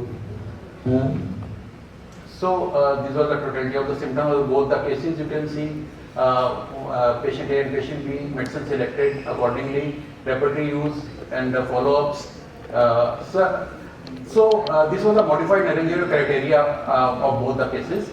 So was the improvement in the main symptoms or the condition for which? Yes. All the things. So did the assess that thing? So total score of both the cases came out to be 13. So main thing is this. इसको थोड़ा सा करेंगे. So main thing is this. This is the discussion. See the initial हम लोग अपना what we can say weakness we homeopaths should what we can share with others. See the initial prescription arsenic album was prescribed based on the superficial symptomatology, which in both the cases the patient was presenting and ability of the physician myself and of my ability to extract and analyze. No doubt the burning lessons, as we have seen in our experience, that nosodes, they give a catalytic type of action to the seminum. So carcinosin was prescribed. Also histology reports also confirmed it as a case of carcinoma. So it was prescribed, and which gave us a desired result in both the cases. Also organicopathic medicine hydrostatic scan and uva ursi, hydrostatic scan in the that lady case and uva ursi in this male case was prescribed. Why it was prescribed? Because in cancer cases what happens in majority of the cases they can't wait too much. They want quick relief because they always compare us with the allopathic treatment. So for that cases, in those situations, we are supposed to prescribe organic medicines. Just what they do, they give just a positive therapeutic effect. So can you can what we can say buy some time. So once the patient was settled post few consultations and developed a real faith, we are able to access the real inner core of the long-standing gestational separation of the emotional in the lady case. Her anger led into similum, that is the sex deficit area. And in the other case, it was thuja. He was having that after that vaccination, all the things that were. These were the pointers for the different potency selection repetition. In dealing with cancer cases, years of experience has taught that as the vital force is quite compromised, I recommend oidals of very high and violent potencies to avoid serious aggravation of the vital force and the vital force derangement. That's why 50 millisievert potency I prescribe and prefer, and it was selected in repetition orally as per the Ordinance 6 edition Formulation 248, which states in long-standing cases, long-standing cases of diseases every day. And for how long the treatment be continued? Again, Dr. Riemann states in Formulation 280, which states to continue gradually with heightened doses of the most serviceable medicine which produces no new troublesome symptoms until the patient with general improvement begins. We have seen in the monarch's criteria there was no aggravation, so it matches. Organopathic medicine is low potency, gives a supportive buoyancy to keep the localized symptoms in control for quite a good time but not too much. Regarding the selection of the biotic of the last thing, sir, regarding the selection of the biotic medicine in between, it again serves as a support to dangerously delaying vital force. So dear friends, this was my paper. other interesting cases. They are waiting for what we can say. I got many cases of hepatic carcinoma which have been resolved. Even the lung cancer, they have been resolved. Not a single, but many cases. Even the neck cancer, leukemia, Hodgkin lymphomas. So these are the things. I am one of the mentors for this Dr. Badra's academies where they have launched a course in what we can say certificate course in homeopathic palliative oncology. So now it's a time that we should be homeopath, because patients, even in the 4 stage, as Dr. Pulpania said, 4 stage, primary stage, in every stage patients are coming to us to get the relief. Patients don't want to even go for a chemotherapy or radiotherapy.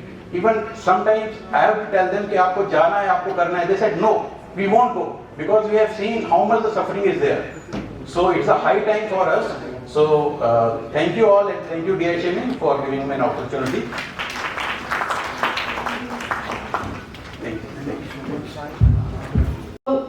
We have the next speaker who is going to take up the session. I now welcome Dr. Divya Taneja ma'am, and I also request Dr. Shweta ma'am to welcome her, please. It's a pleasure to invite Dr. Divya Taneja ma'am. She is a research officer, scientist level 3 in CCRH, Ministry of Ayush. Dr. Taneja holds an MD homeopathy in pediatrics and brings 20 years of research experience. She coordinates CCRH ethics committees, public health research, GCP guidelines for homeopathy, and has represented India internationally. With numerous publications, book chapters, and educational films, ma'am's work spans research, policy, and training.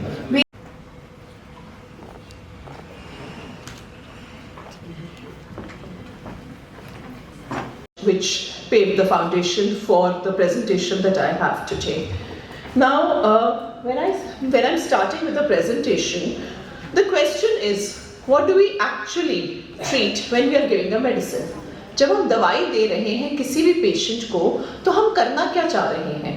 ये एक ऐसा सवाल है जो मेरे मन में तो बहुत बारी आता है कि पेशेंट को दवाई दी है तो करना पेशेंट मेरे पास आया क्यों, और मैं दवाई देके अचीव क्या करना चाह रही हूँ. ये मेरे अंदर बहुत फ्रीक्वेंटली ये सवाल आता है, और मेरा ये मानना है कि हम सब के अंदर ये सवाल कहीं ना कहीं आता है जिसका कि हम उत्तर ढूंढना चाह रहे हैं.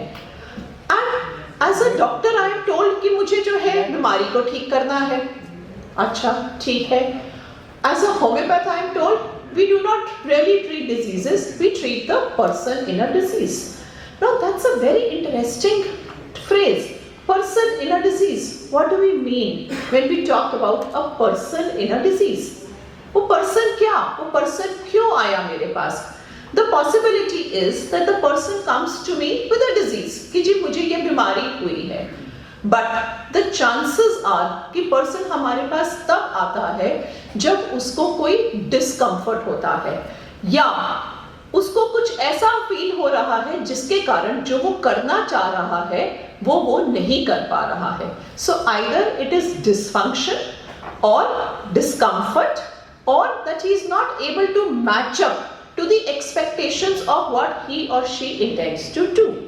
And simply speaking, when there is a mismatch between a person's abilities and what is demanded in the environment, that is what a disability is.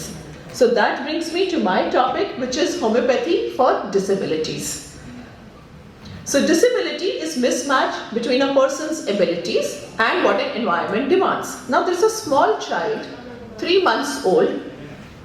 The child cannot eat on its own. We do not call it disabled because environment does not demand a 3-month-old child to eat on its own.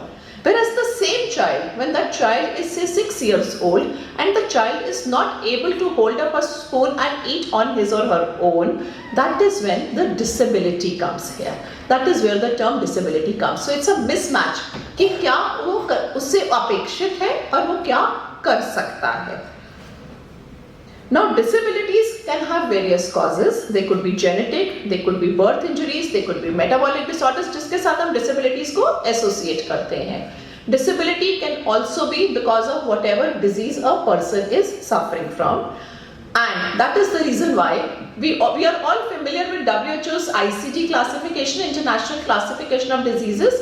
कहीं ना कहीं हमने सुना है, पढ़ा है, उस पर काम करने की कोशिश करते हैं, कहीं कोई केस प्रेजेंट करते हैं, कहीं कोई केस पढ़ते हैं तो हम देखते हैं कि ICD क्लासिफिकेशन में वो कहाँ आता है। इसी तरह से world health organisation, sorry I would love to have a world homeopathy organisation, but frankly it's world health organisation as on date. So WHO's international classification of functioning, disability and health, ICF classification classifies disabilities. It gives codes for different disabilities and includes 3 areas: impairments, activity limitations and participation restrictions. Impairment क्या है, क्या activity नहीं हो पा रही है, और participant की restriction क्या है। इस चीज को समझना, इस चीज की भूमिका में इसलिए बांध रही हूँ कि आगे जो केस प्रेजेंट करेंगे, जो भी कार्य में प्रेजेंट कर रही हूँ, कहीं ना कहीं वो इन 3 शब्दों के आसपास घूम रहा है। इम्पेयर्ड क्या है, एक्टिविटी क्या लिमिटेड है, और पार्टिसिपेशन में क्या रिस्ट्रिक्शन है। So practically apart from saving lives with diseases, जैसे कि अभी हमने पिछले उसमें देखा डिजीज लाइक कैंसर, सर ने बहुत अच्छे मॉर्निंग में केसेस हमारे साथ डिस्कस किए हैं। लाइफ सेविंग के बाहर कहीं ना कहीं सारे क्लिनिशियंस का जो मेन एम फॉर ट्रीटमेंट है वो ये डिसेबिलिटी इम्प्रूवमेंट रह जाता होता है कि पेशेंट को हम कहीं ज़्यादा कंफर्टेबल कर सकें और ये कोशिश कर सकें कि पेशेंट अपने एनवायरनमेंट में साकार रूप से कार्य कर सकें। So, these are all just measures of disability. We have all heard about, we have all worked upon quality of life, but quality of life का एक major factor जो है वो disability है कि वो person क्या कार्य कर सकता है। And what I have here are just a couple of scales which are there, जिससे कि हम disability measure कर सकते हैं, disability assess कर सकते हैं। Some of them are general scales, some of them are disease specific scales, and we also have age specific scales.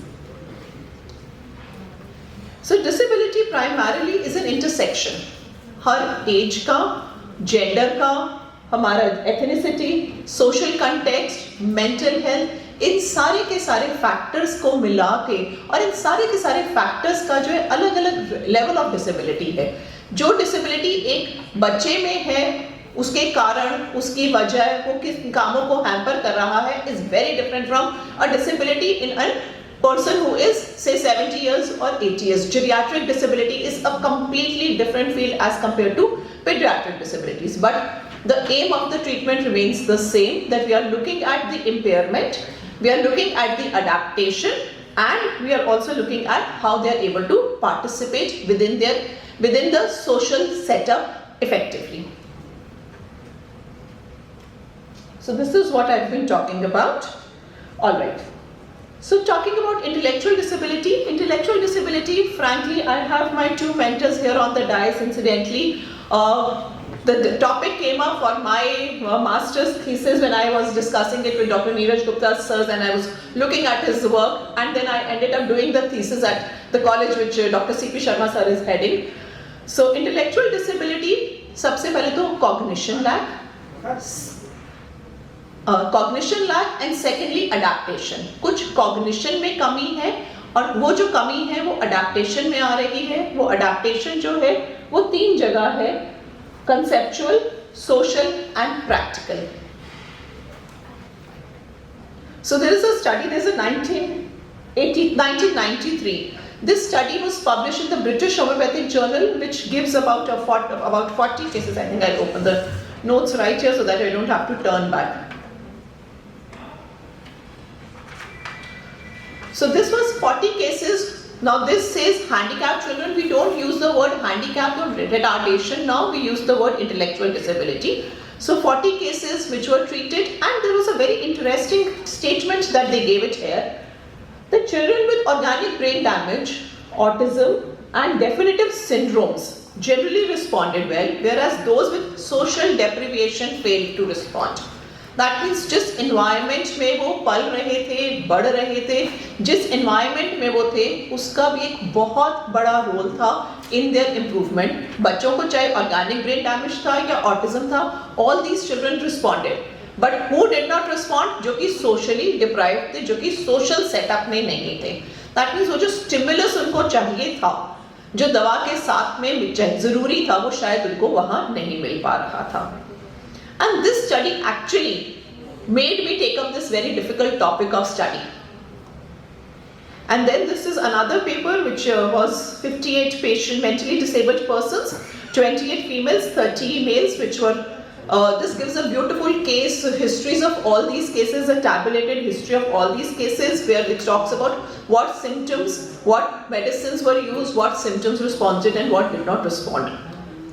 And this formed the background of the thesis, that the work that I did, which was constitutional homeopathic treatment in children of 5 to 12 years.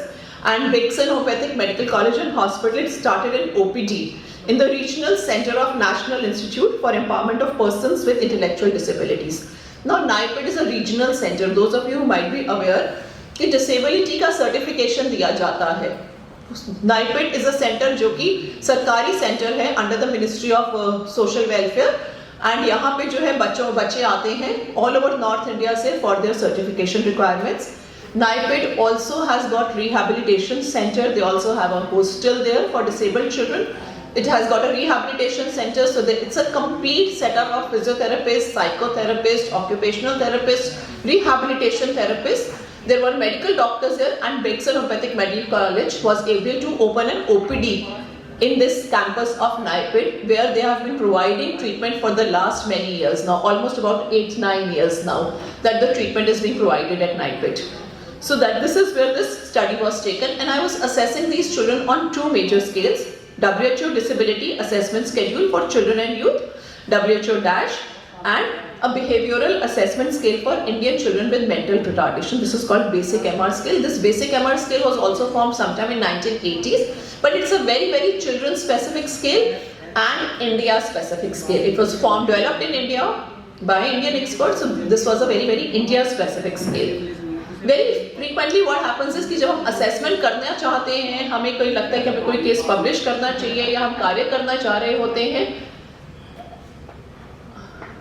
हम बात कर लें थोड़ा सा, thank you.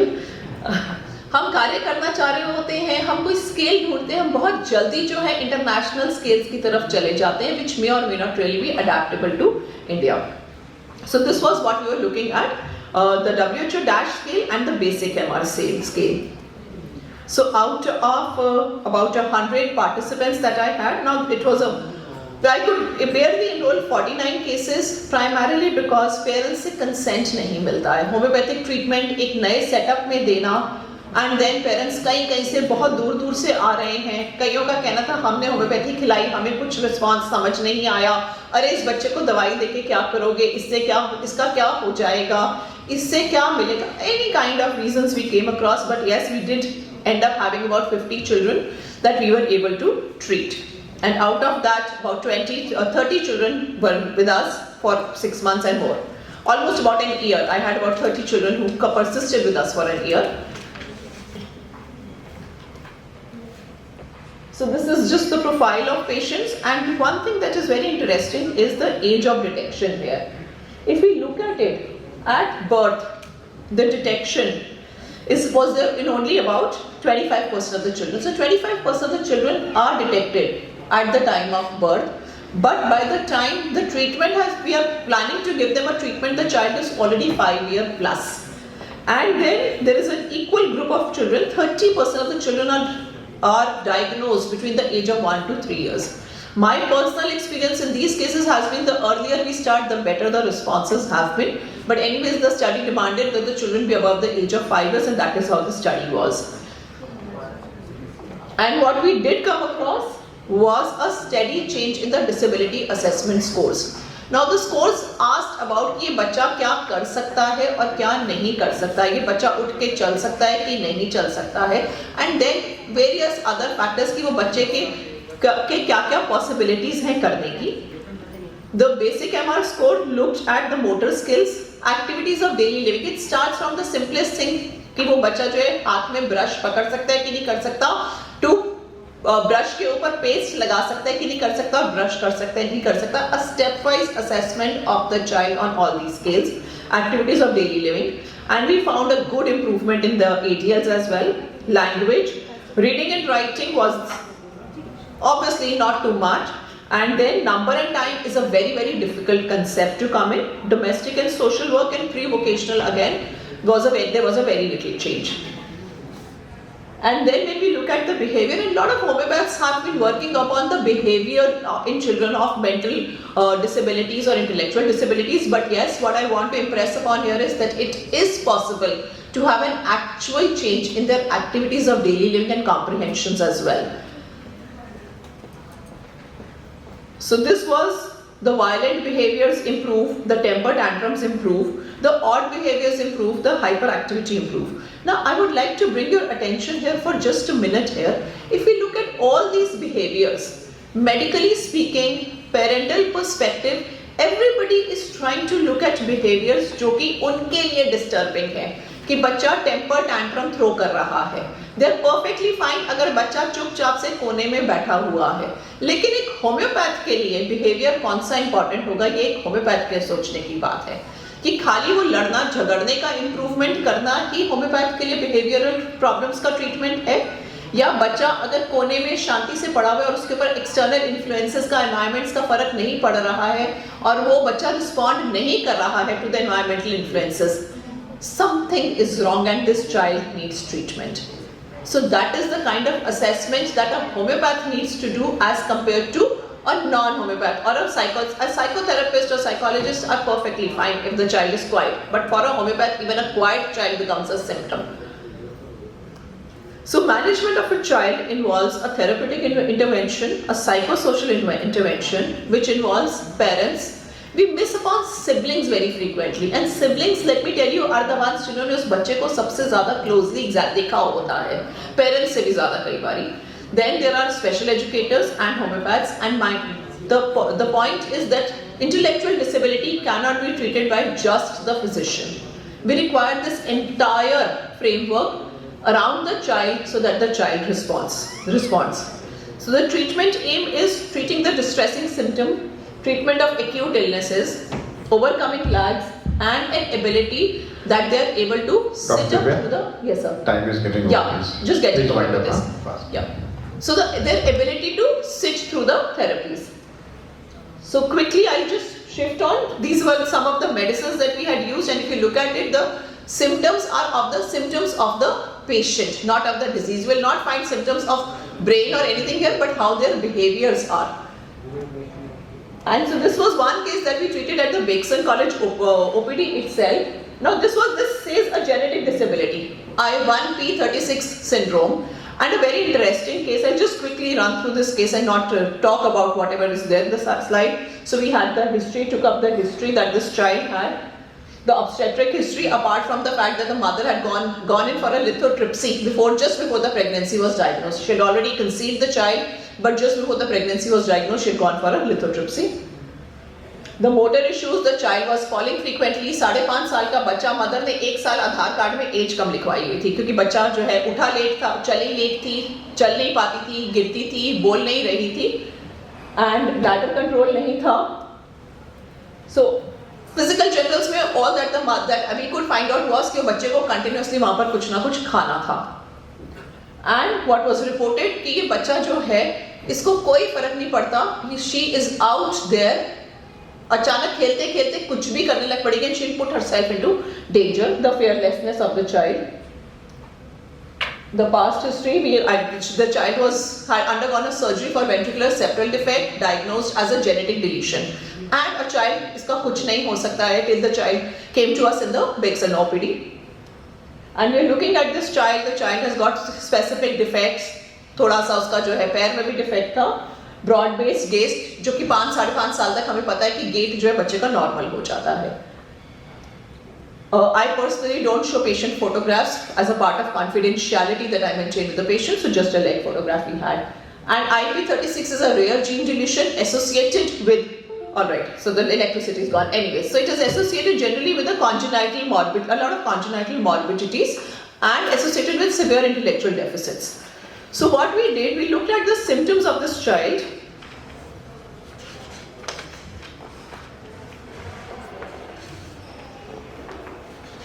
And we worked on the miasms that was involved, the miasmatic features of all the symptoms that we had. So we had a fearless child, which was a syphilitic miasmatic feature, an active child, which was a soric miasm. So we came across a combination of syphilis and sora. And amongst the syphilitic medicines, when I was looking at, I wanted a medicine where the child is out to destroy herself. Not really violent child, but a child who is out there who can probably put herself into a situation that she destroys herself, and then we ended up giving her Aurum Metallicum 200. Unfortunately, what happened was, this was February, April she got admitted into the school. Once the screen comes, I'll just flip through the photographs, and within 6 months, this child was learning more than the children in the school per se. And if you look at it, I'll just take to the photographs. Symptoms and signs, miasmatic analysis, prescription, the follow-ups. And what we realized was कि जो पहले दिन उस बच्ची ने pen लेके scribble करने की कोशिश करी, मैंने उससे पूछा स्कूल में क्या किया, उसने मुझे ये लिख कर दे दिया. The case record is there at the Wexel College, उसी के case record पे और कहीं पे भी नहीं लिया हमने ये. And then April, May, July, within 3 months this child is writing. And by November she was writing the entire Hindi alphabet, जो हम में से किसी को भी नहीं आता. And this was January 2019, 1 year this child was writing alphabets and numbers and everything. A child was told कि इस बच्चे का कुछ नहीं हो सकता है because इस बच्चे को एक genetic deletion है. So I just come on to this point that yes, disability treatment is not something simple, but what we need to understand and realize is that we start working on the functioning of the child. We still don't know how our medicines are going to affect the genetic expressions. The fact is कि genetic expression, genetists को भी आज तक नहीं पता कि कौन सा जीन जो है, वो जो डबल हेलिक्स की आज हम मॉर्निंग में बात कर रहे थे, जब वो डबल हेलिक्स खुलता है, DNA to RNA होता है, RNA to प्रोटीन होता है, तो जब वो डबल हेलिक्स खुलता है तो कौन सा वाला पार्ट अपने आप को ट्रांसलेट करेगा, नहीं पता. क्या चीज एक्सप्रेस करेगी, नहीं पता. एक सिंगल जीन डिलीशन के बाद में अगर वो डबल हेलिक्स खुला और वो जो RNA बना वो प्रॉब्लम बिना डिलीशन के था, पता नहीं. But the point is we don't know where our medicines are acting. The choice of medicines, whether it is a constitutional treatment, a lot of people go in for pregnancy related histories. I went in for the miasmatic approach in this particular case. So the choice of medicine, the prescribing totalities of the case, the potencies, gross pathology है, high potency दूँ कि low potency दूँ, gene deletion है. I don't know आज के लिए उसको gross pathology बोलेंगे कि नहीं बोलेंगे. But the point is that a homeopath needs to adjust themselves here. And then what is the natural course of the disease and how that course was altered. क्या ऐसा trigger मिला that course got altered in the child, and then उस बच्चे को जो उसका familial support मिला. I must say that the mother also supported the child a lot because that mother, हालांकि she was not really a very educated mother, a low socioeconomic, but an intelligent mother जो उस बच्चे को लेकर लगी रही, बड़े भाई बहनों के साथ वो बच्ची भी लगी रही कि जो बड़े भाई बहन स्क्रिबल करें मैं साथ में स्क्रिबल करना सीख ही लूं. So all these factors have a bearing on whenever we are trying to work with cases with high pathologies when we intend to work upon disabilities. So thank you so much, sir. Yeah. Thank you. Thank you so much, and it's been an honor to be here with you, with the clinicians here today. And whatever little I learned from my practice, I presented here. Thanks. Any question from the audience, please? Regarding both the presentations? No. Okay. So, sir. Thank you, Dr. Divya. It's really good to listen from you. I remember the day when we met at Chennai, NIPMED. Yeah. Exactly. So we were together for some time when the ex-DG Dr. Manjanda took a team of specialists, I would say, to deal with disabilities. Because that center, by the name National Institute for Empowerment of Persons with Multiple Disabilities. Right.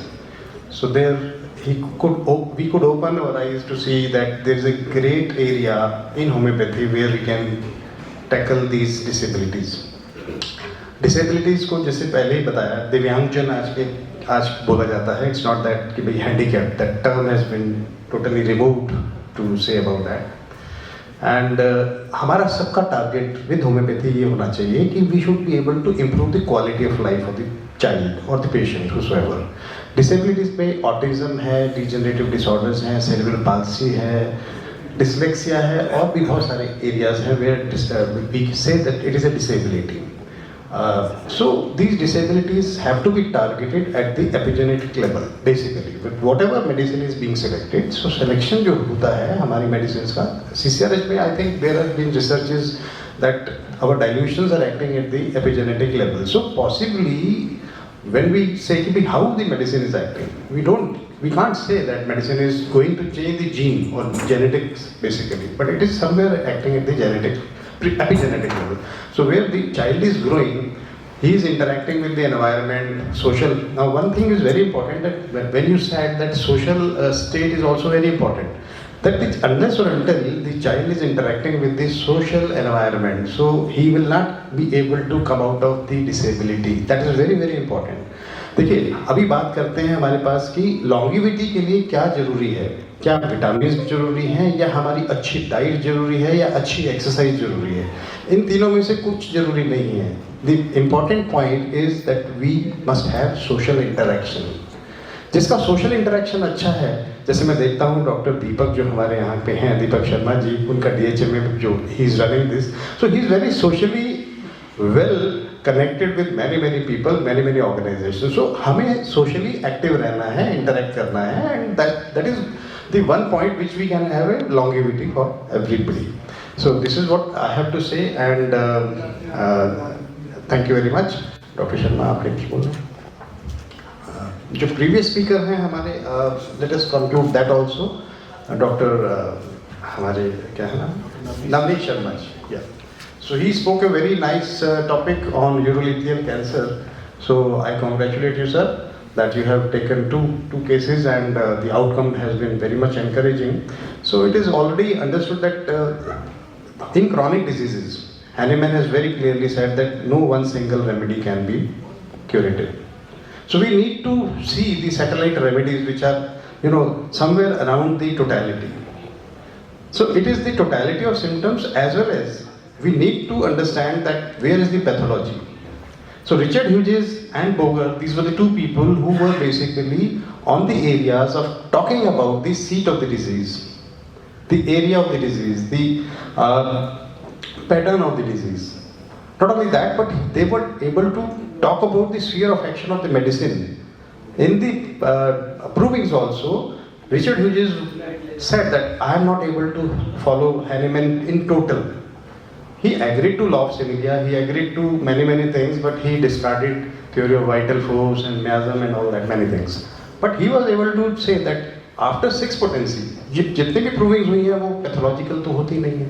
So he was, away from, he discarded Hahnemann there, that he said no, 6C तक जितनी भी हमारी provings होनी चाहिए, they should be able to find out where this pathology is occurring.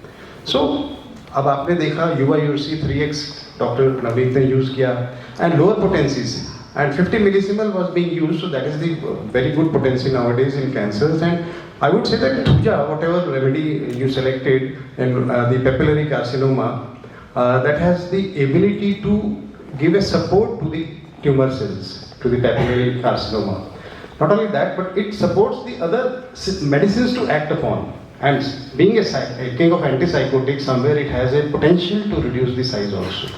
So that is very good. And carcinosin is given in both the cases so far as the anti-miasmatic remedy is concerned. So that must have played a role to clear the path of the potential of other medicines to act. So the obstacles wherever they were there, so they were cleared off, possibly with carcinosin. So both the speakers have done marvelous, and I really thank you, both of them. Thank you, Dr. Sharma. Thank you. Thanks to both. देखिए sir, इधर देखिए please. Thank you. सोच रहा हूँ पहले facilitate किया. देखिएगा. I also request Dr. Rajneesh Sharma sir to please come on stage. Thank you, sir.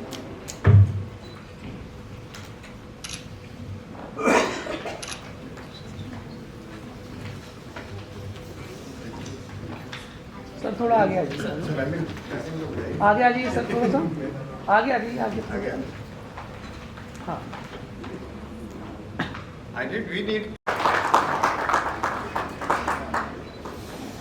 Thank you, थोड़ा आगे आ जाइए।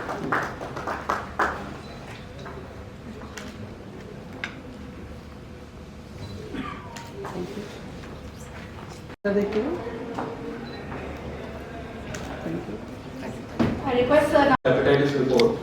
See, 304 million people are living with hepatitis worldwide, and each year almost approximately 2.2 million people are getting infected with hepatitis worldwide, and 1.3 million people are dying because of hepatitis B and C, especially worldwide, as of statistics on 2022. And if you see the world incidence of hepatitis, you can see that China comes top with the maximum number of cases of hepatitis, and the second country is India. India accounts for 18% of global hepatitis, with hepatitis A covering almost 52%, hepatitis B covering almost 15%, and hepatitis C covers almost 1%. So what is the reason for increased case of hepatitis in India? It's because of poor sanitation and lack of access to clean water, high population density, unsafe injections, especially inadequate sterilization, improper techniques and poor waste disposal, limited access to healthcare, especially in rural areas, and certain cultural practices such as unsafe tattooing, piercing and use of unsterile injections, especially in traditional medicine practices, which causes increased risk of hepatitis B and C, and also unprotected sex. If one of the partner is infected with hepatitis, it can easily transfer to the other partner. Most common is hepatitis B and C. Okay. So here I'll be presenting 3 cases: a case of hepatitis, a case of cholelithiasis, and a case of dengue fever. All 3 are acute cases which have come to my clinic. Okay. So this first is a case of hepatitis.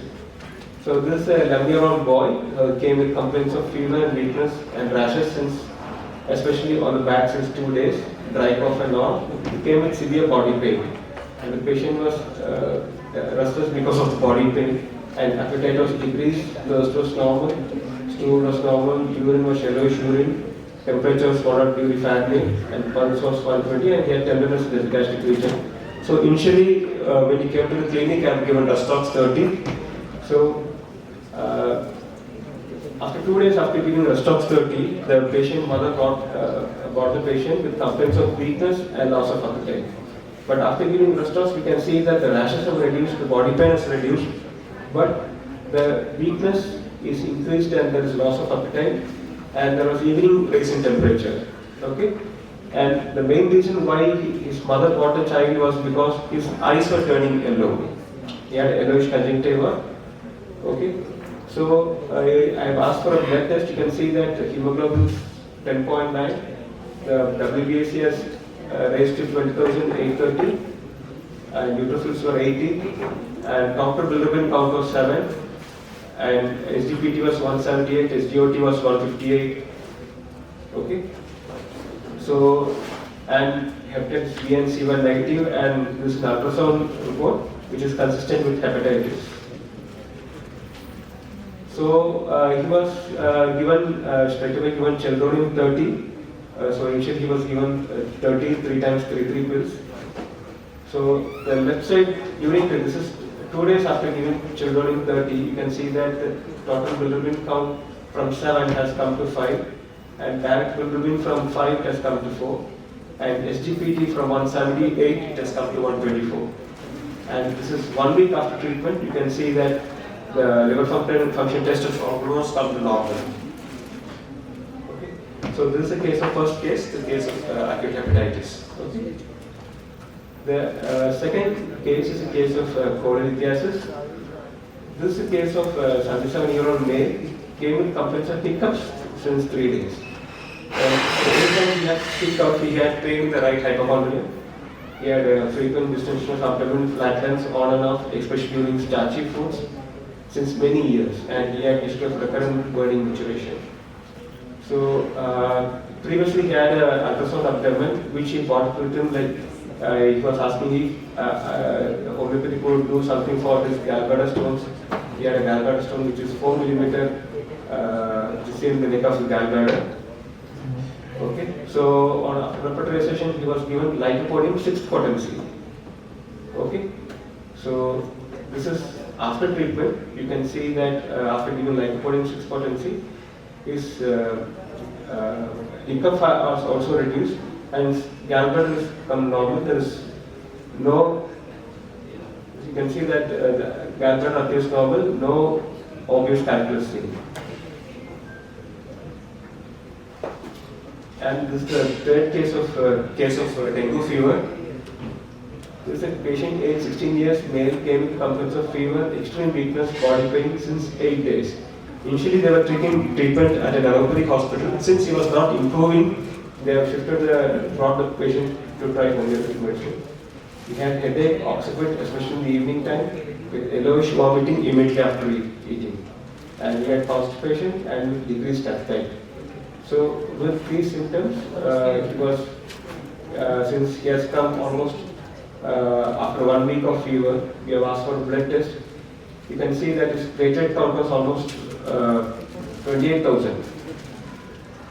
Okay, and his dengue, IgG and IgM were raised, and his GGT was increased to 23, and SGPT and SGOT were also increased.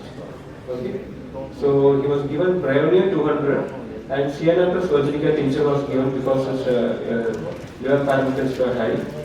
Okay, and this is after treatment. You can see that this is 1 week after treatment. You can see that his platelet has almost increased to 3,88,000, and his liver function has also improved. So, so these are the 3 cases. So thank you very much. So what I would like to conclude is that homeopathic medicines are very effective, not only in chronic cases, but even in acute emergency cases. And second thing is, like most of the cases, all 3 cases, if you could see, the first 2 cases have used the 6th potency, the lower potencies. The lower potencies are equally effective, similar to the higher potencies. Thank you very much.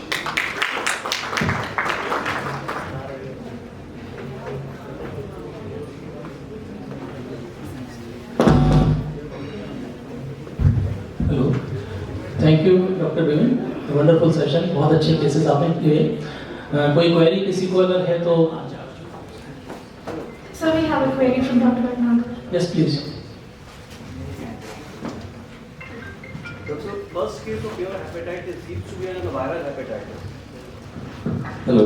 Yes, sir. Your first case seems to be a viral hepatitis. Okay. How can we be very sure that it has been simply a viral has gone within 3 or 5 days, or a homeopathic medicine has worked?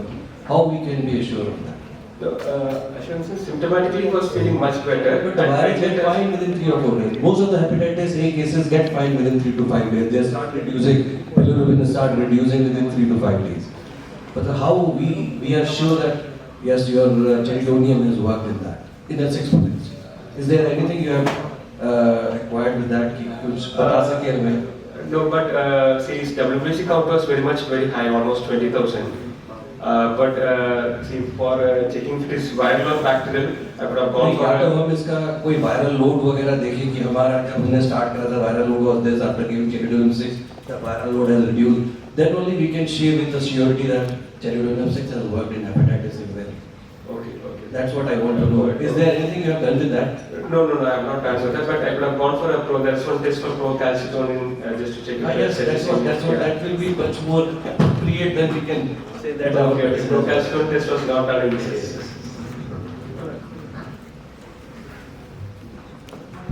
Thank you. कोई और query?